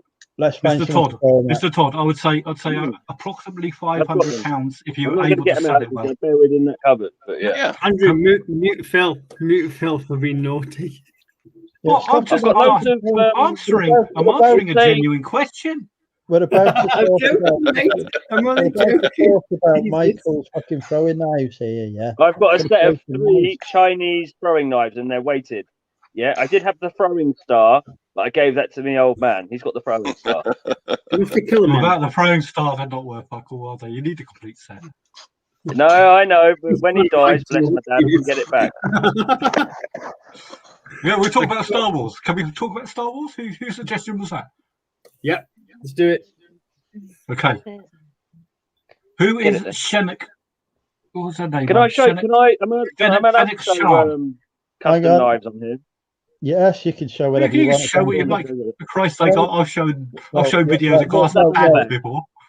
You can't show what you like. We can't have any nudity, unfortunately. I tried that one. I didn't plan on getting my dick out, mate. So you're all right. You never know. It's too late. It's not bothered. They should be. They're under the antique phone in there, I think. The phone's on top because it's lighter. I've got bayonets from World War II. Can I show them? Michael, can you remember Michael Barrymore's Strike It Rich, who had them 2 hot women to go and fetch him things all the time? Is that how you live? That'd be telling. Your missus just He's got a nice arse, I'm not gonna lie. I'll give me the phone. I can show him the phone. I'll show you the phone. It's not old, but it's old.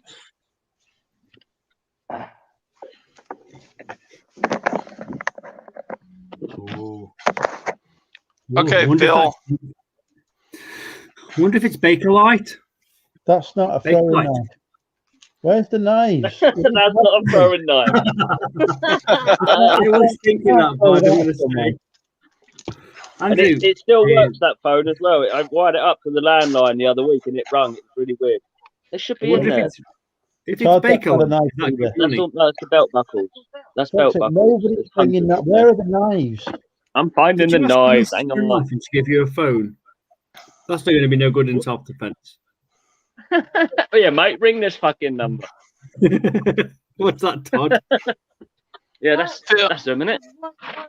Phil, would you agree that a 1 ounce silver coin, like a silver eagle, is 31.1 grams? So we've got a bear knife here.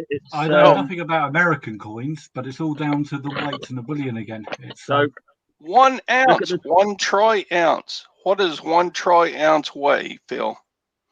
No idea. I don't deal in silver coins. Oh, Google it. Right, Google it. You could Google it. I will. I'll do it, boys. How this many? Is one of the knives. How many grams in 1 troy ounce? How much is a troy ounce? I'll show this afterwards. If I don't stab Go ahead. I like the knife better. That's all right. I didn't know what a troy ounce was. I'm just trying to prove Phil that my scale is good. The detail on it, it's got little teeth on it. It's fucking amazing. It is. No. Oh wow! Ivory? You can't sell ivory on eBay.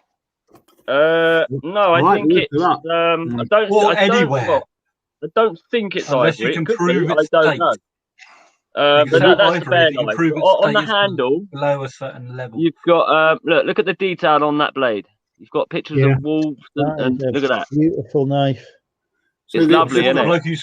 The fact that it's great is usually it's like a prize or an engagement or some kind of ceremony, it wouldn't be used for hunting because it's got so much engravement on it. This is my favourite one. I like the handle on it. I mean, the detail.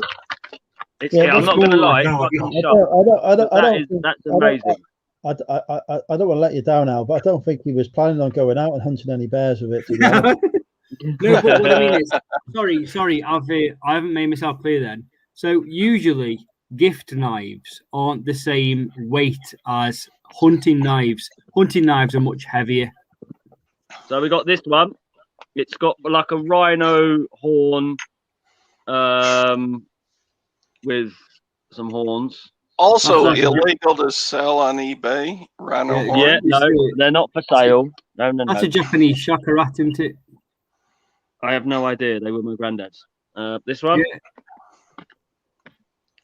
It's more like a dragon head. That's what I've got this knife, which has a ceramic blade, and you will I like that one. You will not believe the pain it can go through. It lasts 10 times longer than Michael. That looks like Michael, that looks like a blade that my proctologist has in his office. I also have Irwin, Nice. which are a hell of a lot better than usual. Oh, God. I put into my cheap knife. I think this one's out of a film. It's not the one out of the film, but I think it's Alien or Predator. This one, it's a similar sort of thing. It's quite heavy. Yeah, could be. It opens That's up not the cutting cheese, is it? It opens up the wound bigger, so you bleed out quicker. Yeah, that. Not for cutting cheese, then. Oh, that's just a bog standard knife. That's cool. I like Let me throw in Michael, does that fall back the last one? The one I just showed. What this one? Yeah, the little one. Does it fold back? Yeah. Is Michael really Jack the Ripper in another life? I like that. It's really nice. Cool. Nice, isn't it? Yeah, I like that. Knife goes in, guts come out. No. Yes.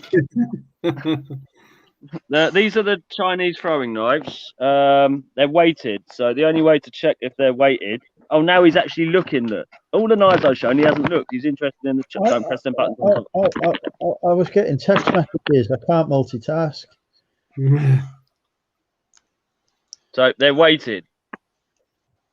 Yeah. Look at that. Look at how it just balances. That's brilliant. Yeah, like that. Yeah. I've got a feeling thing for knives. Honestly, kill an animal. If I tried to balance a knife like that, I would lose a limb. Oh, Todd's got one as well. I'm very accurate with these. I am not. I'm not going to challenge you. I couldn't now, mate. My dog will probably jump out or something. Is that all? Is that all the knives? That's all the knives, yes. Oh, this one's really old. This is just like an old pen knife, but it's oh yeah. Yeah, really old. Yeah, it's like really woody and stuff. Yeah. It's a bit the knife on it looks a bit curved instead of flat. I don't really open this one that much. That's a I think Granddad knife. uses one for fishing. That's a fishing knife. Yeah, because it's curved. I can tell straight away. Yeah, there. Yeah. That's when people used to eat what they caught instead of throw it back. This is a knife. Yeah. This is over 100 years old. Do you reckon? What that one? Oh, is that the bayonet one? Yeah.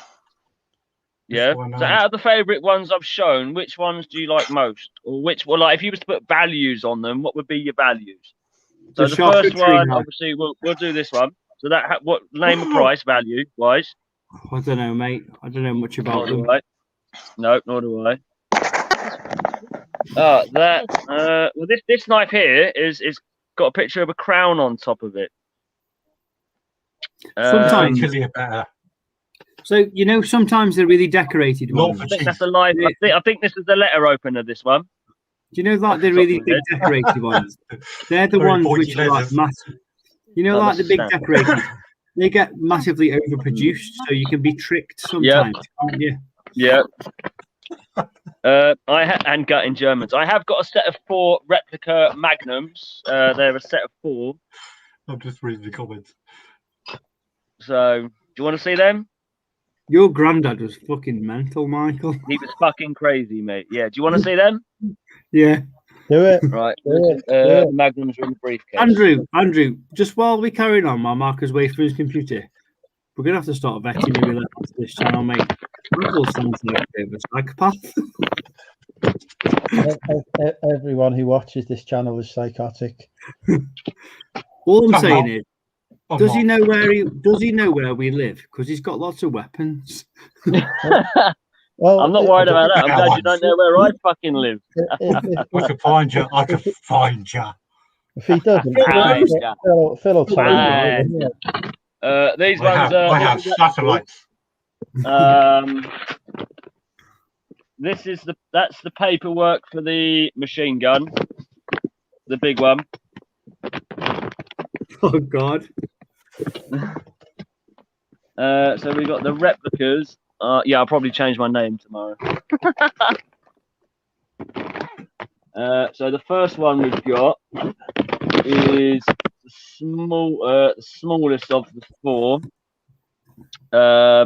This I'm not sure which one this is, but that's one of the replicas. You call that a shooter? Jesus Christ! A shooter. You That's know, a proper so shooter. That looks That's like a a handgun. Remember the golden gun? It's a lucky bang gun. Oh. that's that Tell you one. what, 6 bands at a time. Shoot. The next one up is this one. A lot of these guns, Michael, these replicas, they can still shoot, can't they? Yeah, I was going to say when you say replicas, you can take them to a workshop and make them real, can't you? I saw. I have no idea, mate. No idea at all, mate. I learned No this idea. from watching Line of Duty. You've got this one, which is a Oh, bit is that bigger. what they did in Line of Duty, Andrew? That looks more like it. That looks more like a cult. So this bit goes there like that and something. Not quite sure how that one works. That looks like something out of a proper Western movie. Yeah, this one's the Magnum 4.4. It's a lot longer on the barrel.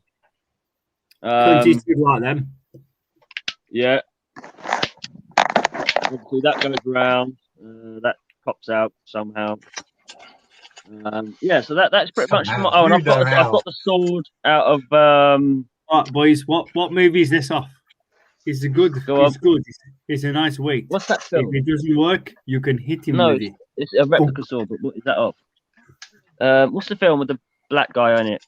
Blade. I've got one of his replica swords. The black guy. I get told I can't remember his name. Blade. Snipey. Wesley. Yeah. That's getting it. Yeah. remade, that is. Yeah, this is only a replica. Obviously, it's got the symbols on it there. So, yeah. Is it sharp though? It is actually. I'm not going to lie. It is quite sharp, especially the point as well. Yeah, yeah.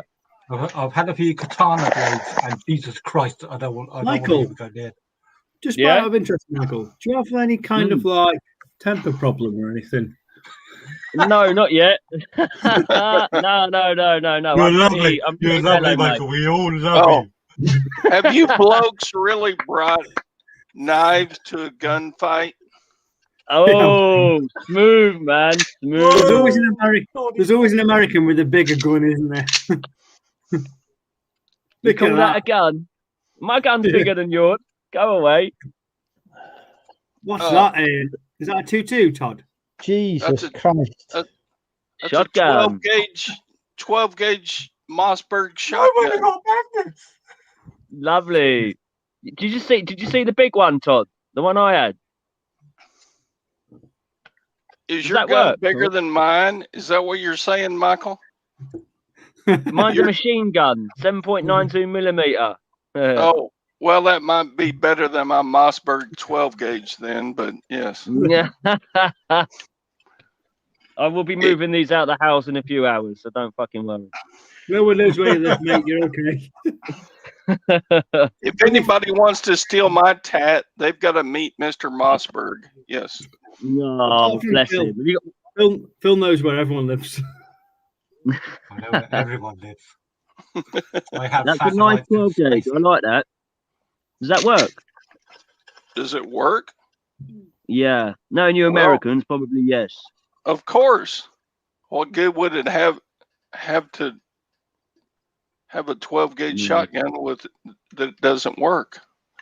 Right, now put it down now before you blow yourself up.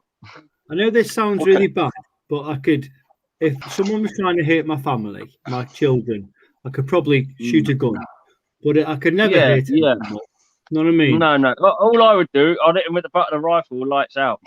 I wouldn't want to waste any bullets. But I could never kill an innocent animal. I do eat meat, by the way. I'm not a vegetarian, but I just think it's a shame to kill animals, you know, just for fun. Like, yeah. Obviously, what I was gonna do. I was gonna like sort of.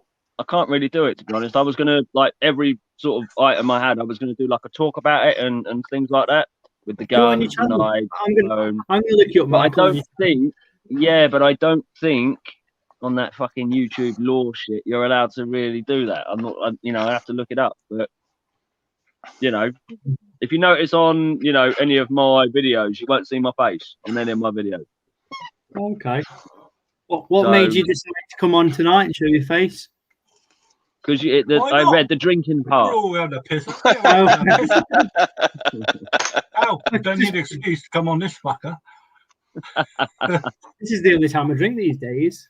Just to say. Anyway, one thing I'd like to say, Michael. One thing I'd like to say, Michael, is I used to about 10, 15 years ago. Used to live with a guy that used to collect a hell of a lot of munitions, guns, ammunition, and stuff. World War I, World War II. He's an enthusiast. He assaulted me one day. He assaulted me one. Listen. He assaulted me one day. So the police got involved, and they came to the house and they saw all these shells, grenades, guns, and Christ knows what else all over the place. They shut my house down, and they literally had the bomb squad going. You know, like that big robot you see in IRA stuff to go and poke bombs. Yeah, the one that control. That went through my front door when I was sat in the police car. I gave him a statement because he'd got a bit silly with me and tried to strangle me. Trying to strangle me because we had a bit of an argument. And Jesus Christ, he had some shit there. None of it was illegal. Everyone roused and has all back. I mean, I have roused with the missus Browning rifles, over silly things like you left the milk out, things like that, and we proper rowed, didn't we? But not one time do the knives or guns come out. So. Nice. I used to put a bonfire in the back garden to avoid. That's true romance, that is. Yeah, I put the fucking milk away pretty sharpish, yeah.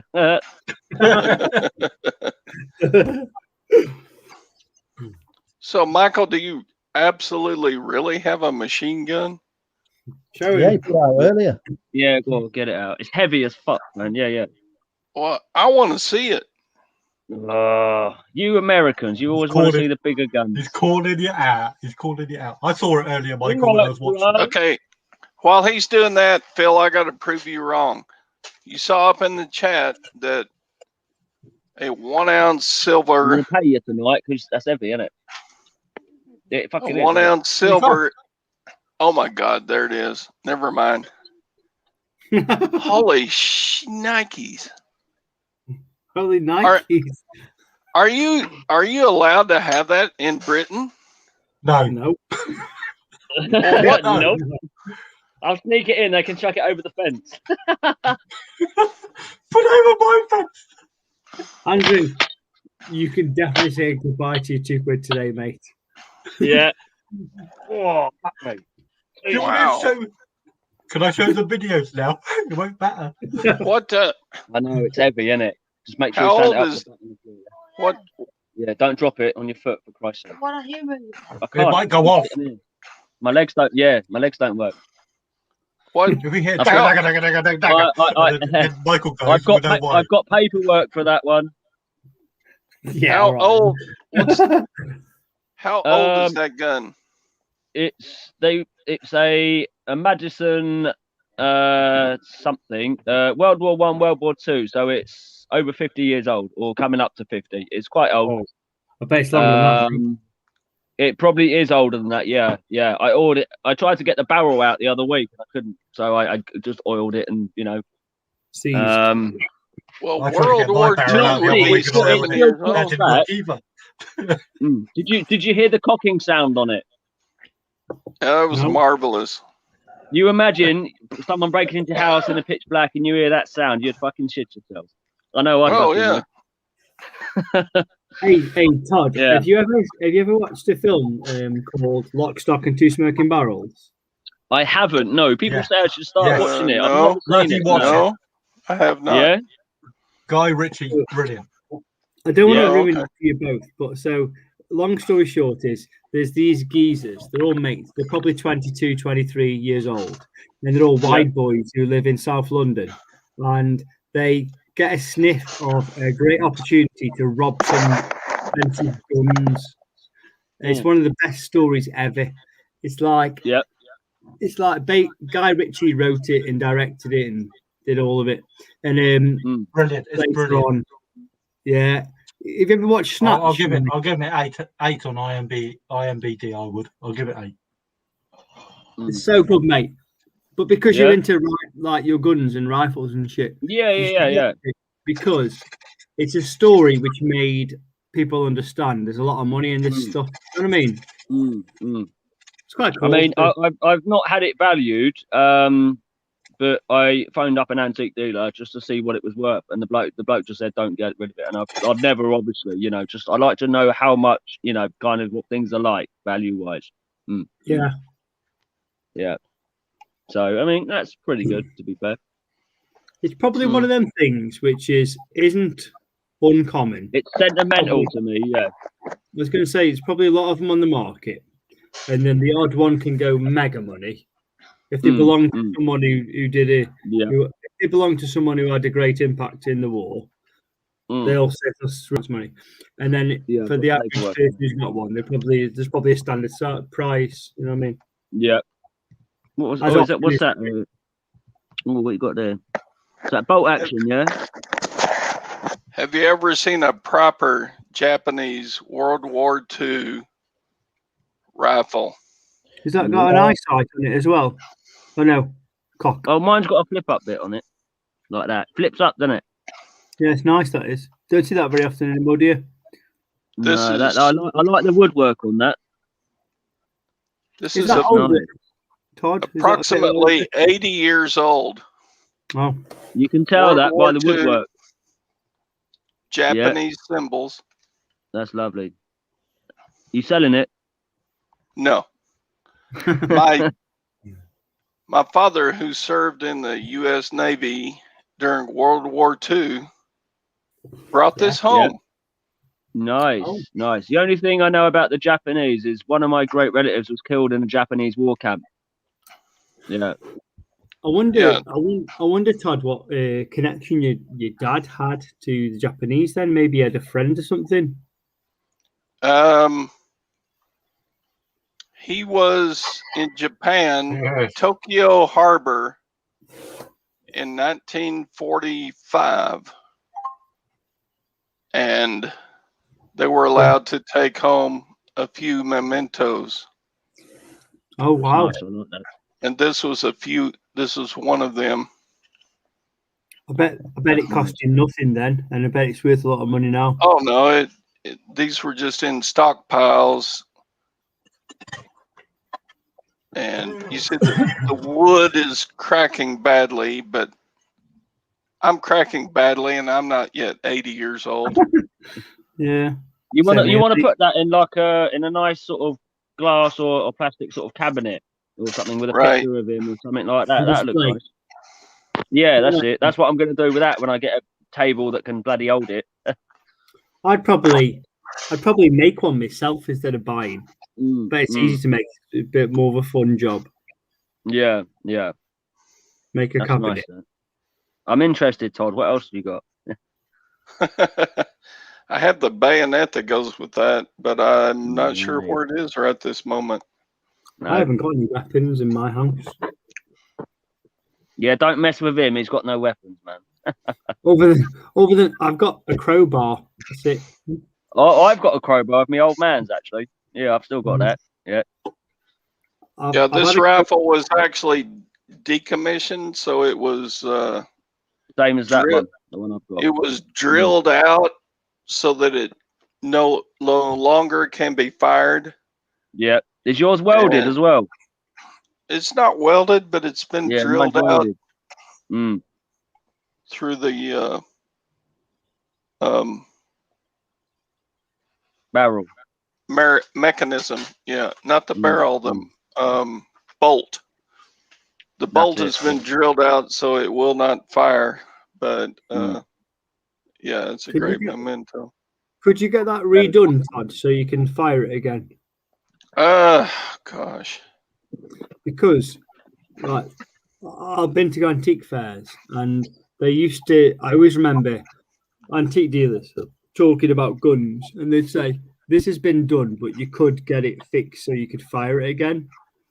Yeah. You can. There is places you can go. There's anyone can get any gun working, even if it's been welded or drilled, or there'll be someone that knows something about how to do Yeah, I just remember that from when I was a kid. it. I mean, don't get me wrong, I haven't been to an antique fair for a good year or two. But when I was a kid, there was always guns at antique fairs. I bet they aren't there anymore. I bet they aren't allowed to sell them. No. See, my granddad used to have his one on his stall when he did car boots, and the amount of people that used to come up to him and want to buy the gun, he was like, no. And then eventually, he got this guy come round. He went, "You have to take that down." Like So he put it in the boot of his car. like Then he sold everything. He sold everything at the car boot and things like that. So it was a good money sort of talking point and a selling kind of point, if you get what I mean. Not any good at the moment buying space though. Okay, so I still got to prove Phil wrong about my scale. Okay. Okay, Phil. Yeah, let's go back to scales. Phil. Hang on a bit. I'm just trying to fix the bloody. We're looking at your ass right now. Turn around. Yeah, I know. Yeah. Just 1 minute. I had an order coming. Just a minute. Oh my God. Business before pleasure, eh, Phil? Yeah, I'm selling shit. I'm selling Flego like a bitch here.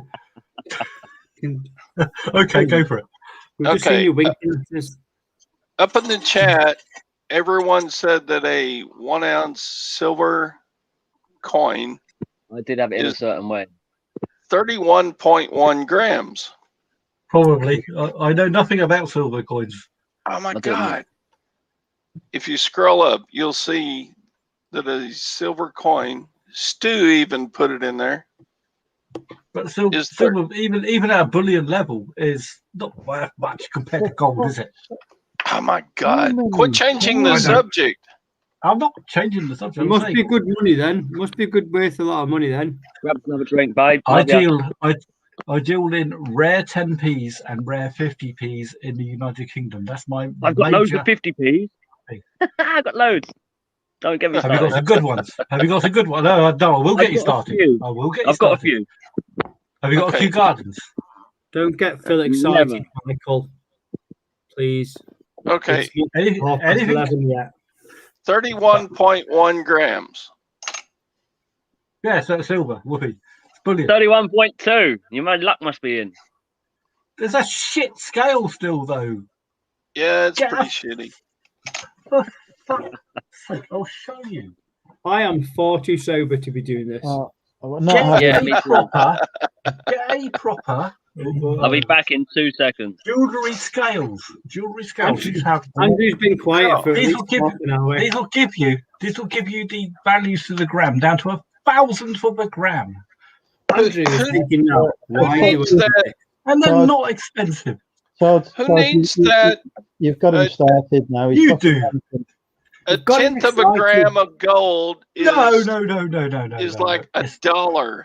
One tenth of a gram of gold is like but when you're talking about coins, it's not. If you're talking about just putting lumps of gold on a fucking scale, then fine. But if you're looking about coins, you need it to at least 100th or better. Oh my God! You're feeding us here. Don't give him any meat. Go on eBay, just a set of fucking scales. They don't cost you 20 bar. 20 bar for a fucking decent set of scales. What's a bar? What's a bar? Is a A bar is a generic term for pounds, dollars, or something. 20 bar. 20 quid, 20 pounds, $20. Todd, It's not a lot of money. You've got him started now. You've got him excited, Todd. This flicking blasted is. Or get some bloody drug scales. Drug scales are about a $5 on eBay. They do it down to 100th of a gram, and they're very accurate. I know because I have a set of weights that I have bought to test the bloody things, and they work. So get a set of drug scales, and you could weigh your coins for about $5. Phil sells Flego, but really on the side he's selling blue meth, crystal meth, like on Breaking Bad. And everything else. And other naughty things. Just find it in my shop. So, like one Luke Skywalker Flego is a 20 bag of crystal meth, and one Darth Vader is a 40 bag. Funny to say that, Al. I have to weigh my fucking Flegos really accurately because I get the absolute loads of belt buckles of postage. Oh no, you've got Michael excited. He's talking about belt buckles. I've got loads of belt buckles. Come on then, show us some. Andrew, Andrew. belt buckles, John. I feel so left out, don't you, that we aren't collecting anything, mate. Right, let me get them. If you can't handle it.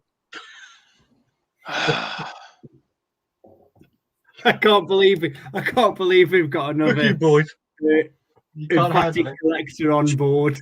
What have we done?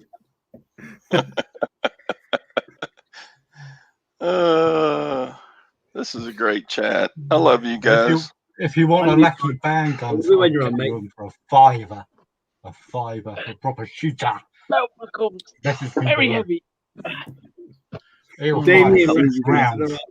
What's Michael got now? I've got belt buckles, loads of them. What? Are they dangerous? Fuck's sake! If they've got fucking knives in them. Nah, belt buckles. I've got no knives or guns. What are you chatting? Tap peddler. Have you seen Tap Peddler? Right, so we've got. You've got a fucking armor in there. Have you seen? Which is Tap Peddler's message? It's cool. Against my killer. I think this was back in the 80s. This one. Grandad even still kept the label on it. Look. So I've got that one. Yeah. It's a belt buckle. Yeah. It's almost as big as my face. Was he in the? That's just tape to keep it together. So we've got that one. Was that from wrestling? No, I think it was back in the 80s. I think it's like a band or something. I'm not really sure, to be fair, on that. Show us up close the picture, Michael. Let's have a look at that. Try to take the shine off it a bit. Yeah. What does it say? Spirit of what? Against my killer. This is a fucking eye test, and I just failed it. Against my killer, it says. Yeah. So I think it's still got the label on it. So that's that. Sounds like something a bit bikery. That does. Yeah, my granddad did have his own motorbike gang. He had a 1% patch as well. This one is proud to be a Texican. Well.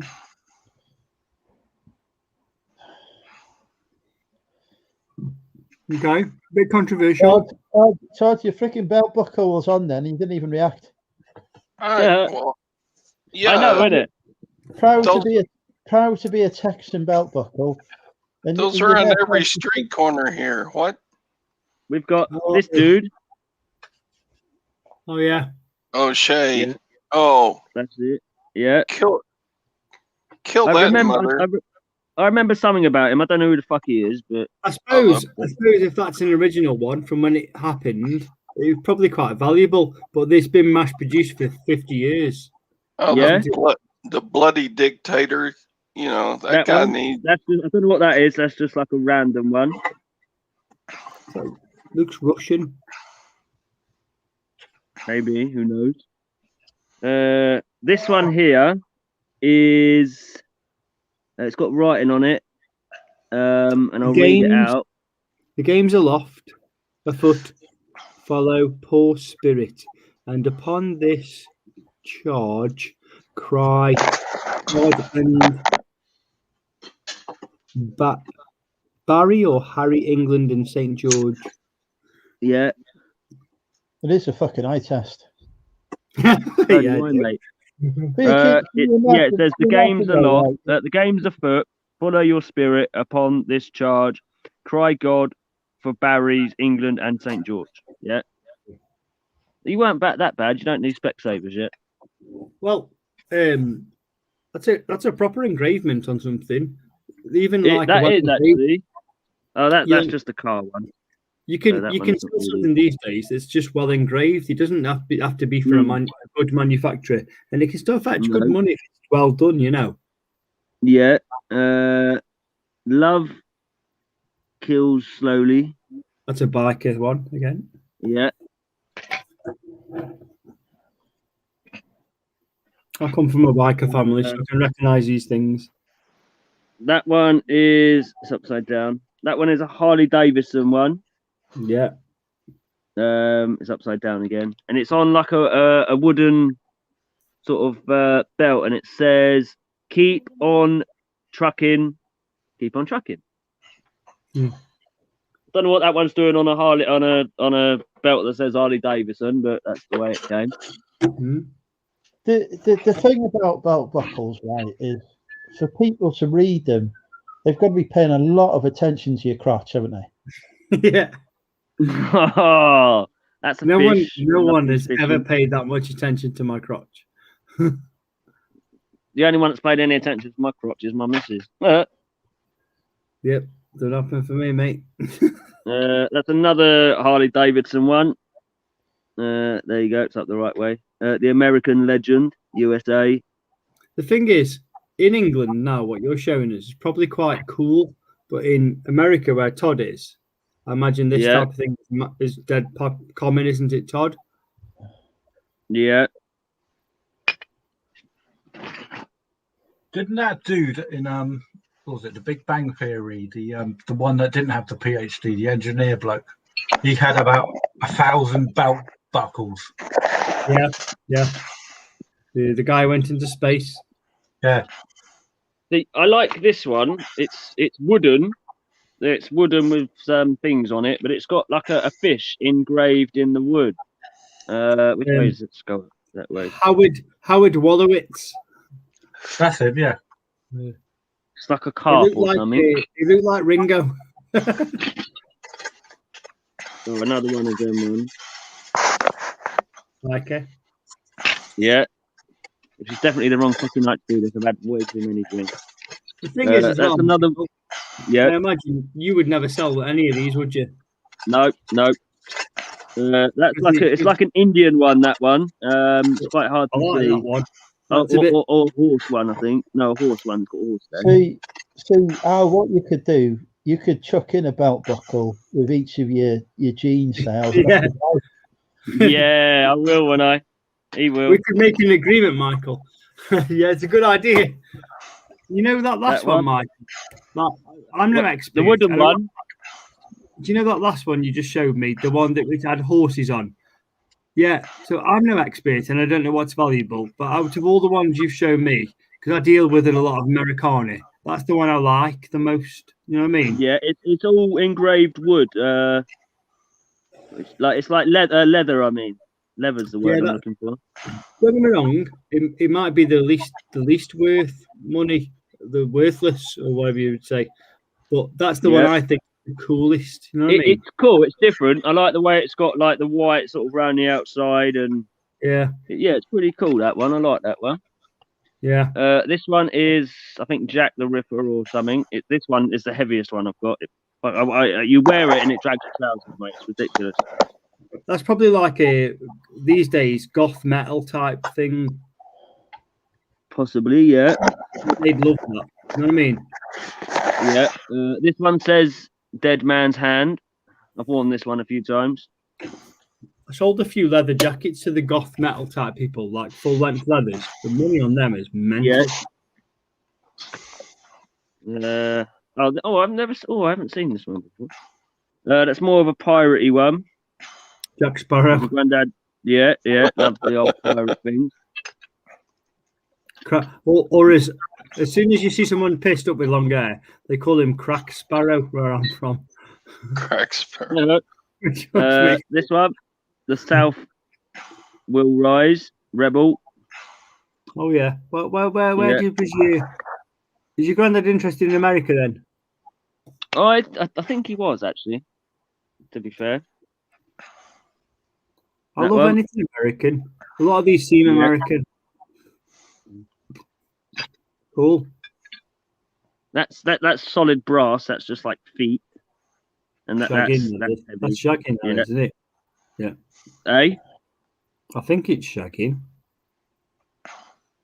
I'm lost. I'm confused. Aren't the women's legs meant to be open on the outside, facing up? Turn it round. Opposite way. Turn it round.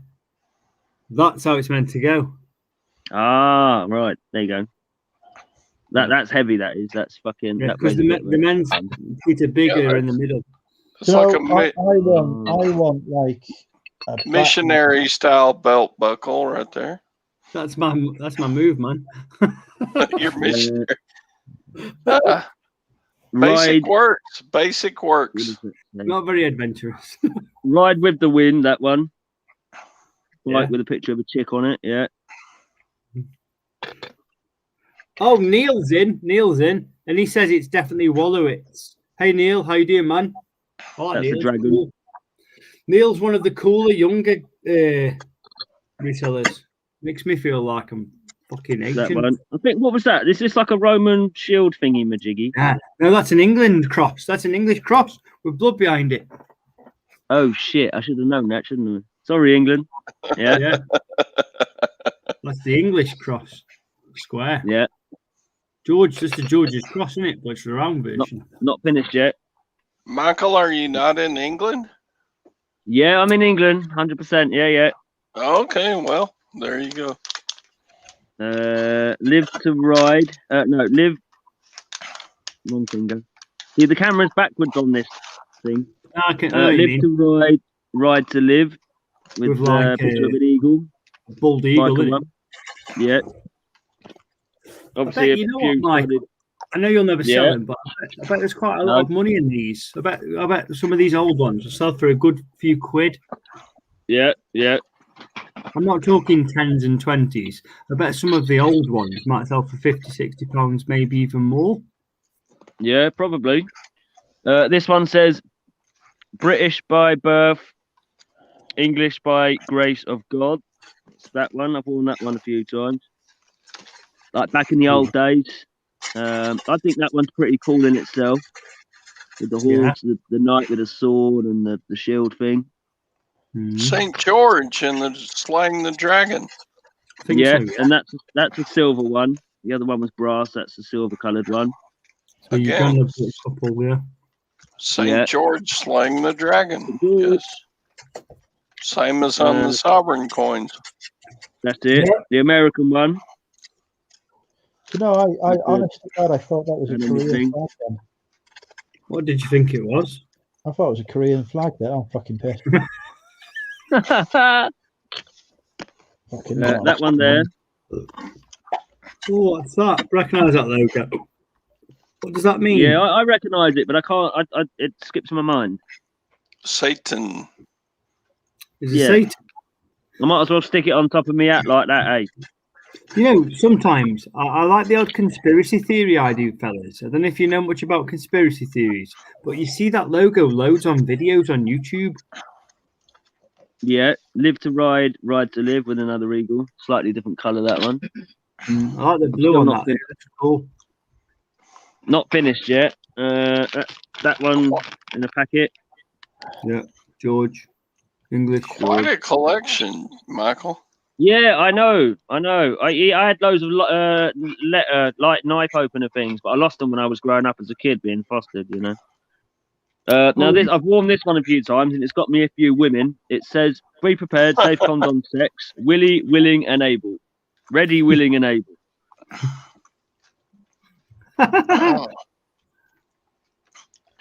Let's clean it before you sell it. I'm not Yeah. selling it. Fuck off.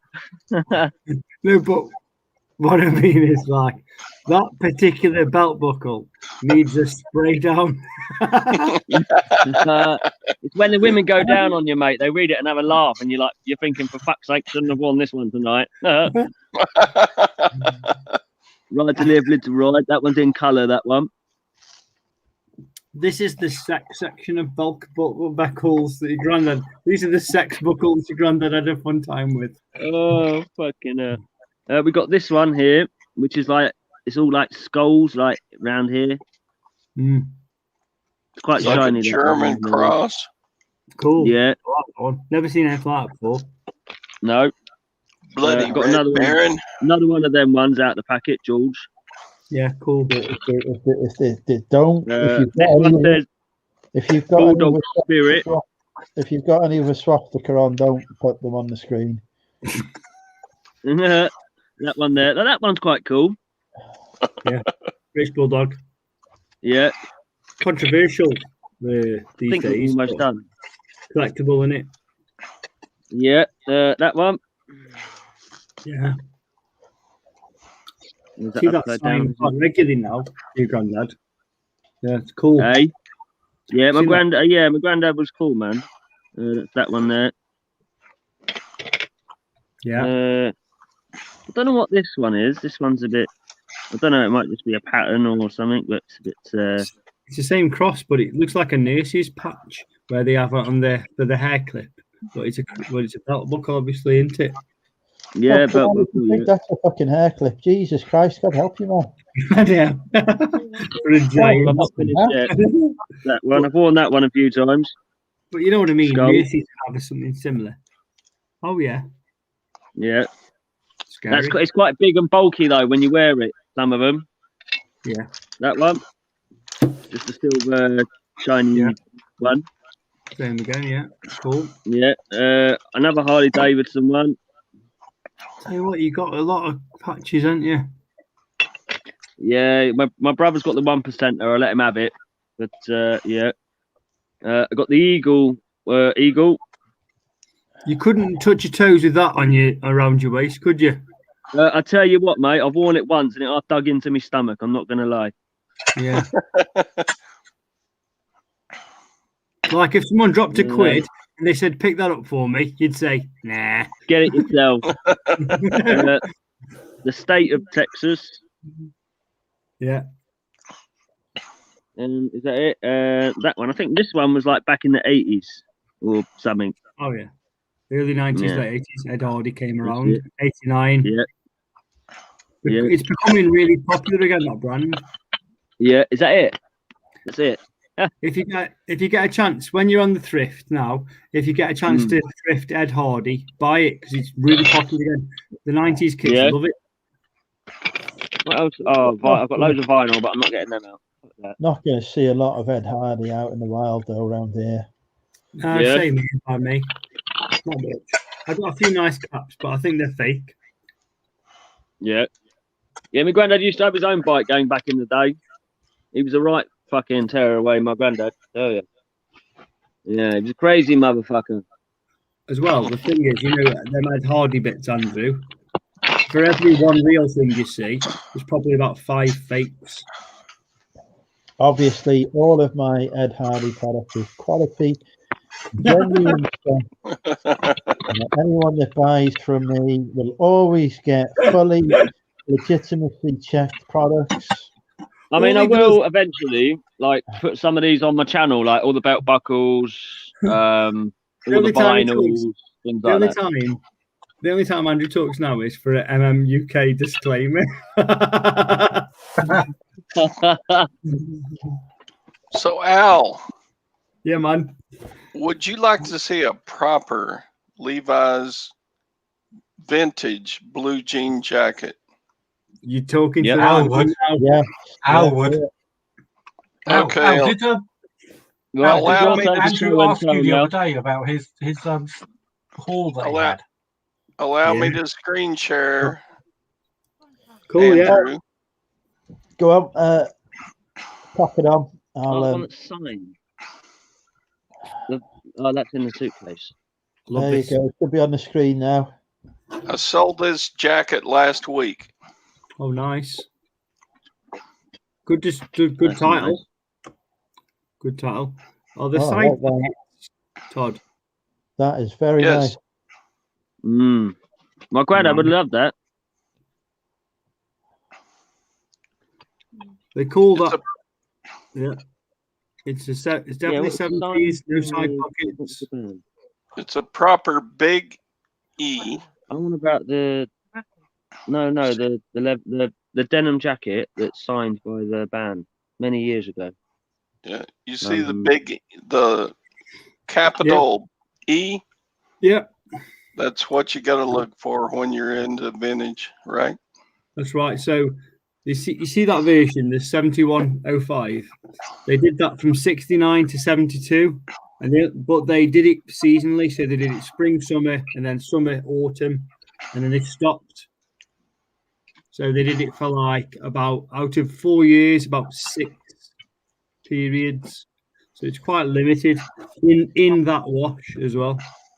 How much did you manage to sell that one for, Todd?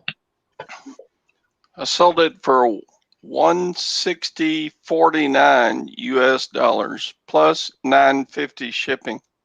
Very nice. Not a bad price. And in Over America, 100 quid. no. Well, I was just going to say, Todd, in the UK, that would be probably about 200 piece pounds. But Yeah, that would be. I would have thought. they're much more scarce in the UK. this jacket sold to a German buyer. And a Japanese buyer was bidding against the German buyer. Yeah, that's always the case on smaller sizes. So the Japanese, the Japanese small sizes, the Japanese love them. It's just So yeah. I paid Tiny Japanese people. I I've paid sold thousands of pieces over the years. Levi's, and none of the extra larges or 2XLs go to Japan ever. It's always small. I paid Talking about denim. $2 American for this jacket. Did you? Oh, nice one, Todd. That's a wicked. Who sold that for $2? I bought it at a yard Crazy. sale 4 weeks ago. Was that Nice the one, one? Was that the one where Tracy was at? Because you could just so take. Oh yeah. It was actually the weekend after the one I met Tracy at. Oh, Would you like to see the jacket that I bought the Yeah. weekend with Tracy? From what I can remember, Tracy was really hot. Yeah, she's a very beautiful woman. Okay. Would you like to see the jacket that I bought the weekend I met Tracy? Oh yeah, let's see what Tracy missed out on. There you go. Oh, you sold that, Todd. Nice flip. Yes, I bought this jacket for $5 at the same weekend I met Tracy. I tell you what, Todd. I think you've got a really good eye. Do you mind us telling us about how old you are? I am 185 years old. Oh, like a Vulcan. He's a Vulcan. Tell the truth. He's come back in What I time. mean He knows the prices. Sorry, I said that wrong. You're old. Obviously, you've told us before you're a bit older than us, but you've got a really good eye for fashion. Todd is Cool. at least 200. At least 200. I tell you what, Todd, that's in really good condition. What you found, mate. It is. I like that. That's a good pickup. That nice polo Ralph Lauren. Really good detail there. I don't think I'd ever dare to wear it, but if I bought that, I would save it. I think I like it. I'd wear it and probably play rugby in it. Yeah. I would definitely wear that. So cool. See them safety clasps. Those are don't use them called anymore. Firemen's. Yeah, that's like pre-90s. They don't use them on items anymore. Wow, man. So yeah, this jacket I paid $5 American for, and I sold it for $190 plus shipping to How much did you pick it up for, Todd? $5 American. Nice, man. At the garage sale that I met Tracy.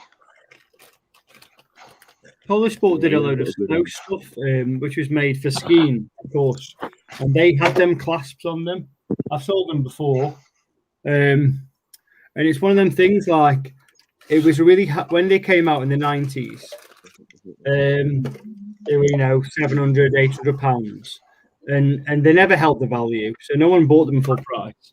But they had them silly clasps on. You can't ski in one of them with them clasps on you, because if you hit the snow, it'll rip your body open. So it ended up being a fashion piece. You know what I mean? It ended up being a fashion just piece. see a red trail where he was and where he ended up. Yeah, exactly. So, like, I don't know if you've snowboarded or skied before or skated even, but you have to wear things. You don't wear things with, like, you could never skate. I used to skateboard. You can never skateboard with a big metal. I've done mountain boarding. Well, they'd rip your dick off. You know what I mean? Here we go. Hang on, FaZe is back. Michael Jackson wants to speak to me. I feel that he might be dead. I mean, I'm not sure, but I'm reasonably certain that he was dead. That he was killed from some kind of prescription drugs that his doctor gave. You to know him, why he only wears one silk glove, didn't you? Well, because that's Tap Peddler. That is. He's having that's how you can tell when he's finished his Mars bar. That's Tat. He's done this type of thing before, and he absolutely loves it. Blame Kevin Bloody Wilson for that one. Yeah, you're I like you. I think you got a wicked eye, Todd. Picking cool shit. Oh, I got cool stuff today. You want to see some more? Yeah, go. Yeah. Give me 2 seconds. I've just got to pop to the little boy's room. We are all getting pissed, but at the same time, it's nice to talk a bit of reselling, isn't it, boys? Are you into tennis rackets? Yeah. Oh, don't even start on tennis rackets. I love tennis, Todd. I've actually bought a squash racket today. I could never play tennis. I paid $2 for a head FXP. Yeah. Radical. Is it a good racket? Yeah, it's like $2. Cool. So this is like a $60 racket. Second hand. Like, yeah. New it will probably cost a lot more than that. Oh, it's a $400 racket new, but if you can, you know what's really good for that? Just for lying around the house, to get the ink off, bit of hairspray. Hairspray. Yeah, it works really good. Yeah. Huh. I use if you get yourself though a bottle of spray isopronol. It's not expensive. It's called isopronol, probably $10 delivered, and you can spray it on anything with ink on, and it'll get the ink off something. Yeah. Right, my missus. This is a tennis. This is a tennis racket. Right. This is this tennis racket. This tennis racket will piss on yours, Mr. Todd, because it holds 10,000 volts. I knew you were going to say that, Phil. I knew it was for killing insects. Here we go. Just get a little silver foil going here. What we got? Wimbledon now, yeah? Yeah. I can't touch it. Electrocuting things. It's gonna. No. Phil is raining on my parade again. I got 10,000 volta. This will liquefy any bugs and crisp rackets. I'll pull out good stuff and Phil just goes, "Oh, you ain't got shit." Yeah, I got one better than There you. you go. Boy. I think what you've got to cool, Todd. Oh I my don't think god! anyone's going to buy my shit though, Todd. In the comments, there was 50p's being mentioned, so I've got a couple, so I'll show it. Oh, But God. basically, Please. yeah, I ain't got that many. But Don't anyway, worry. me and the missus walking home No. after a few drinks after leaving the restaurant one night, and she come across this. Right, That's look at not the a bloody 50 thing. fucking p. Right, What's that? how much do you reckon this Nope. retails for? This plastic pig? What is it? I don't know. Well, she found What's it for free, so that was a bargain. Old told me 50p. So I'll get him out. Carry on. Oh, God. You're going to test me. You're going to test me. Where's Todd was going to show us some stuff? Oh, hang on. Todd, that's a computer game. What's going on? This is Todd's haul from today. Yeah, I look didn't it know. up. It's a $30 game that I got for $1. Cool. Come on, give it up. I don't know how much about computer games. Media does not excite me anymore. Come on, pull out the goodies. It's an Xbox game. Do you not have an Xbox media. over there in Oh, most Britain? of them keep on going. Me and Andrew, we like clothing, man. We're clothing resellers. We're the hipsters. Sorry about the noise. Oh, I have an old pound coin. I thought I'd keep that as my last quid. Pound coin? You said 50p's. Yeah, I've got 50p's and £2 coins. But this is a pound. You know the old pounds. I thought I'd keep that as a memento. Yeah. Which one is it? Oh, I don't know. It Is says. it just a standard? Can't even fucking see it. Yeah, it's just normal. A 2009. Do you not use those anymore in Britain? Nope. No, we got rid of the old pound coins now. We use them weird ones with sides on them. My You dog got to was right. show me because it's been. There are some of the new ones that are worth more than others. Did you realise this? Because of the way the etching goes. Yeah. Are there scriptures on the etching, Phil? You got any 50p's in there or what? Yeah, I have. Right, we'll start with the 50p's. I haven't got many. Obviously, I've got the £2 coins as well with some things on them. Prepare to be disappointed because I expect you to have some crap in. Andrew, get Neil on. A lot of people that read the Daily Express think they have about £1 million worth in 50p's. I collect them, I probably got. Please keep collecting them because the more rarer they are in circulation, the more money I'll make. 9, 10, 11, 12. I've got 14 50p's. Right, so the first one is a picture of Benjamin Bunny. That's the most popular one. There's 25 million of those in circulation. It's worth 50p. All right. Fucking hell. This one here.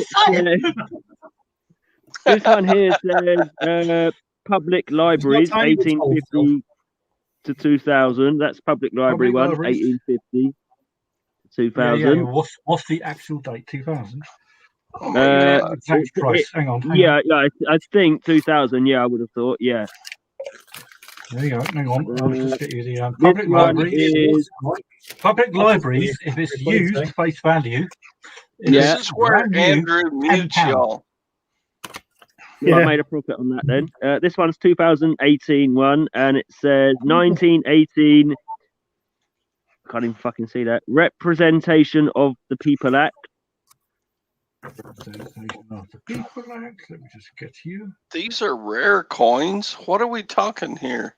Yeah, I agree. This is not a fucking coin channel. What's going on? It's a reselling channel. We're looking.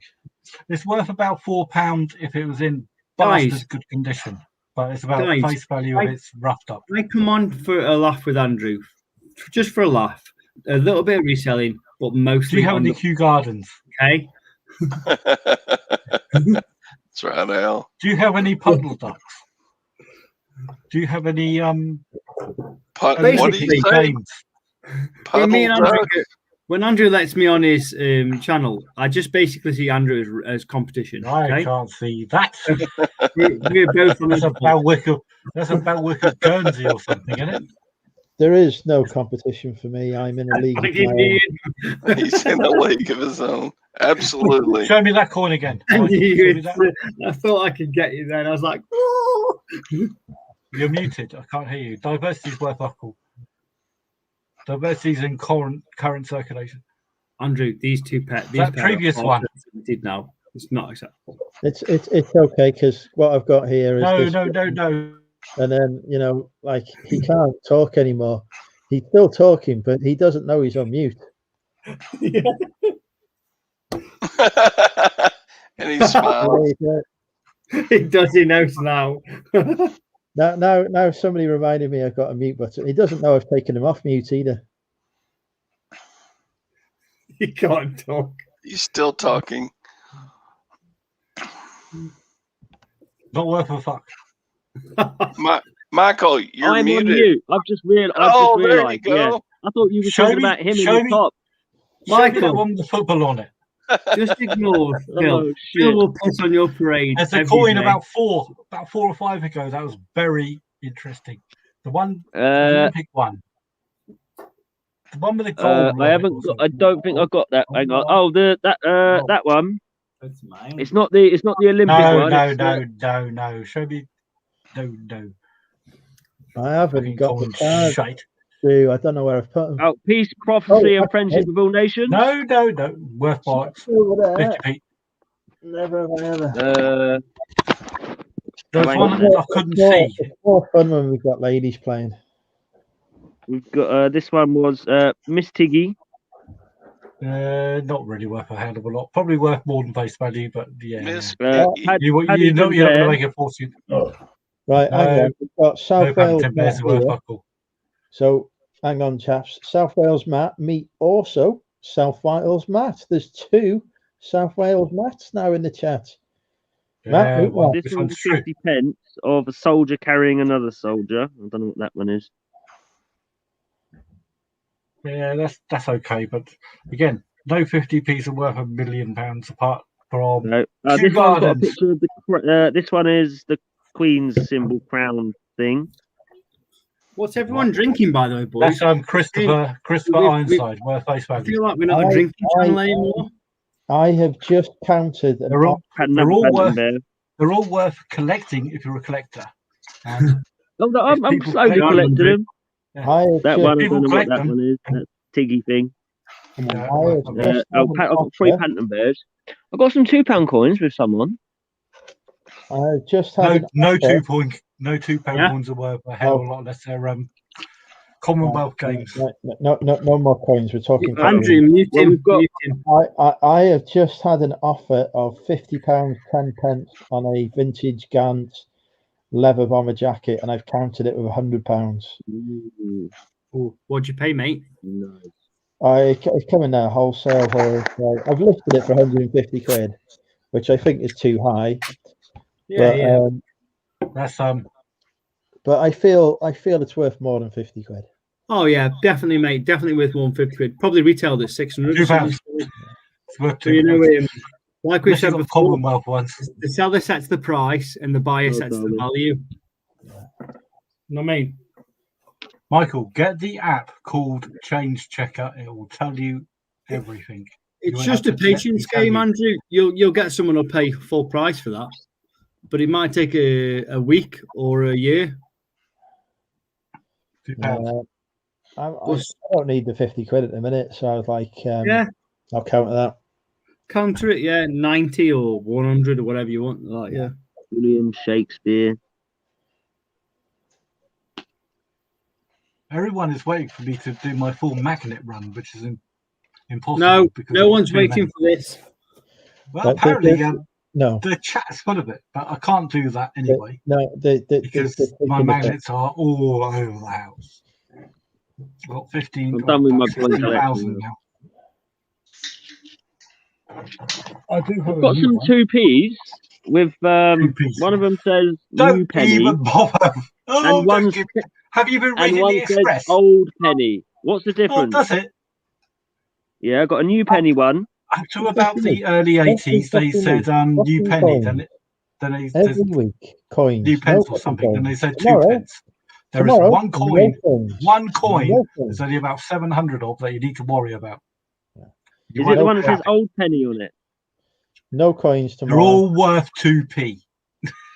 Trust What me. Well, there goes my fucking coin Do not collection then. do not believe any bollocks on eBay or any How are you bollocks in having the a car Express. boot? They're all worth 2p. There's How one are you coin. having There's a only about car 100 boot of tomorrow? 'Cause So shall I spend them or keep collecting them? What do you reckon? If you're a collector, collect them. If you're not a collector, spend them. Well, what the pig? They go in the pig. Yeah. Wait, oh, it actually comes from IKEA. I just clocked. This is a magnet. I like magnets. Proper magnet. Oh, I've got 16,000. Bonzi. Do you want to see them all? Oh, it must No. be. I'm assuming it's a market that has got a car boot. This you know. magnet, well, I have to go like this, and it irradiates and I no longer have any viruses. I'm perfect now. Derek's talking about. I'll irradiate the chat. You're I all good. I am not drunk enough for this. Derek's talking about his dodgy repairs to his Mini here. He's now fixing his steering wheels with fucking halfpenny coins. Still waiting for you to sell me a Mercedes SL, Derek. Well, I say Ooh. sell, donate. Mercedes SL. Ooh, very nice. No, Derek's not been a good while. He's too busy. Derek has a graveyard of cars. He's got about 60 Yeah? cars dotted around his land that unable to move. Now we're talking. He's probably still got his Mercedes that he gave up for his Land Rover. Probably still got that dotted somewhere on his land.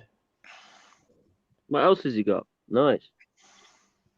I like old cars. It's great. I'm not into new cars at all. Not interested. I've got With these new cars, they're all electric now. You can't repair them when they break down at the side of the road. With an old car, you can. Yeah, I just like old cars. I like anything old. I like old things. Then you like me. I like you, Todd. 100%, mate. He fancies you, Todd. He's like, he's down for it, Yeah,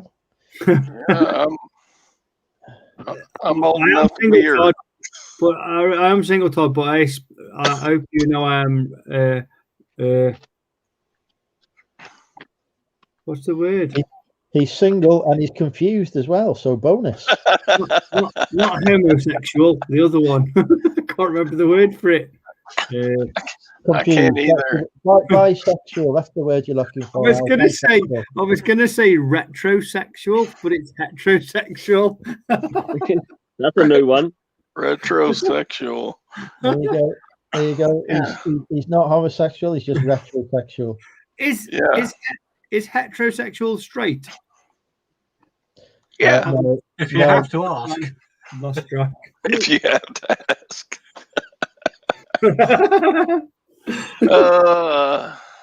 Yeah, So I'm my too old daughter's for 10. sex, so there you go.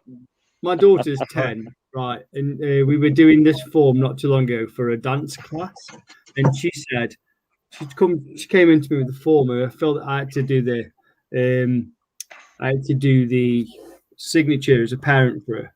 And I said, Ava, you haven't filled in all this top bit. And she said, yeah, I don't have to if I don't want to. And I went, what do you mean? And I said, yeah, of course you have to fill out. You have to tell people who you are so they know who you are in case of emergencies, fires, or general stuff like clubs and shit. And she's like, no, I don't want to. I don't have to. And I said, no, you have to fill out all that, but you don't have to fill out your sexuality. And she said, oh, okay. And I was talking to her, and she said, well, I don't want to tell people who are what sexuality I am.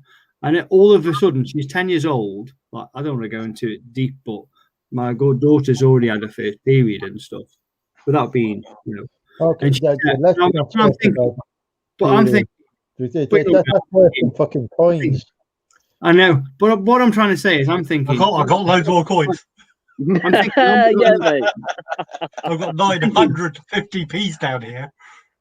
I'm thinking my daughter's 10 years old and already she's starting to think about her sexuality. Jesus Christ. Oh my God. Well, at that age, she's done sex ed like since she was 8 at school. That's what they do now. When I was a kid, it was like 14. Personally, myself, that's too young for kids to be learning about that, really. I know. I am only 20, as we know. but he did sex ed a year ago. But I distinctly remember my sexual education come around the back of the bike shed, so it didn't involve any fucking teachers. Yeah, those were the days. Those were the days. Organic sex ed. Yeah, and you know, and I'm very lucky that there aren't. Well, there may be. I don't know about it, but I'm very lucky. There's no little mini me's running around. Who would probably be older than me now, because you know, obviously I'm only 20, and they would have to be close to that age. But you know. Yeah, I'm not saying I'm old, but my first experience was in the back seat of a 1959 Ford Fairlane. I'm sorry, Todd, but we're going to put 2 and 2 together and get 5 on that one. The old Ford, mate. Oh my God. So we have a program in America called Medicare. Yeah, I've heard of that. And you qualify for it when you turn age 65. Yeah. And I am on Medicare. Todd, you're giving us so much now. Can't you just come on camera? You know, so no, I'm a silver stacker, and we don't reveal our. If you go to silver stacking YouTube videos, you will never see a face. It's cool, mate. I still like you. It's cool. I like me too. But I've seen Todd's face. Does that make you privileged? What if if we see you seen my face? I have seen. I reckon I get my satellites. I've seen a picture of you with probably see and through your the window. face was on it. Well, I am on Facebook. I am on Facebook, so if you got my Facebook, you've seen my face, yeah. Are we? Oh shit!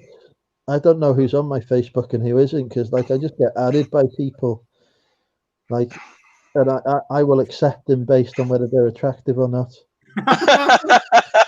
Have you accepted me? I'm me. Man, that woman. fucker doesn't work.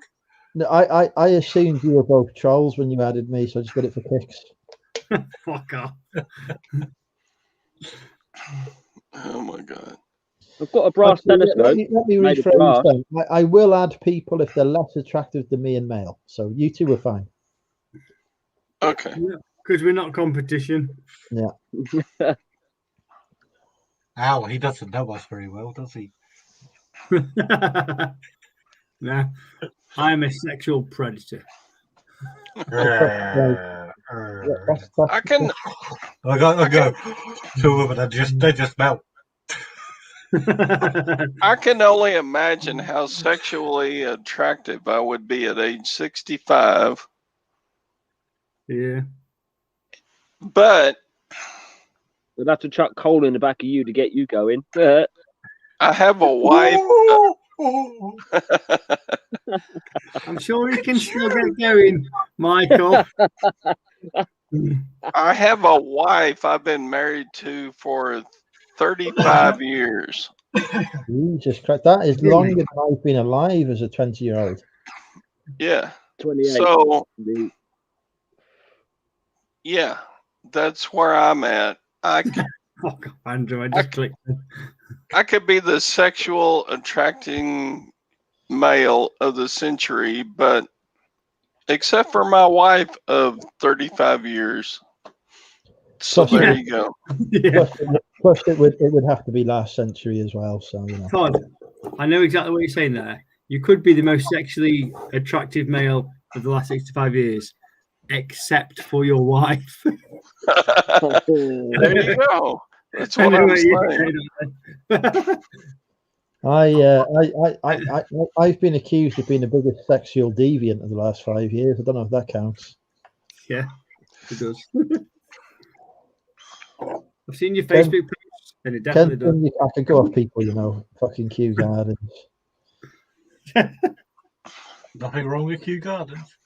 I have I Kew used to Gardens. think- I sold about 20 of them. I used to think it was a good You chat. honestly want me to show you Kew Gardens? No, nobody wants that. Right, okay. When they say Okay, this, then nobody apart from Kenton. no, Kenton Chat, doesn't. would you like to see the Kew Gardens coin? No, Kenton No. doesn't. Kenton Yes. doesn't want to see it either. He's just doing Is it to- worth anything? Yes. He's Well, just then, doing yeah. it to No, wind. it's not only that, too. Not just getting in the way, but denying it as well. Denying it, that, you know. Dude, They won't let is you have awesome. sex with anyone, won't let you have sex with anyone else, but won't let you have sex with them either. I mean, what the fuck? I know, and they want it. They I'm gonna want have to it. figure the cunt out. The girls want it too, but they do it to annoy us, and that's wrong. I, however, am completely restrained. You know, I can happily go without sex for months at a time, as I've successfully proved in the apocalypse.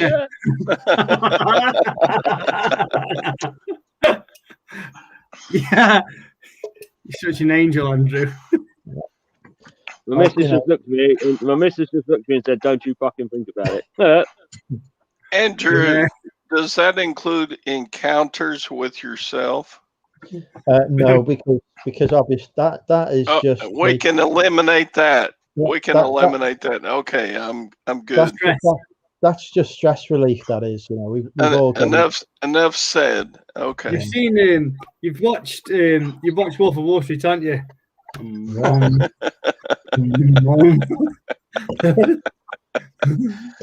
Oh. Matthew McConaughey says it real in that scene.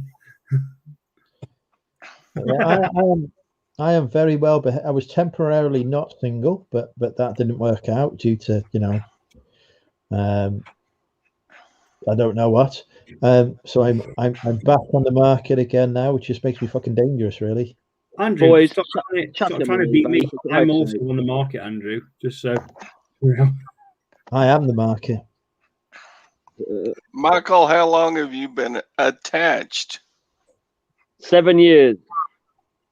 That's 7 years, and you've not made an honest woman of her yet. You need to get down to that church. Bring the two guests Nah, she's a good girl, man. She's a good girl. Yeah, awesome. Yeah. That's especially good. on the two guests that you're allowed into church now.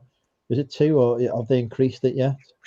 Wedding is, and you say, look, actually, right, if I was going to get married, this would be the perfect time, because it's impossible to have a big, expensive wedding.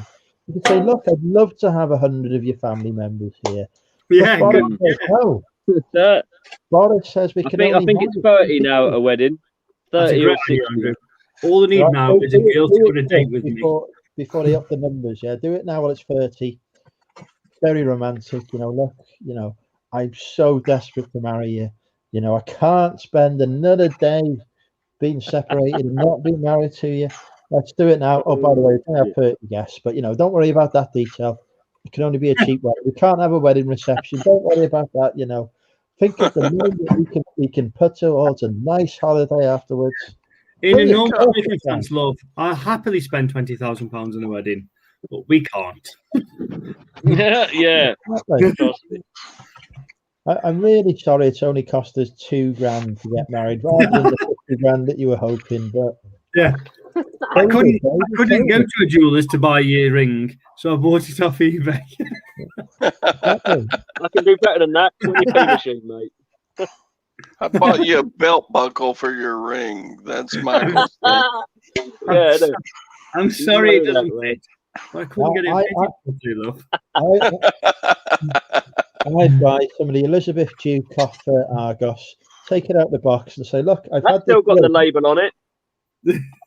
Yeah. just in Yeah. case you need to return it. I'd say, look, I've melted down this ring from my favourite belt buckle. That's how much I love you. Solid brass or gold, that is, yeah. Exactly. You say, In look, lieu of a ring, I've gotten you a knife. Yes. Yeah. Your wages are going up. We'll give you more money in the morning. £2 now. £2. I'll wait on you, hand and foot. Yeah, £2 now. Yeah, I've got hand and foot there. I'll Look. wait on you, Yeah, I've got hand Andrew. and foot there. Oh, Andrew. Oh, fucking love it. Wedding of the century coming up. Unfortunately, it just happens to be an apocalypse.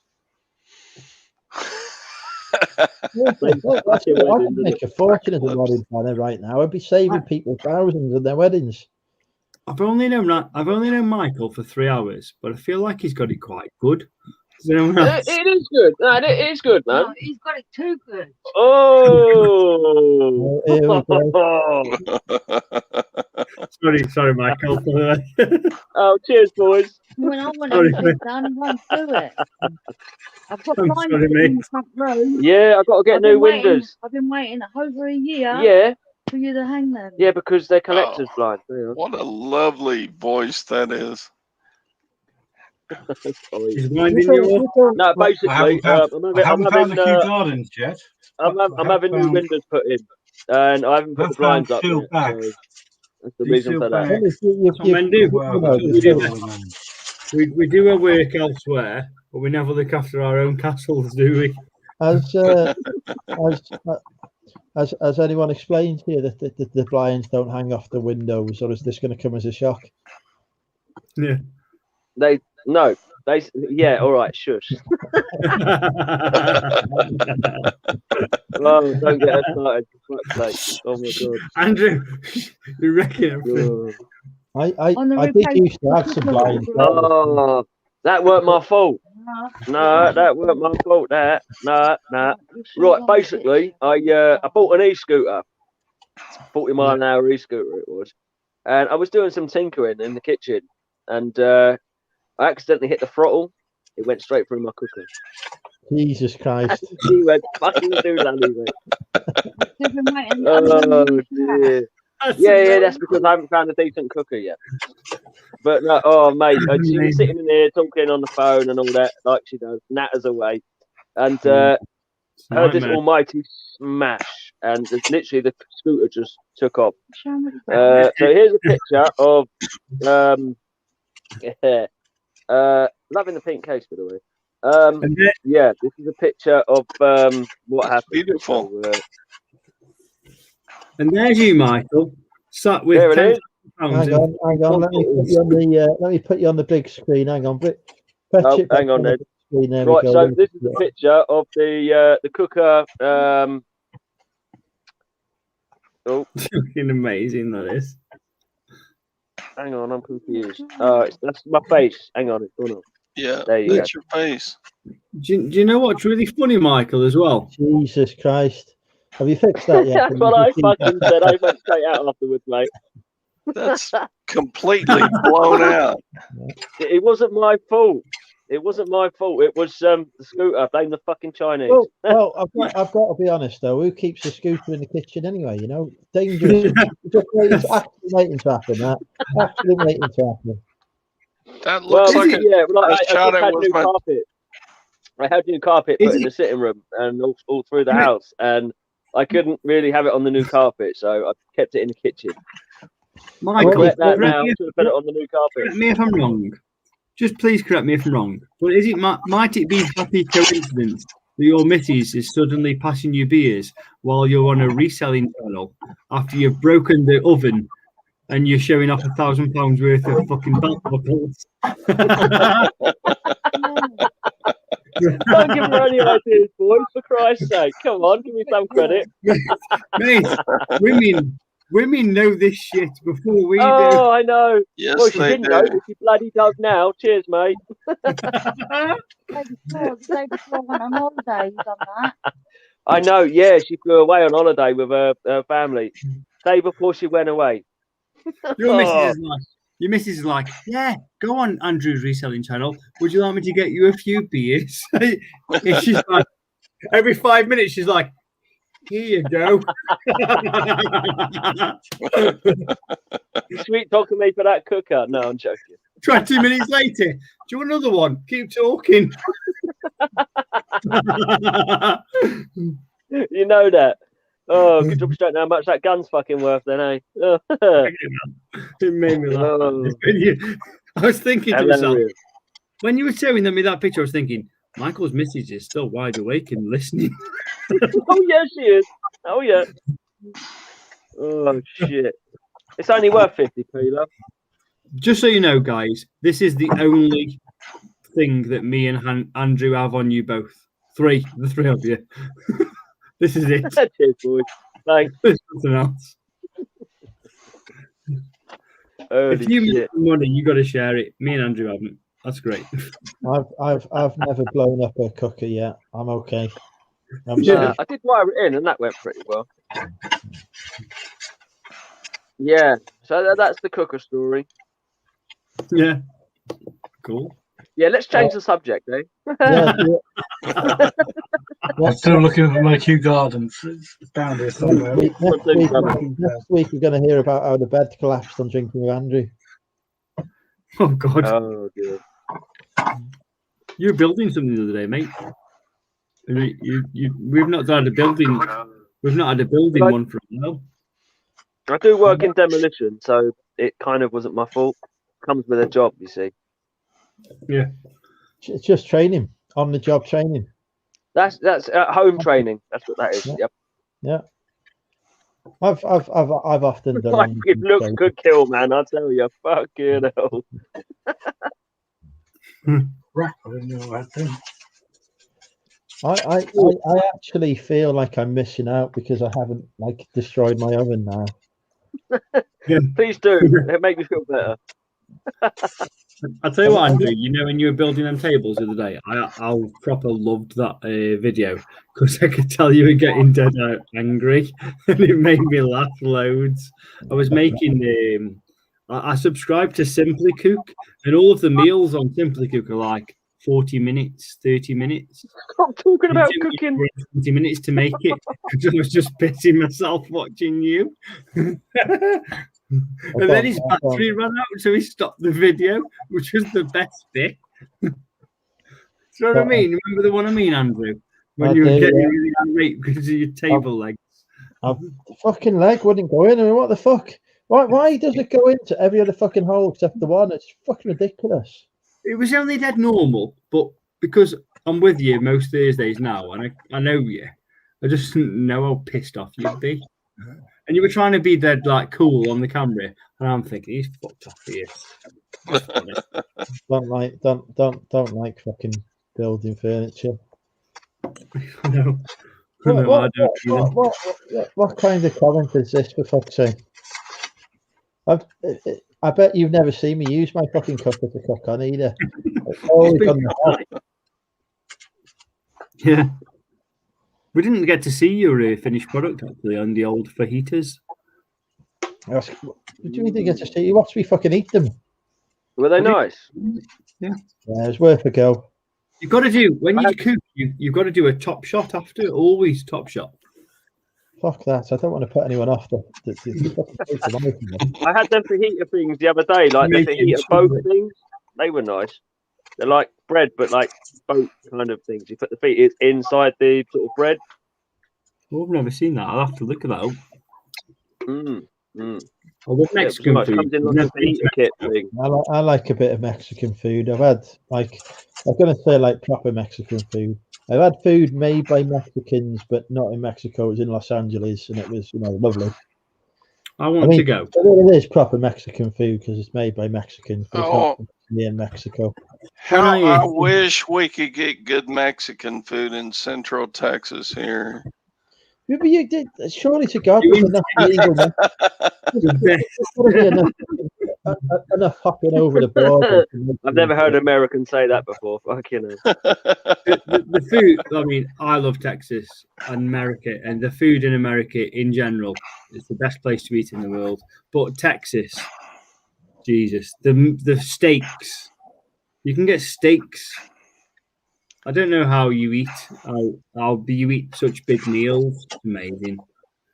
I don't know. I've been and had some haggis over there in your countries. Yeah, that's horrid. I loved it. It was beautiful. Nice with gravy. Blood pudding. Yeah. That must be why you like the American cheese then. Black pudding. Yeah. Jesus Christ. I'm teasing. Haggis was horrible. Do you know It's, Haggis, what's wrong with you?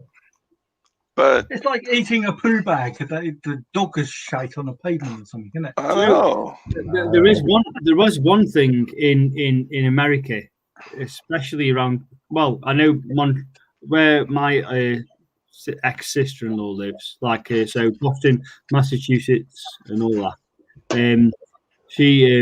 They can't get good blue cheese, and I don't. When I say blue cheese, I don't mean like the blue cheese you have in burgers, Todd. I mean, I know, Arga, fantastic blue cheese. I mean real Stilton, hard Stilton. So in England we have hard Stilton, whereas blue cheese in America is soft on burgers. Well, proper blue cheese is hard, rock hard. What was that What do one you mean? where Richard got that one? It come in like a ceramic. Talking about blue cheese. Do you know what I mean, Todd? I'm not a blue cheese aficionado. I've had it, but no, I don't know. Do you know my problem with blue cheese is that it's too strong in taste for me. I like that. It tastes like onions, doesn't it? It tastes like onions. Well, I wouldn't go that far, but yeah, it's not. I can eat it, but I don't get like. I don't enjoy it as much as I would like to. Michael, was it you that showed me those diversity coins earlier? Jesus. Oh, one of them not. It said something. I'll show you something. Yeah, I'll show you something. Coins again. Here we go. Yeah, no. But this is a sealed bag of diversities, which is what 20 coins. It's never been opened, and every single coin in it has never been. So if you save that for like say 30, 40 years, how much would they be worth? 50. Because I wouldn't save it for 30, 40 years because I'm a reseller. I want to make money. However, I bought these for about 11, 12 pounds each. They're worth face value 10 quid. That shows you how little they're worth, and that's in a bag. So what you're saying is, I see that. Talking about blue cheese, my mate went to. We have a shop over here called Aldi, not the car dealer, but the supermarket. They've got Aldi. Never heard of it. Cheese. Never heard of it. Don't worry about Michael. Never heard that before. Really? It's spelled A. Yeah, I thought you were joking, you git. Fucking had me for a second there. But it comes in like a brown beigey ceramic pot with a corky kind of lid, and it's smooth and creamy. Oh, it's banging. You can only get it at Christmas time. They've made that. It's called a blue camembert. So it's camembert mixed with blue cheese at the top. I've had that. It's really nice. I think that's what it is, actually. Yeah. I've had it. Arga cream cheese in a hexagonal tub. Aldi is. I agree with you, Andrew. Aldi is the greatest supermarket. I've written to Aldi so many times about sponsoring this channel that they've actually banned me from all of their social media. Apart from that, they're very good. Have you been a bit? They're good value for money. I used to do reviews of Aldi's food, and then obviously I claimed I'd made it myself from scratch. But it's always good. The last date I had that I wanted to go on, we won't get into ones I didn't want to go on. I had a cracking fillet steak from Aldi that I cooked. It was brilliant. Yeah. The ones I didn't want to go on, she just ate all of my KFC, and I wasn't happy. When we were a full-time family, what's that, Todd? When I was like when we were a family, full-time family, and I had the kids with me and the missus, I was probably spending about 130 a week, 120. You little chihuahua. When we were probably spending 120 a week food shopping, and then as we were breaking up, I went to Aldi and I was spending 70, 60. I know doesn't sound like a huge difference, but I was probably saving 30, 40, 50 pounds a week. But if you average that out over 6 months, say, you're saving quite a bit of money, to be fair, yeah.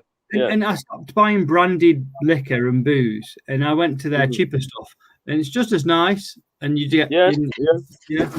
What's that, Todd? Castello, smooth Fontina. Yeah. Is that right? Yeah. That looks banging. Todd, open it up. Show us what it looks like. I'm going to get one of mine. Yeah, out. man. All right. I've got cranberry cheese. But I don't know if this is actually worse than coins. We're having a cheese off now. Cheese off. Can't beat cranberry cheese. I'm sorry. Cranberry cheese is the best. This is lovely stuff. It's not. There we go. Found it. If Phil's bringing out a fucking cheese as well, I'm going home. No, I do have cheese. I do have cheese. Oh, Welcome lucky, to I got Eating the Cheese to the with fridge. Andrew at Mental Money UK. fuck's What's sake. that one, Andrew? Phil. Kew Gardens.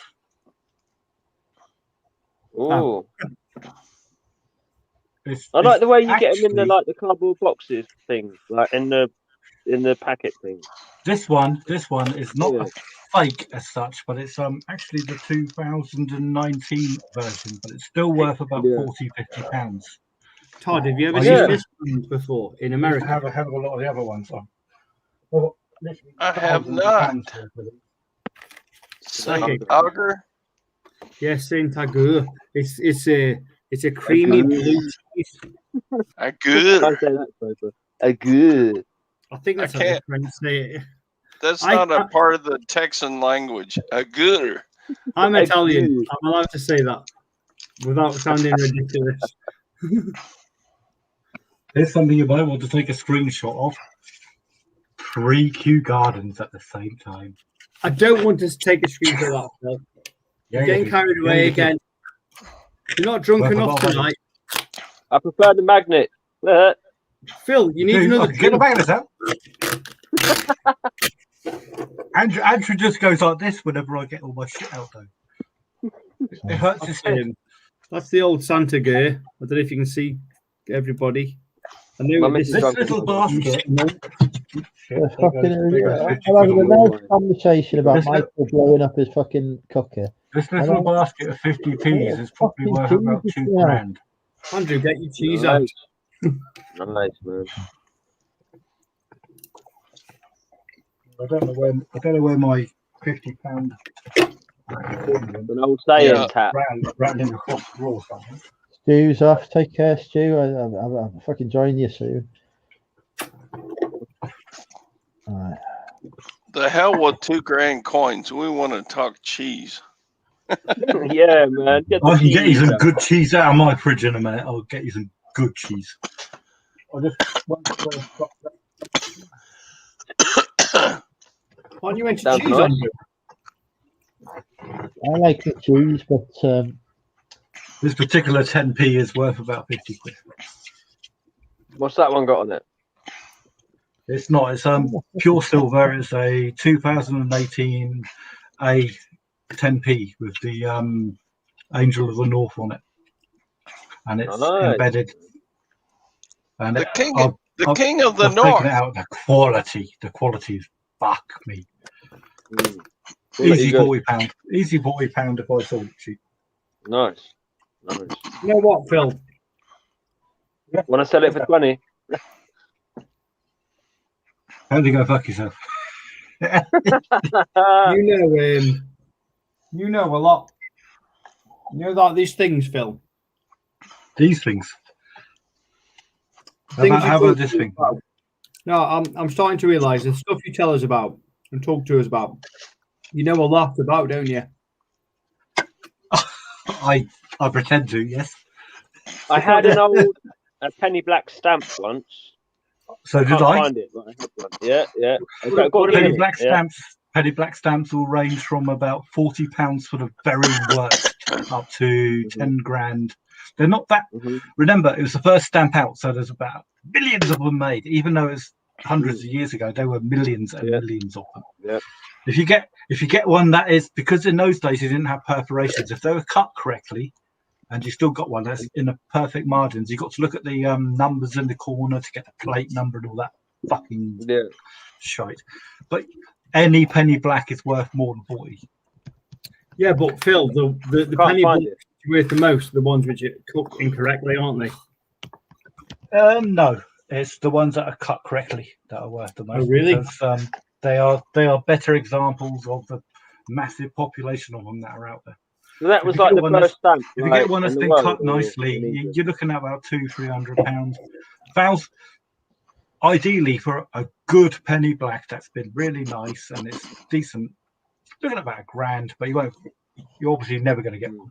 What about the penny black coins? No such thing. Never knew about that. Nor did I. Never heard that. Let me educate you blokes. Let me guess.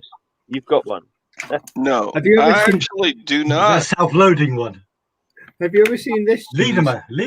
That's Well, Liedermer. well, the cheese thing. Banging. Nice, Oh, there you nice go. cheese. The proper cheese. That's nice, that cheese, that is. My daughter has them on sandwiches for school, and she's totally addicted. But I eat it like a cheese slice. I just fold it in as a snack. Yeah, you fold it in half and just eat it. Yeah, it's banging, man. You can't beat it. Can't beat It's it. like a piece of chewy. How many different cheeses are there in the world? Oh no! Oh my Gotta be- god! There's got to be a million. You reckon? What, 1,000,000 cheeses? I hope so. This is the best one. Yeah, you just have that one? Saint Augure. Saint Augure. Yeah. This is. That's about Yeah, mate. but this. Hey! Al, what's this? Phil, You I've never open up tried the that. top. Yeah. I'll tell you what, they're expensive, but I love it. You open up the top, it's cream cheese, yeah? We do. You get a bag of Doritos. Get a bag of Doritos with me. Crack the bag of Doritos. And then you go, oh. Phil, I've never tried that. I've always wondered what they're like on the inside. I'll try that. What, Doritos? Fucking cool. I've been through 4 tubs this week. Is Phil eating his cake question now? Have you just swallowed the Kew Garden 50p? blue cheese dip. Okay, Andrew, screen share. Hang on. You're up. I wondered if it was cheese or coins. That's lovely. Al, you got to get it. The Isle of Man penny black coin. There's many variations. Yeah, they're not in circulation though. They're commemoratives. Yeah, it's commemoratives on the penny black coin stamp. People can stamp a picture of my cock on the coin and call it commemorative.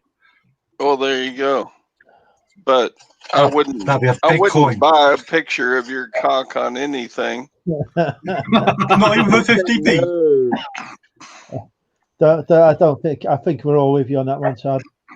Okay. Just so you know, Phil, also, just so we can put a number against this, I also wouldn't buy a picture of your cock or anything. Nor would I. Oh, you was a bit low on that, mate. There isn't a lens large enough, is there? You know, for Christ's sake. There's wide, but not fucking wide. Pie dick. Can't talk about pie dick on Andrew's channel. But machine guns are all right. I think we've established that I will no longer have a YouTube channel after today. Yeah. Todd, what cheese are we after? Todd? Well, I'm still on the Fontina, and it's very tasty. What kind of What kind of cheese does it taste like? It tastes like smoked Fontina. I don't know. What do you mean? What? Smoked cheese is nice. I've never had a Fontina before. Never tried Danish style Fontina. It's lovely. It's got this. What does Danish style mean? Does that mean it sort of like dresses up in clogs at the weekends? I suppose. No, usually creamy and subtle.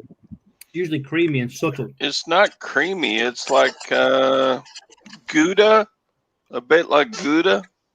Gouda. Fuck me. Gouda. Gouda. Sounds like Gouda. What is Gouda? Gouda is what is Gouda is properly pronounced. Oh, Gouda. That's like calling COVID another name. Jaguar. Vidco. Jaguar. Not tomato. I drive a Jaguar. No, I drive a Jaguar. I drive a van.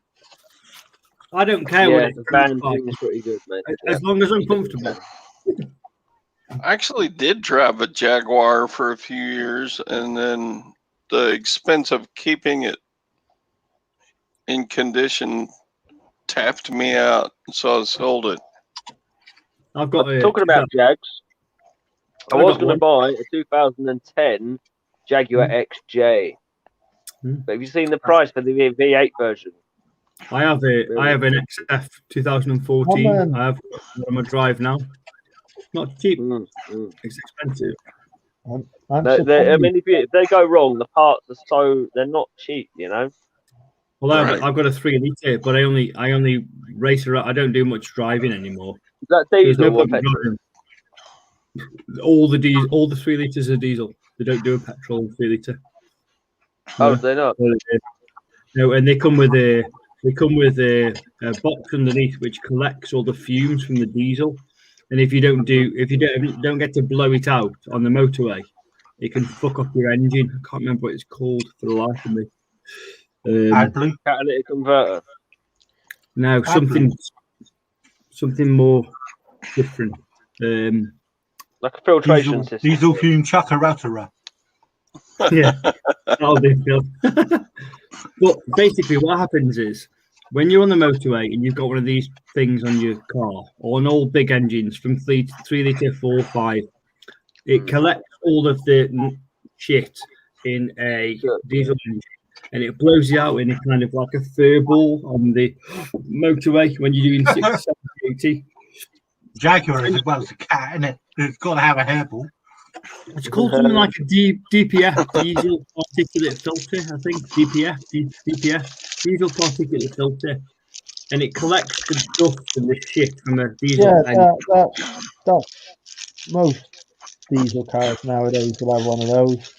Yeah. They're not suited to. If you're just potting around town, there's no point having a diesel because it can't handle it. Well, when I bought an XF, it cost me 22 grand when it first came out. It was top of the range and all that. And within 3 months, I spent 4 grand on having it done up, and I had engine problems. And I thought, oh my god, what have I done? And back in those days, I was doing a lot of miles. I was probably doing about 200 or 300 miles a week, visiting suppliers, buying quality. Back in those days, I bought real quality stock. So I had cream pickers picking shit for me. I don't know if you know what I do, Michael, but I buy vintage clothing. So cream you said the denim earlier. Yeah, but so when you get into the rag trade, so there's only like 6 rag yards in the UK, and there's a lot of backhanding that goes on at the rag yards with like in America, they're all like Mexican girls who work there, or Puerto Rican girls, and they don't get paid. Don't get paid to work there, but they get paid by the dealers or the resellers like me, and they might pick 50 shirts from them in a day, and they don't get paid. But the reseller will say, "Here's $100. Here's $100." Well, in the UK, that happens as well, and they're not getting paid. So I used to go and pick from them people, and I'd go off in my Jaguar then. It was nice because you could fill up an IKEA bag of, say, 150 T-shirts, and you were making £80 per T-shirt. And a few of them caught on to the act of Instagram and Facebook. And I've been doing that for about 6 years. And making a lot of money from them, to be honest. There, I bought this house from them. But what happened was, once they got onto social media, instead of me being on my own there, picking for 2 nights a weekend in a week, once a month, I'd gone from me on my own to about 30 competitors, and at some points there was about 15 or 16 of us in a room. And instead of me picking out 150 T-shirts, I was probably getting 12, 15. So I fucked it off. Yeah. Still Good white last today. Yeah. It's not probably profitable, but from a weekend's work, I could probably walk away with £2,000, and now I could probably walk away with about 200 quid. And I just thought I'm not bothering anymore, because what happened was Facebook came cool, and it literally ruined that whole pick for me. Yeah. That's the thing with something. When people catch on, you lose what you had going, kind of thing. You know. Yeah, well, as a clothing reseller, I'm not into the I don't know if you're into clothing, but into the hype items. So, like, if you're going to say what's cool now, everyone's buying Yeezy, Columbia, Lego. Oh, I can't even get money to sell now. That's going. Magnets, coins, yeah. But clothing, Supreme, North Face. Yeah. I mean, it's Yeah. about. My granddad, he wore denim all the time. I mean, I wouldn't be surprised. I mean, I got to clear his house out. I've got one more chance to go down there at the end of the month, and then I can't go down again. But he's got denim. Oh, mate, he's got loads, and I guarantee most of that is. Yeah. But like those hype, the hype items, the grail items, as people say, the cool items. So yeah, they are selling currently for the top end. But always remember, there's way more sellers for them. Face buffers that are going for like 180, 200 quid at the minute. That next year we'll be going for half that, and there's going to be people stuck with loads of them who have paid half that for them. I've bought over the last 15 years probably 100 North Face puffers for less than £5. The last one I bought, I know for a fact exactly where I bought it from and how much I sold it for, because I bought it from a car boot sale in the middle of lockdown, £5 in Cannock. It's a car boot for £5, and I listed it on Sunday, and it sold on Sunday for £150. I listed it for £150, it sold for £150. But they sell for £200. It wouldn't surprise me if a dealer bought it off me to resell. It wouldn't surprise me. I don't blame you. But like all these cool hype kids, they jump into reselling, into fashion selling for 5 seconds. Then they go out, they're all doing it at college or university, still living with mummy and daddy. And then they jump out and get a real job. And they haven't got the time. They haven't got the time. They haven't got the patience. Because I've got stuff. I'm getting into the reselling of things, and I buy a few things off eBay and things like that. Get me a cooker. Oh, wounded. Damn, I just got mullered there, man. Otherwise, I'm going to be taking all your stuff to a car boot. Yeah, you will. Yeah. Damn. Those. You tell him, Bob. You tell him. That's why I wait to my missus. I know, I'm getting fucking roasted, man. But the reality is, right? Yeah, you can earn a decent living from reselling clothing. I'm earning an okay living. I'm never going to be a millionaire. Let me tell you that. I'm not rich by any means, but I'm comfortable, and I get to take my children to school every day and pick them up from school every day. And in the middle, well. No, I don't drive that, to be honest with you. I don't drive it. I bought it. It's fucked. So I don't drive it. Want to sell it? Yeah, I do actually. But would you like to see my car? I'll pay you in beer bottles. Yeah, show us, Todd. Andrew, screen share me. I think you've shown us actually before. One day, Todd's just going to show us a massive dick pic. When I like the front crash bar, mate. I like the bull bars on that. Jesus Christ! I want that on my Volkswagen. You could play Todd. This truck does not fit down British roads. No, I'd have that on the front. With that bull bar on the front, put it on my L200 pickup. Todd, are you driving through The Walking Dead? What are you doing? Yeah, zombie apocalypse, mate. That's it's my a truck. Pandemic for a reason. Okay, explain the bull bars to me. This is what I drive to auctions and estate sales and garage sales, and with your window down. Get out of the way.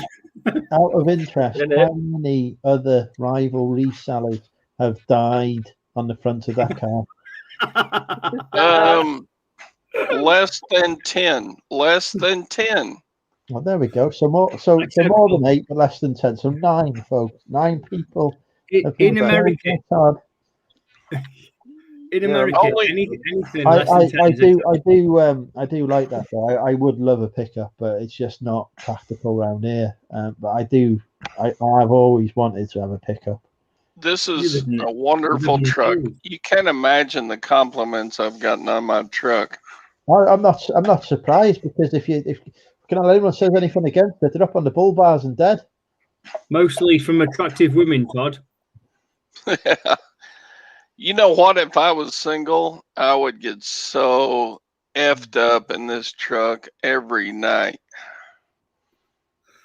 So would I, mate. I can't argue with that. I like that though. If it was me, I'd have a set of spotlights on the back where that other bar is on the back. I'd have a set of 4 spotlights on the back of that. Yeah, I could. Yeah. This truck is powerful enough to pull a house down the road. So there you What's that, go. V8, yeah? Yeah, at least. Yeah. Yeah, 100%. Do you know what it costs to insure a V8 in the UK? I can imagine insuring this truck in the All UK. of it. All of it. Yeah, more than the truck costs. Yeah, I so mean, when I bought my Jag, it was new then, and my Jag was expensive, but it cost me. I was driving since I was 17. It cost me £2,000 a year to insure my car. That's one of the main reasons you think. Wow. Yeah, it's a lot of money. And I was, I've never had a car crash, never had an accident, nothing. Don't get me wrong, Statistics will say that you will. I know it was 7 years ago, but you know what I mean? It's just a lot of money. I don't want to do that anymore. So I have no collision insurance on this truck. It costs me. You don't need collision insurance. You are the collision. Because I no am one's the collision. going to crash into you, mate. They're going to drive around you. If you crash into my car, God bless you, because my truck will emerge unscathed. And your vehicle will be smashed to bits. That looks nice, Andrew. That's my wheels. What's that, the Freelander? Yeah. Yeah. Does the back window still come down on the back of those? I've got the window at the back is smashed. Yeah, does it still come down on the back? The boot, the windows to go right down. You can get them to lift up. No, not on the. It does on the Freelander 1 on the 3-door, but not on the Freelander 2. Oh, right. But yeah, it's got the windows at the back smashed anyway, so drop the telly into it. A bit like your cooker, really. Very funny. Don't mention the fucking cooker. For fuck's sake, oh my god, you get. I love that, Andrew. I didn't realise I think I've got enough glass in these glass bottles to build it myself. See what will happen is the missus will say to you, look, if you don't drink beer for a few weeks, we can buy a new cooker. Yeah. And then all of a sudden, the next day there'll be a new cooker there. Oh, look, I'll tell you what, I don't drink a lot. I bought only a 12 bottle of Bud, 12 crate of Bud. I've only had 1, 2, 3, 4, 5, 6, 7, 8. 12. Just 8. You know that. Just 8. That is in the pub. Not. I'll tell you what. I've not gone in the pub as much with the prices. The prices are high. All day. I had an appointment with a seller. The thing is, what's happened is COVID. COVID. Tell me if I'm wrong, Michael. COVID has made us realise how nice it is to drink at home with our lovely missuses, isn't it, mate? Lovely, isn't it? You get. I'll I tell don't you know, what, though, Bobby. since COVID's been around, the pub prices have gone through the roof. I I- went to the I- pub the other day. It was £5.65 for a pint. Be interesting to see how much you spent in that pub. God. How many cookers could he have bought in that pub visit?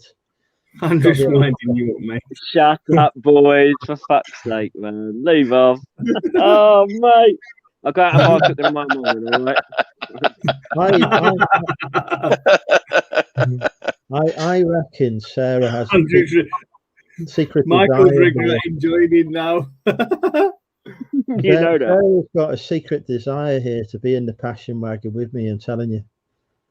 Tell you what, Michael, at least your missus wants a nice cooker so she can cook a lovely dinner. That's nice. Yeah, I didn't think of that. That is very well said. That is spot on. Yes. Yeah. Well said. Yeah, that is very good. Don't get me wrong. The cooker I had is probably worth about 800 quid, mind you. But yeah, it's all right. Really? Well, it wasn't. It was fucking new anyway. I would do anything for a lovely missus now. Not only that, hopefully she loved me, but would be just to do some nice cooking, lovely dinners, and being a proper couple and spending time together. And I spend too much time with her. After a week, you'd be bored shitless. You'd be saying, "Fuck me, I want to be single again." I'm going to list some Levi's. Andrew, do you fancy a pint on the internet? I'm going to list some Levi's. I'm not enough of them. Chuck it on my cooker tab, yeah, you're all right. Grass is always greener. Yeah, Indeed. you're dead right there, mate. Indeed. Well said. Sarah wants me to set me up with Lisa now. Who's Lisa? We got to find this. Oh, and Andrew's the one. Yeah, yeah, that's you, isn't it? Yeah. Just so Jesus I get it. fucking Christ!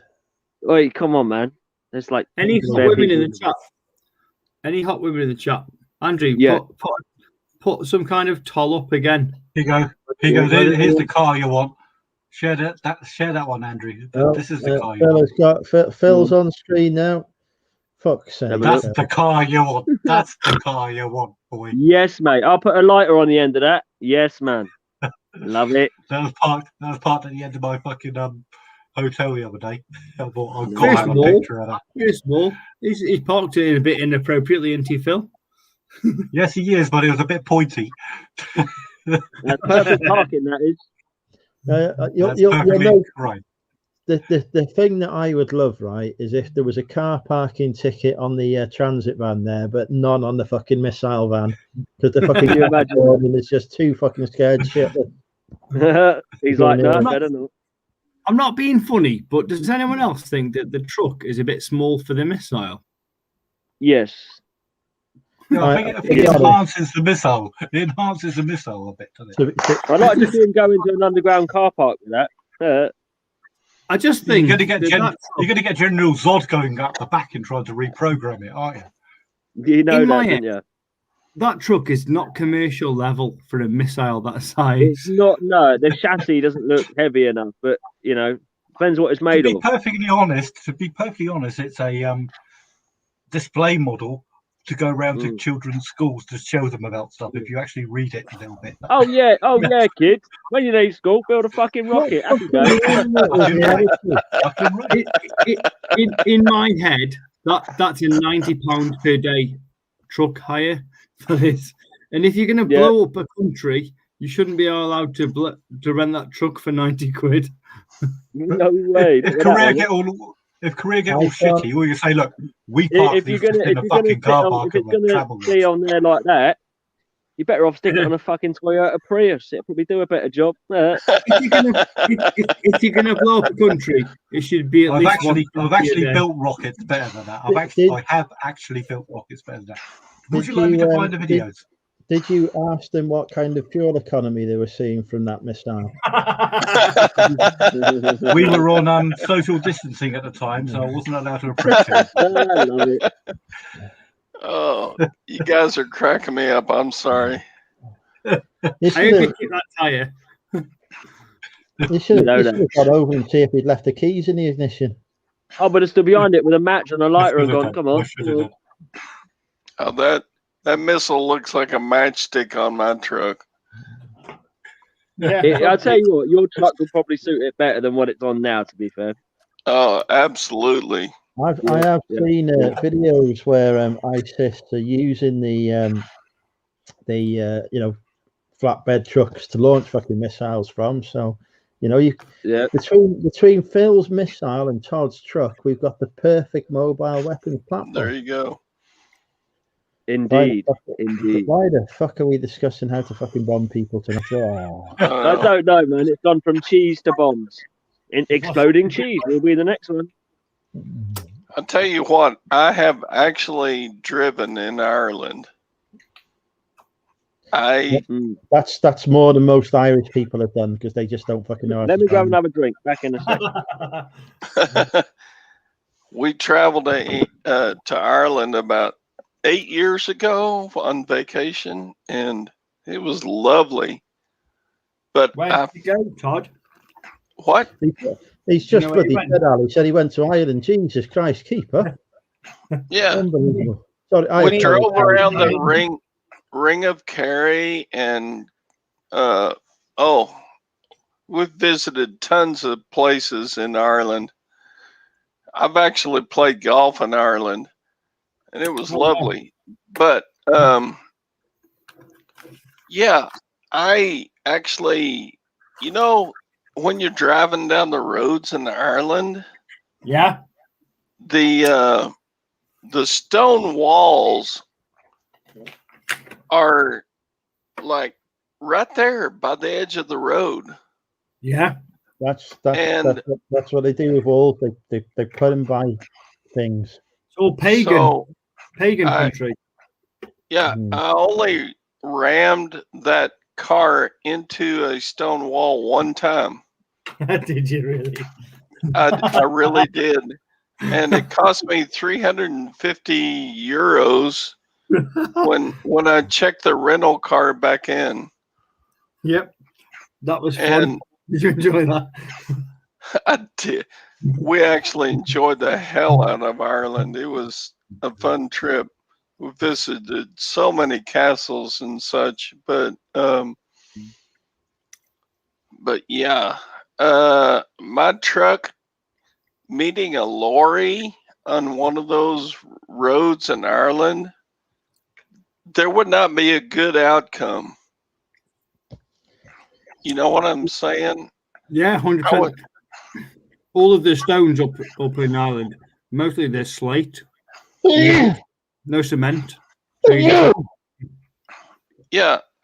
when in Texas, when they mow the edges of the road, there are like really large mowers going on the edge of the road.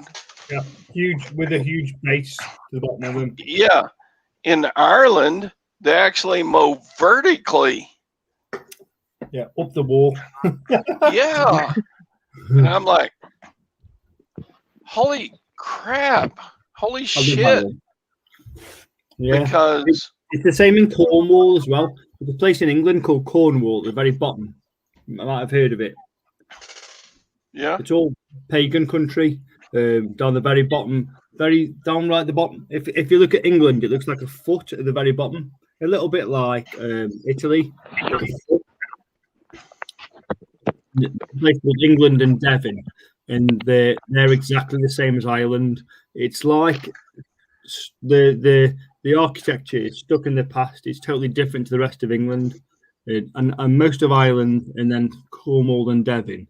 It looks quite similar, and it looks as if it's 200 or 300 years behind the rest of England. Everything's slate and very beautiful compared. The roads are this wide. Yeah, and it's I grew up in narrow. Cornwall. I grew up. My parent when I was young, my parents had a house in Crantock in Cornwall, so I love Cornwall. We haven't got it anymore, but I love it. It's gorgeous though. It's like going back in time. I mean, but like a lorry in England or Ireland brought to the United States would be laughable because yeah. Yeah. It's just a lorry in England or Ireland would be just very slightly larger than my pickup that I just showed. Yeah, probably a few inches wider. That's right. But probably longer, but not only a few inches wider. Yeah, longer. Is this pickup as big as the Dodge Ram? Oh, it's bigger than Dodge Ram. Well, So it depends on the Dodge Ram. If you get, there's 150. versions of the Dodge Ram. yeah, so the Just European 150. Dodge Ram is a much smaller than the American Ram. My Dodge Ram is, or my Ford F-250 is a lot bigger than a 1500 Ram. Yeah, so It's equivalent to a 250 Ram. So I've got a pal with the new Ford Ranger at the rugby club, and his is like a modded. It's like called something like a Voodoo and Ford Ranger Voodoo, but the Voodoo bullshit is just for the outside, so it looks cool. But the wheelbase of the English Voodoo is the smallest Ford Ranger in America. So the biggest legal car in the UK is called the Ford Ranger. Yeah. But Yeah. That's a big pickup in itself. That's the biggest allowed in the UK. Yeah, but the Amarok, you got the Volkswagen Amarok. That's taller and I think the Amarok's bigger personally. But the wheelbase, it's done on wheelbase. The wheelbase is bigger on a Ranger than the Amarok. A Ranger is a small pickup in Texas. Yeah, I was just going to say it's really small. Yeah. In any size, yeah, any Ranger is. It's a nice pickup, but it's very small. My sister-in-law owns a GMC, General Motor Company. Is that me? Yeah. And she's got the biggest pickup you're allowed to have in America. I can't remember the model or anything because I only see her once a year, and I'm not even with her sister anymore. I'm single, so it's a GMC. It's the biggest pickup you can have in America legally. She works in the music industry for musicians, but her side hustle is that she owns a furniture company for stadiums when they have artists there. She does all the backstage production for them, and she literally does backstage stuff on this GMC truck from warehouse to show, and she'll do 20 trips, 1, 2, 3, 4, 20 trips on this fucking truck, all on her own. She breaks her back all on her own, moving sofas around all on her own. And she's like probably 5'5" and 70 kilograms, but she's hard as nails, you know. And she does it on this mad truck, and she does it because it's got a little thing on the back of the truck that lowers it. You know what I mean? Yeah. Talking about things like that, if Andrew shares the screen, I'll show you my last wagon. Yeah, GMC builds trucks from. It got a little puncture on the back in the middle of the motorway there. Hey Todd, I've now got the. It's not a little bad wagon, is it? It's not a little bad wagon. Todd, can you remember? Can you remember a car called an AMC Gremlin? Oh yes, I had an AMC. I had an AMC Matador for a short time. You can take it off now, Andrew. You're like late 60s, early 70s. I've been trying to buy an AMC. I've set $5,000 aside, right, to play with, and I've been trying to buy a AMC Gremlin for about 2 years now, and I can't get one in the UK. Why? They're just in the past 2 years, about 6 have sold in the UK. And I've only set $5,000 to play with for one, and they've been selling for $7,000 or $8,000. And I wanted one that needed work so I could play with it because I'm quite good with motors, so I could probably buy something that needed work and do a bit of work on it and do a job on it. And I wanted something that I could strip. And I was thinking maybe I might get one for $4,000, but they're all selling for 7, 8. Only 6 have sold in the last few years. You know what you need to do? Gremlin? If you keep waiting, though, if you keep waiting, you'll find one. It's just like time will tell on that. You will find one eventually. I don't want to do it, but you'll probably find them when you No, don't want one. I think what you need to do is That's like put 5 aside- times what they cost brand new. Yeah, I know. So in 1970, they cost $300, didn't they? Or $500? Oh, something like that. I bought my Andrew, what you say? Matador used for what? like. Have you ever seen like it? $600? I've got. Oh yeah. I've got a great idea, right? If they're going for 7 or 8 grand, what you need to do is put aside 7 or 8 grand. Job done. I knew you'd tell me that, Andrew. Brilliant. Sorted. What a fan. What a team we are here. Job done. Oh, I they don't were know a what very engine- interesting body style, but that's the only reason I would invest in it is because you love the body style. So what? Otherwise, I just- it was just a piece of shit car. Yeah. By AMC, like my Matador. As a standard now, because the engines are typically fucked in them. As soon as that engine, it's a 1.4, they come in the UK. They've probably done about 120,000 miles, so they're at their end of their life as an engine, so to be said. And they typically put in there anything that's a 1.6 or above, so like a 2-litre. But because it's such a light car, the torque fucks the car up. So you need to put an oversized wheelbase on there, and on such a short span, it doesn't grid the car properly. So it's going to like constantly wheel arch like this. So you're like, if you take off with your wheels spinning, you will literally lift the car up. Yeah. Because the car, take everything out of the car, an average man can lift that car up. It's probably about 120 kilograms. 150 Yeah, it's kilograms. much the same as like a Volkswagen Beetle back in the day. Yeah, I mean, I an took an average engine man, out of one of them. a man can move that kind of car around. So it's a good fun car for a bloke to play with in a workshop. You know what I mean? Once an engine in it, it's a different story. But you know.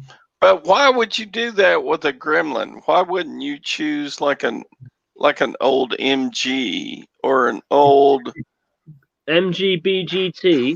Then nice. Or any other fun car with a question. funky body style.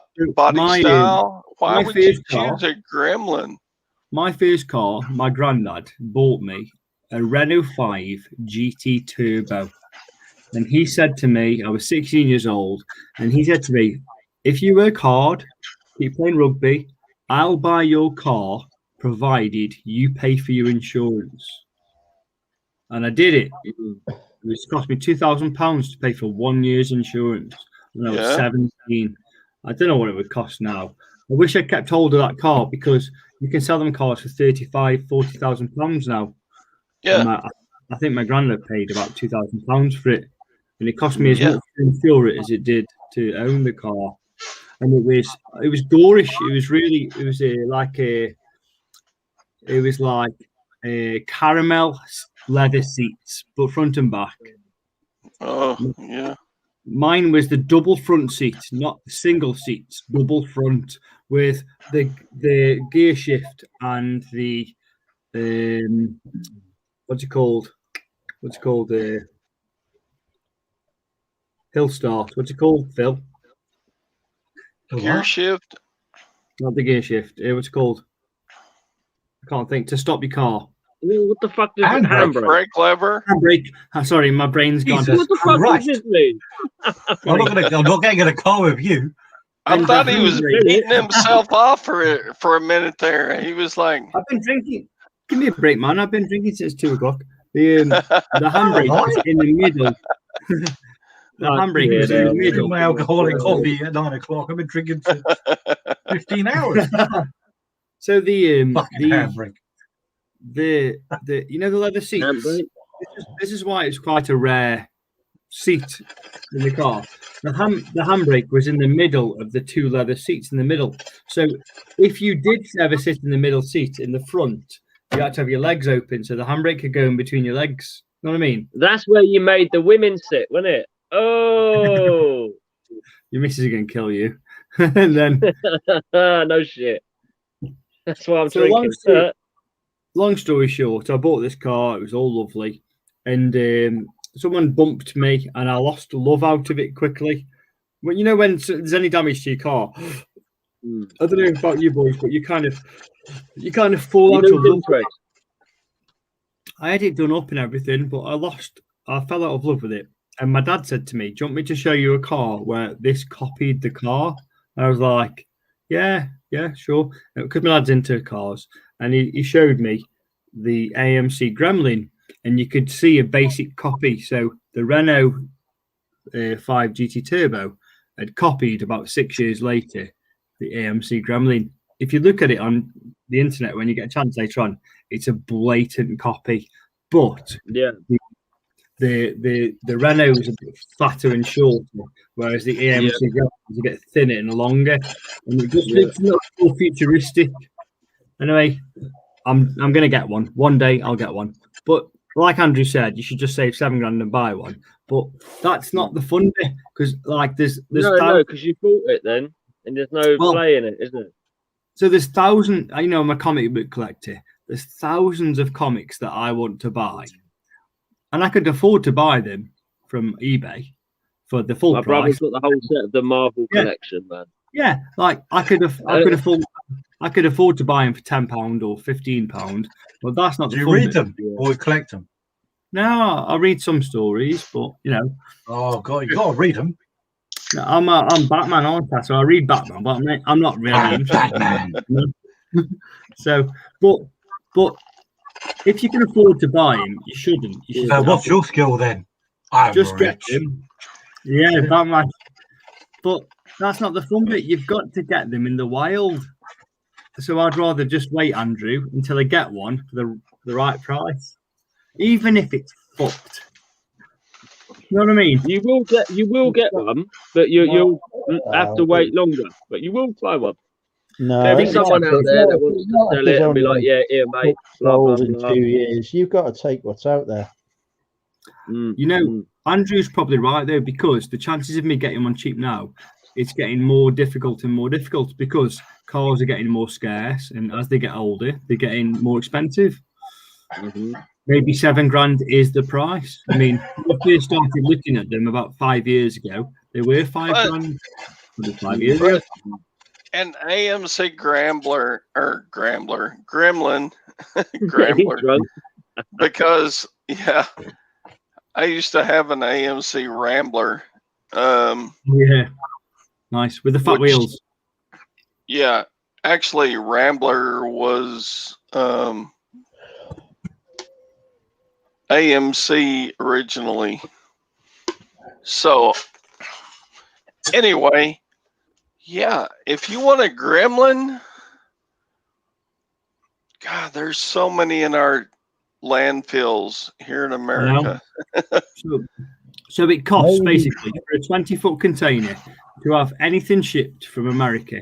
It costs 11 weeks to have anything shipped in the world, £5,700. I can tell you now on a 20-foot. And on a 20-foot, you can fit 2 cars.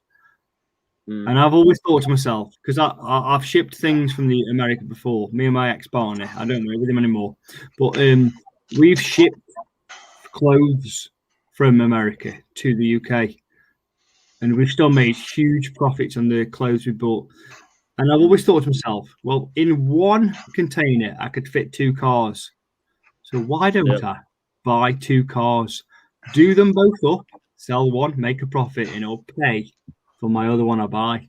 I thought that so many times, but I don't think I've got the balls because I aren't a mechanic. I'm just a fantasy guy. One more time, share, Andrew. Let me go here. Hang on. This is your dream car right here. An AMC Gremlin. I don't want to miss it. I've never seen the Gremlins. That'd be nice to have a look at one, to be fair. I like him. I like the fat 1970 model. It's got slightly fatter wheels. It has a wheel arch. They're usually in naughty green colours. I know that sounds rank, but usually in 1970 they did loads of greens. The 1970s was a weird time for car colours as well. I mean, you wouldn't get them on cars now. I mean, the only ones that kind of even slightly even represent that are the I think it's the Fiat 500 range. You've got they bring out a new car with the old classic sort of style on it, kind of. So the 1969 model was different to the 1970 model. The 70 model was produced. That's the one I like, by the way. And it was produced as a fatter model, fat wheels, fatter body. Yeah. We called it all sports profile, but basically the engine was exactly the same. They just added some shit. You know what I mean? Yeah. In the very early 70s, modification cars was becoming a popular thing. It didn't happen before that. Yeah. So this is your dream car? Yeah, it's cool. I love it. I don't You like love it. this? I prefer the Renault 5 Turbo. No, I don't. It looks like someone's coming along it with a shovel. I love it, boys. I'm so sorry. You know, I don't like I that. mean, No, you gotta like what you like. Yeah. True that. Here's a modified one. I like the back one there. It's got double wheels on front. I don't like that one, but I do like the others. I can see why you like it. I like that black one. Cool to me. That black one looks nice. Todd, you know the black one with the gold stripe? That's the nicest one. The what? The black one with the gold stripe. That was the nicest one. The one at the top.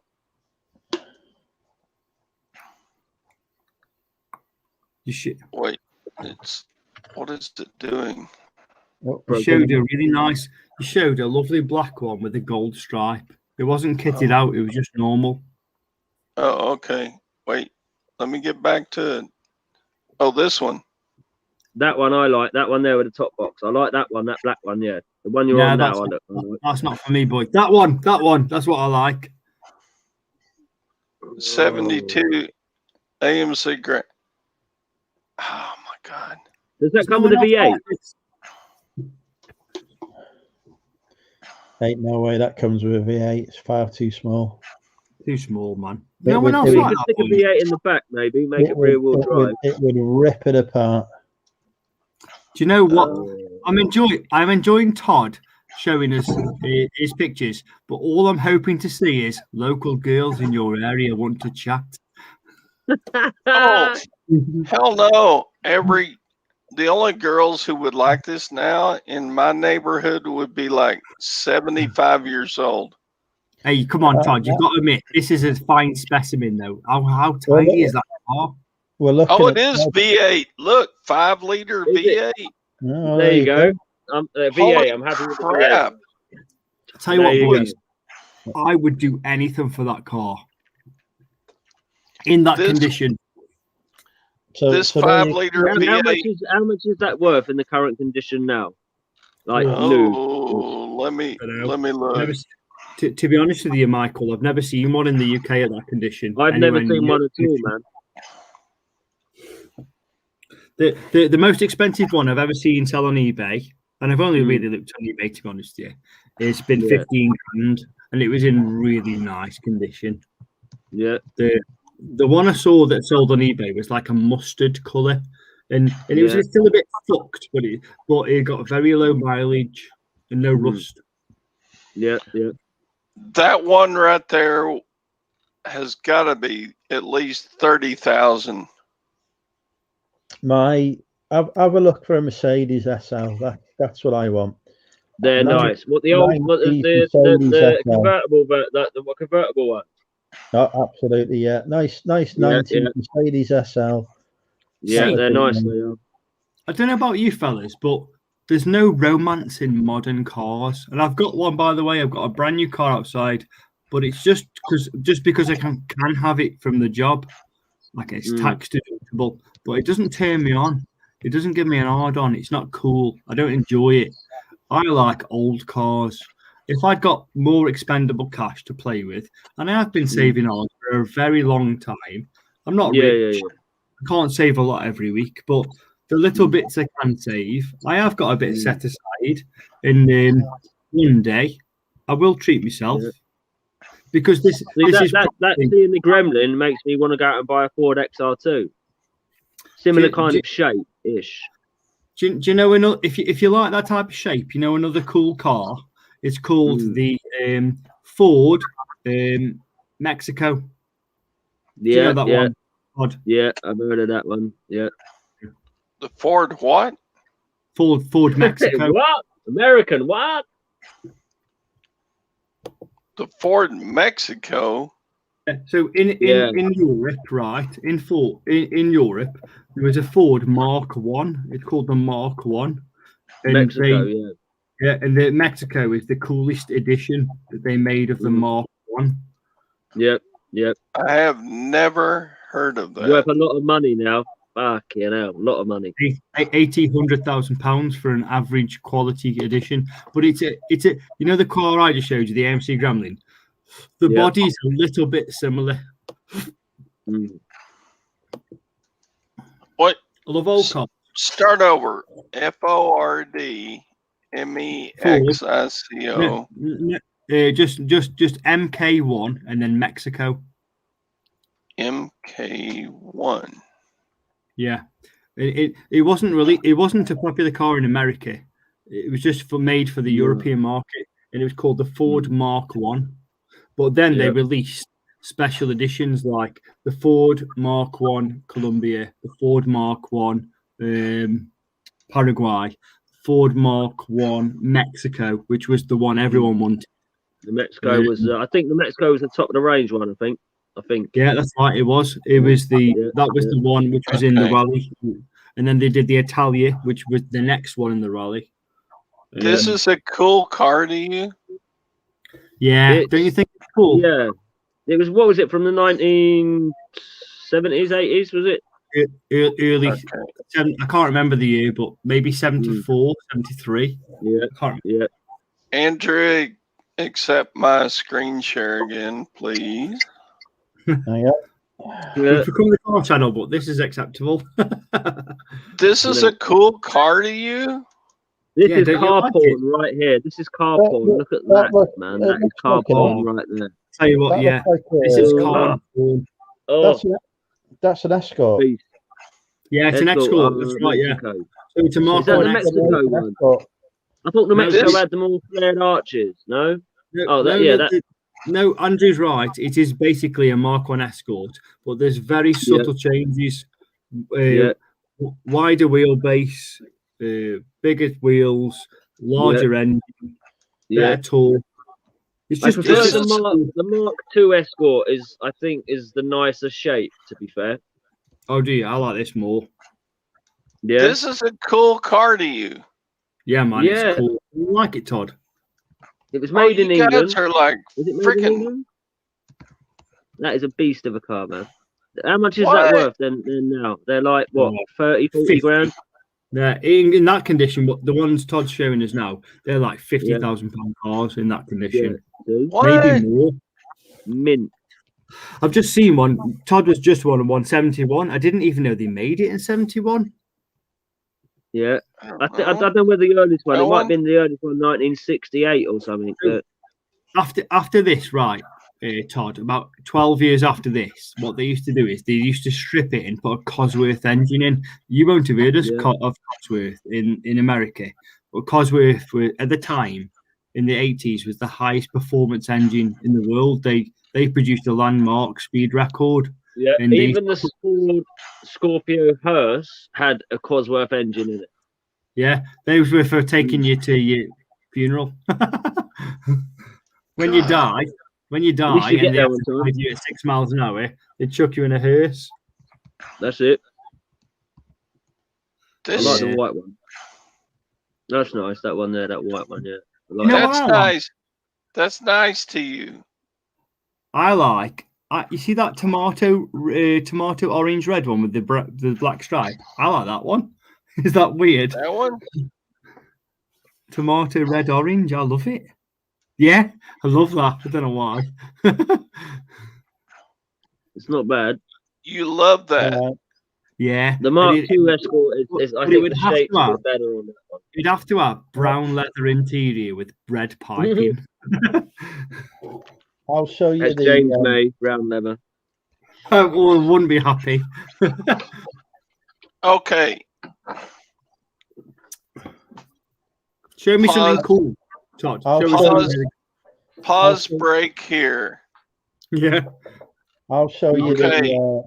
A I'll show you cool the car car and- for me is a Smokey and the Bandit Firebird.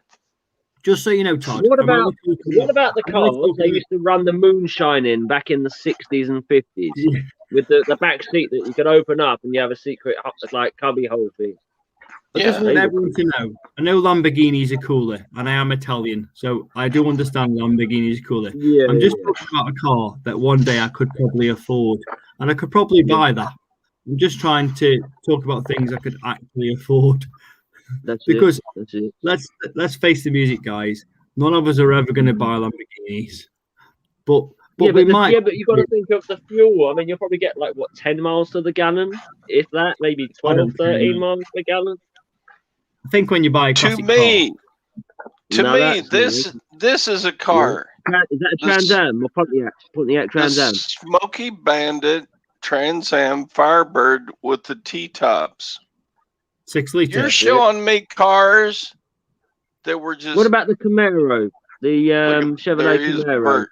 back in the day. Oh Isn't the yeah, Camaro- hell yeah. Isn't the Camaro the big boys version? It's there's a certain shape of the Camaro though. Is that a Pontiac Trans Am? Yeah. Yeah, I like those. I had one of those. If you've ever watched American Pie, I think Stifler drove one. But I had a Pontiac Trans Am diecast as a kid. I loved it. It's my favourite car. This car would also not fit down Irish roads. I still want a Mercedes SL, but I've just seen how much the R105s go for. So, Derek, I can't afford to buy your car unless we do like it. Yeah, 107s go for unless we can do like I can pay you £10 a week. Look, there's Jay Well, if Jay he's gonna do Leno in 10, his they're gonna do garage it with for one. I like them. I love them. Although I They will are say one nice. thing, I think they look even cooler without the emblem on the front. Oh, I like it with the Firebird on. Yeah, no, Can you yeah. boys still hear me? Yeah. Can you still Just hear me? about fair. Yeah.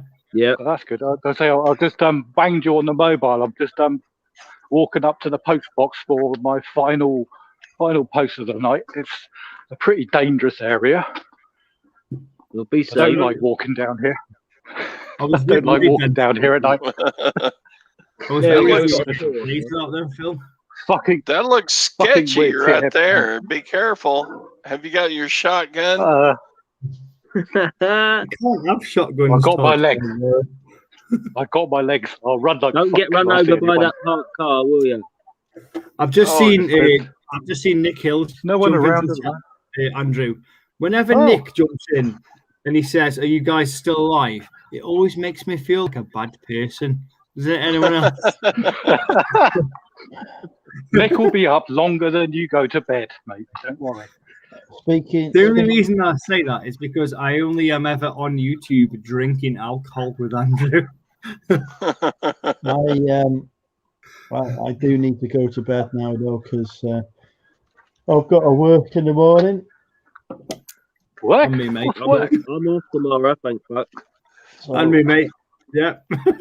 So I will bid good night to everyone now. Thank you everyone for watching. Thank you to our wonderful guests for joining us tonight. Thank you for Will you be having on me tomorrow, on, Andrew? Andrew. Pleasure. And Cheers, boys. see you all tomorrow night for part 2. Nice one, guys.